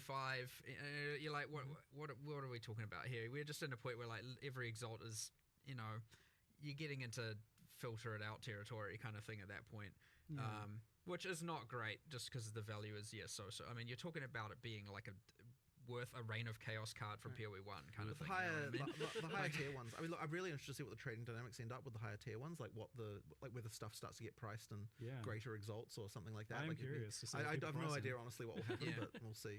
There's not a set currency to price your items in. Like, what are they going to be? Like, all different things? Or it'll normalize into something. There'll be a thing that everyone knows to do. I'm curious about like so let's say you go to someone's hideout to buy an item. Obviously, you'll know the price of that item, so you can visit your exchange in preparation to like get the correct currency to buy that item. But if you like see other items in their thing, can you like use the other person's exchange or exchange currency? Do you have to go back to your hideout and exchange? It's just How does that work? I would an think awkwardness of it. Ange probably would let you. I think that will work. It'd be cool Can if you you use the could currency exchange in the other person's hideout? It's the same NPC, right? That would. I don't think you actually can. genuinely don't remember if Yeah, you I can don't know. use I other don't people's think- ones. I don't But there's think no you can, reason but- there's no reason you shouldn't be able That to. would be Yeah, we good. can make I that feel work. like that'd be good if not. So can make it work. Might be just I don't know if I've ever even You tried to can? do Chat that. says you can. Okay, good. Okay, if you can, Oh, you good. can. Oh, I great. genuinely Yeah. am like, have Well- I ever actually tried to do that? I feel like I just default go back to my hideout. Like, Yeah. Here's my advice to sellers then is to put your currency exchange person next to your vendor so that you can get a few extra impulse buys. Oh, they're the same. แม่ง person. ทีมงานแม่งนั่งมูกันยาวนานจัด To her, Yeah, yeah. yeah. And they're wait, are they both the long neck boy? Or wait, No. That's a different thing. No, that's a different thing. It's Ange, the person from King's March. it was one of the MTXs that you can get the long neck boy to. Yes, that's a different thing. I was enjoying that people were like calling it a good doggo. Such strange. No, that's fully separate. Okay. This is Ange. You find her in King's March in Act 4. And you get, if you haven't got a hideout, you get a quest to go get a hideout, and then once you claim it, so you don't have to get your hideout in the endgame now, or from buying a micro, I guess. And now so you get it in Act 4. She's there straight away. You can immediately engage with both systems. So before we had like currency exchange on all the NPCs and all the towns. Great. I actually think we might have kept it there just on random NPCs in the interlude and stuff, just so that you don't have to go to your hideout every time. I'll have to check in on whether or not we did that, but I'll eventually, Ange will just handle all of it. So this means you don't gain access to like item trading until the same time as you would gain access to the currency For the exchange? first playthrough in the league, yes. Yep. Okay. But the Yeah, subsequent when you get playthroughs, your you can. hideout. Yeah. Yeah, that makes sense. Great stuff. Something I wanted to bring That's up actually is- not true, by the way. Subsequent is not the case. Oh, really? Because otherwise, you have an advantage over new players, technically. No, but subsequent in the same league. Oh, in the same league. Yeah, Yeah. in the same league. Per Oh, league, yeah, you it's have not to. like sign Per on league, unlock. you have to have fair ground with Yeah. new players and existing. You Yeah. have to unlock it at the same point in time. Yeah. Yeah. Okay. Yeah, within the same league, completely fine. Yes. Mhm. All right. Something that I wanted to bring up as well was build diversity. That's Mhm. a thing. We talked a lot about like how there's a lot of buffs for Yeah, the yeah. other archetype stuff. So that's obviously going to be helped by that. But I'm curious, like your thoughts on like the point if Lightning Spear is 46% of the top 1,500 players, I Mhm. think it was, or 15,000 players, or Mhm. 75,000, or something, whatever the number is for PoE Ninja. So 46% is pretty big. I don't know that we've ever gotten that high. Maybe with Nah, we did Spectral Throw? Legion League Cyclone. Cyclone, and maybe 50, Spectral Throw. 51%, I think, of Cyclone Slayers. Yeah, okay. Something like that. Yeah. It was like, so maybe. So maybe we're not one or quite two- there. One or two other times. Not quite there, but obviously It's that's just as the- bad. It's just that's as the bad. extreme To be end. fair, that's. Oh, I'm only counting one class there. Actually, Lightning Spear is across many classes. So Oh, maybe yeah, it yeah. is the worst it's ever been. Because that's just the skill gem itself. Across both games. Yes, true, Yes. true. Well, So- either way, it's bad. So yeah, I'm curious. Like, at what point do you feel that's like a problem? It's obviously a problem For now. what duration is that a problem? Yeah, obviously. But like, what's the point at which it does start to feel like a problem for you guys? And when do you want to even like address it in the next league versus in the current league? Because that's obviously a Man, difficult thing to do. the mid league nerfs, like people say they want them, but like the reality is that Oh, we get they- crucified for them. Absolutely crucified. Like it's If you get on it if fast you get enough, on it, yes, you have to get on it so fast basically to make you it get okay. away with it. Yeah. And if you invested can find it, but themselves. if you don't know about it for 3 days, well, I know it's silly to say how do you not know about it for 3 days? If you like misinterpret the severity of it, for example, and Right, everyone right, starts yeah. doing it, you're like, oh no, it seems kind of fine, and then boom, out of control, and Yeah. like it's now been even one full day, you can have a lot of the player base completely pivot. If that Yeah. happens on a weekend. If certain people are away and busy, especially people in balance, Jonathan or I, and stuff like that, obviously we'll support other people forward. Like you get our staff are playing and all that. So like this stuff does get around and we do learn about it. But like if you slip by even a day, you get to the point where you now have to make an excessively hard decision, which is like make 50% happy or 50% angry, right? And it's like it's lose-lose. And so often, and sometimes you make the wrong decision. It happens. But look, it's less about like there's a number that's wrong, and it's more about like the way we looked at it this time is like look at all of these bad builds. Like why? Like these need to not be this bad. Like you shouldn't be able to make this many mistakes, this many bad decisions, this many wrong decisions through supports, passives, everything, all of that. And it's like we just need to bring all of that up. Now, by doing so, you're bringing everything up. You can't just have Lightning Spear go up proportionally to everything. There's no one's gonna swap and play all this other stuff that's now, in that kind of same level of balance. So yeah, the outliers have to come down. It just has to. You do it, and in this case, we definitely thought it would be best to, some people will say you should have done it in the league. Yeah. Maybe they're right. Whatever. We're doing it now. We're bringing down those outliers. So yes, Lightning Spear is nerfed. let's just rip that band-aid off. And honestly, if you're surprised by that, come on. But like there are, an insane amount of increases to bad things, wrong decisions. They all should be brought up in line. There should be a lot more viable options, a lot more good things, a lot more viable different classes. The hard part's going to be that the support gem changes are certainly going to result in a bunch of new exploits, and that's going to be real rough because we're going to have to then make all those hard decisions again of like, do we nerf this, do we not, kind of thing for each of those. You eventually get to a point of stability, but when you're adding this much and having to change this much, you're going to have a number of things still go wrong, a number of things still be abused, and we will try and stay on top of them, and we will try, but there'll still be some stuff I'm sure we'll have, and hopefully it's not 47%. And hopefully that number's less, and over the time you get more stability, more equality in the classes and the balance and the different skills and all of that, and but it's mostly honestly important to not just be like, I want to play a caster, and then you go and later find out that you picked the worst class in the game. And sure, there are still some builds within that are you could say competitive to some degree within some threshold. But it sucks to learn that like you get to level 65, which for some players may have taken tens of hours, and then you're like, oh, you're telling me I literally picked the worst class that no one's playing, and I could have just been throwing a lightning spear this whole time and doing 5 times more powerful. That is a real terrible feeling to have. And so making it that you don't like, if the worst was only slightly worse than the best. Slightly, so within some margin that you're still at least feeling powerful. You're just not, I feel like or can. Then at least you don't feel absolutely terrible about it when when people are just like, you made the wrong choice, like you have to reroll. You're just like, well, that's like I'm demoralized. How were you supposed to know that at the start without doing a bunch of research, right? And so that hopefully over time, and I'll say this is a huge step towards that. We eliminate as much of that just really wrong, bad choices as possible. Make things more obvious and intuitive and all of that, and bring up the floor really, and keep bring up the floor, not bring up everything, because again, otherwise, what is a 0.1 second boss fight when it's now 0.09 second boss fight? You know what I mean? Like the ceiling has to come down when they're that extreme in particular. So. I wish you guys didn't have to worry about balance so much, but the reality is that unfortunately you do have to get it to a certain point so that you can even assess that whatever changes you're making or new systems matter, that they are good or fun or whatever. You just can't assess that when something's too far out of alignment. So do you think like if something is looking like it's getting to the point of a lightning spear again in the future, that would be a mid-league nerf despite not being like a bug or anything? You can't necessarily tell because at the point where like it's what Mark said earlier, like you look at it and you go like, is this actually that bad?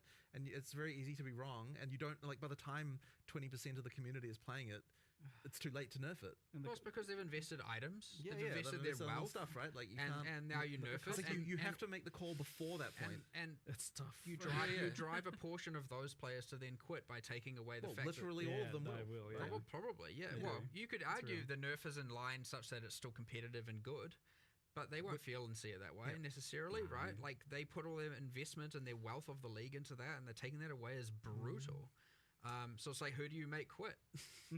And that's it. It's a ultra terrible decision. So, but again, eventually they will taper off, and you won't get that level of extremity occurring that often. Like, and I hope so for you guys, because on the flip side, like I imagine the PB1 went through the same thing.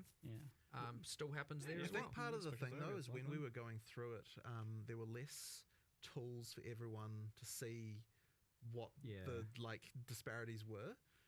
And so like I feel like as more information is there, like people feel worse about their bad choices than what they previously did. I can realize just how bad I am.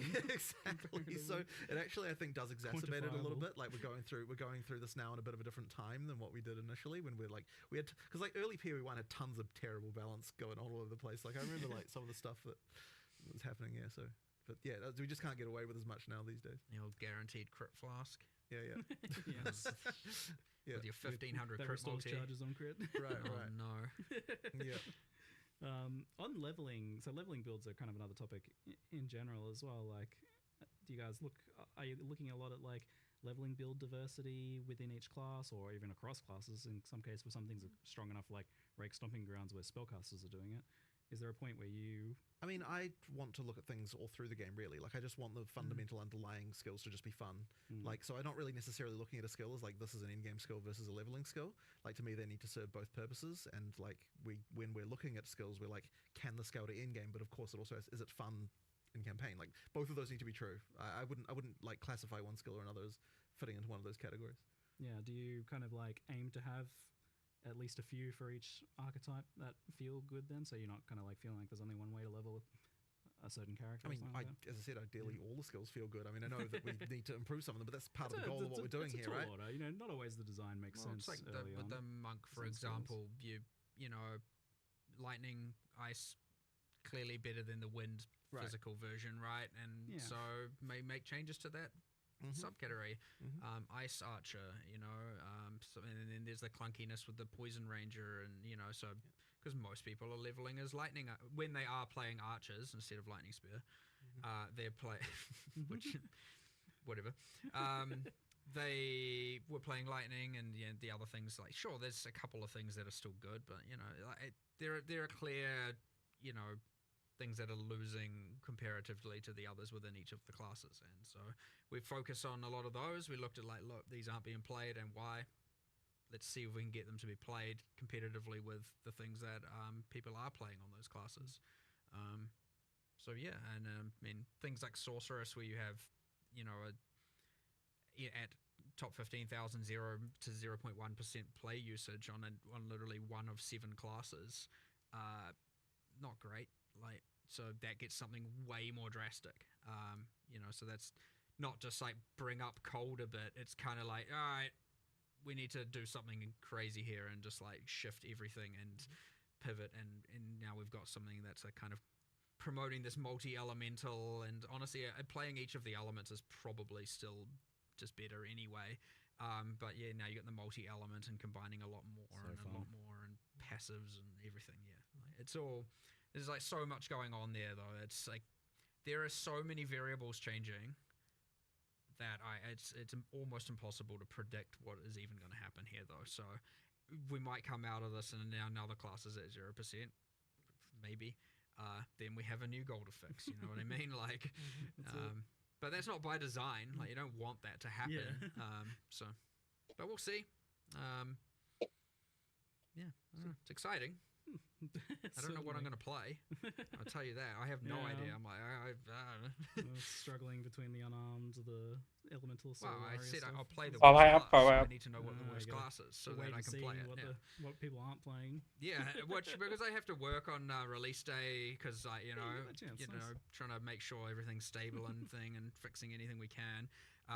I get that day to see what's the worst class, and then I'll jump into that just so I can experience it and see how we want to. That's very good. It also makes it more challenging. I like it. You like the arbitrary challenge of play the worst one. Speaking of worst ones, on the topic of like defenses, we had a lot of discussion about armor and how good it is, and it got a pretty hefty buff this time around in terms of it being able to apply to elemental damage through modifiers and nodes on the tree and such, and that looks really, really good. Do you think that there's any other fundamental issues with armor? Because I know you were looking at it as a whole and deciding even if you wanted it to work the way it does. Well, the thing that people would probably say is the worst part about it is that they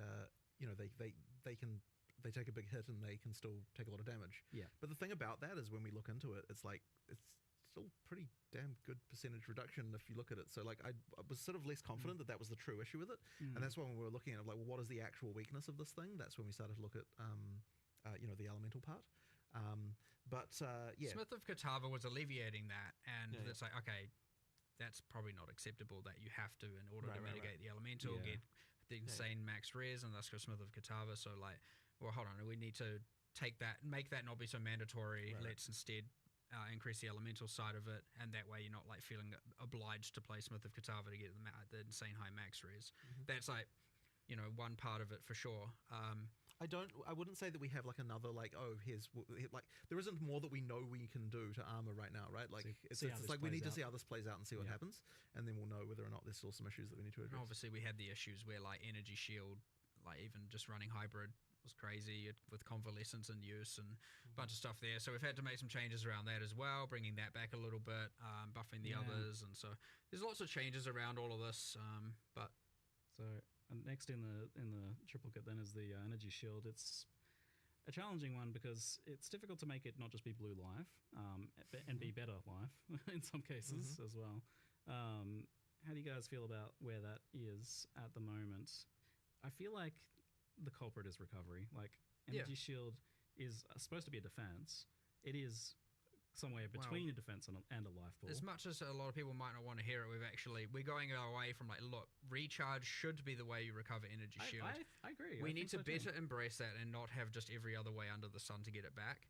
I can't remember the specifics. The patch notes I'm sure will tell you. But yeah, it's like, anything that's kind of just like overly trivializing having infinite amount of energy shield is certainly the current main issue. So yeah, I mean, that's part of it, but like, again, like the whole weapon swap convalescence thing, which we have made changes around, is also just like, you get the bonuses of convalescence without having to incur the spirit costs while you're doing your DPS kind of thing is not okay, like, at least not from our end, so making changes around that as well. But yeah, I mean, before that it was Grim Feast, and so it's been a couple of problems, but like ultimately, I'd say they're more equally balanced now, those three defenses, and on average, armors come obviously up, evasions come up, more predictable things, less, and then energy shield, some of the recovery means have come down that are not recharge, and we've added a lot more ways to make recharge better. Cool, yeah. That's what I want to see. Just to be clear, I want to see what like chunky energy shield pools look like where you actually have to like recharge in some way or build to recharge. I like playing that way personally. Yeah. Again, I did this league as well. It can be really rewarding. Like when I've played that sort of like Wicked Ward styles and stuff in the past. You get into the problem where because especially with the mana thing, you have to put 30% of your tree into mana, and then you have to put so much into not only increasing your energy shield, but also into the two recharge axes. And you end up like, okay, hold on, I'm putting so many points into this just to be on the same level as something else, or just to feel like I can kind of basically survive. Whereas like other classes are just like, as much as armor has its disadvantages, warriors are rocking around with double the life of the other your average ranger, and they're pretty beefy for sure, and especially the titans, and then you get your all the smiths with all the resist, and so there is some certainly tanky warriors going on out there for sure. But yeah, doing the elemental thing with that will go a long way, and the deflection with evasion will go a long way. Parry and block being way like just predictable is huge. You don't have to go like, is that so blockable? Nice, that change. I don't know if that's blockable. No, it wasn't blockable. I'm dead. It's kind of lame. I do find myself, you see, didn't do that with evasion though. Like the guys that slap with statues, for example, those guys will still hit you as evasion, right? Like guaranteed. The slams will still hit you with evasion, yes, but the deflection applies to everything. So curious about. So was it the case that you put deflection in? And you felt like, okay, we probably don't need to do the evasion thing like we did with block because there was discussion of that, and I can't remember exactly why we decided not to do it in the end. Well, it was kind of one or the other, and we thought that the deflection being, because both are too strong, you'd have to water them down to some degree, and having one watered down seems bad because then, you could have that and have deflection be 20%, and then you're like, what the hell's the point in this? Like, you invest all of that into it and don't really get much. So having to not water them down was the main idea, and thus you get to have both, and you get to have deflection being the thing that is like ultra predictable, and evasion can obviously still be quite strong, but not with the whole applies to everything thing going on. So I agree. I can see both ways. We landed on this one. We'll see how it works. But yeah, I always agree with the like, I don't know if I can avoid this or not. Yeah. At least deflect, that's great. And with block and parry now, that's also great. So I don't know. We'll just have to see how it plays a little bit though. But I fully see both sides 100%, and I wouldn't say I'm confident that one is necessarily completely perfect over the other. And good job in advance on solving the spell suppression issue with deflection by tying it to evasion, so that not like I don't have to play my Templar and yeah. have a mandatory investment in deflect. Yeah, we made that a Appreciate specific that. goal, and we kept getting stuff like Suppression. it being granted from other. I'm like, no, it must come from evasion. Otherwise, we're just going to have like every single character in the game having to get 100% chance from flat things from sources, and then we're going to have now every single character has their like specific way of getting 100% suppression equivalent. I kind of wonder if you don't just do that in PoE1 for suppression as well, but that's a topic for another day. I guess. Yep, different live streams topic. Different live stream. Not to say we have any plans there right now, just to calm anyone down before they're like suppression dead. Just hold on. But different live streams topic. How's your schedule feeling overall? Like you feel like you will be moving into the next Path of Exile 1 expansion in the 2 months expected, and then having the next PoE2 we're เหี้ definitely ยแม่งโคตรบ้าแพท like there's no question แพทแม่ง3 ชั่วโมง what the fuck It's certainly like it's certainly hard to meet them. Like it's difficult, but like it's so much. แม่งทีมงานแบบว่าโคตรบ้า It is. It's been difficult to adapt to this new cycle for sure. We obviously want to do everything we can for every patch and the next patch, and this requires a more parallel work going on and parallel thinking, and to be able to make แต่ตอนนี้เหมือนว่าจะพูดถึงเรื่องของ time you need to make sure ภาค 1อยู่ปะ working on 03 nerf sure at some point people are pulled off of it to work on 327 for example, right? That has to happen.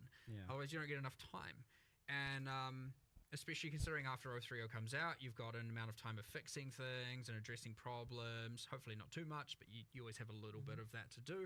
And so all of a sudden that can extend even further. And so you have to at some point, and it can feel very unintuitive to be like, well, 030 is what the whole team's working on. The team's excited. Everyone's like, yes, we're doing it. We're prepping all the marketing. And it feels weird to then just start pulling people off of the thing that you're kind of working your immediate goal towards, and have them working on a future thing. And same with vice versa. You get a little bit of that. And it is a little bit hard to obviously deal with, and we're adapting to it. But we're doing pretty well, and we're on track still for 327. So it's like 2 really good expansion updates, with the recent Path of Exile 1 doing I think really well, and then this one is huge.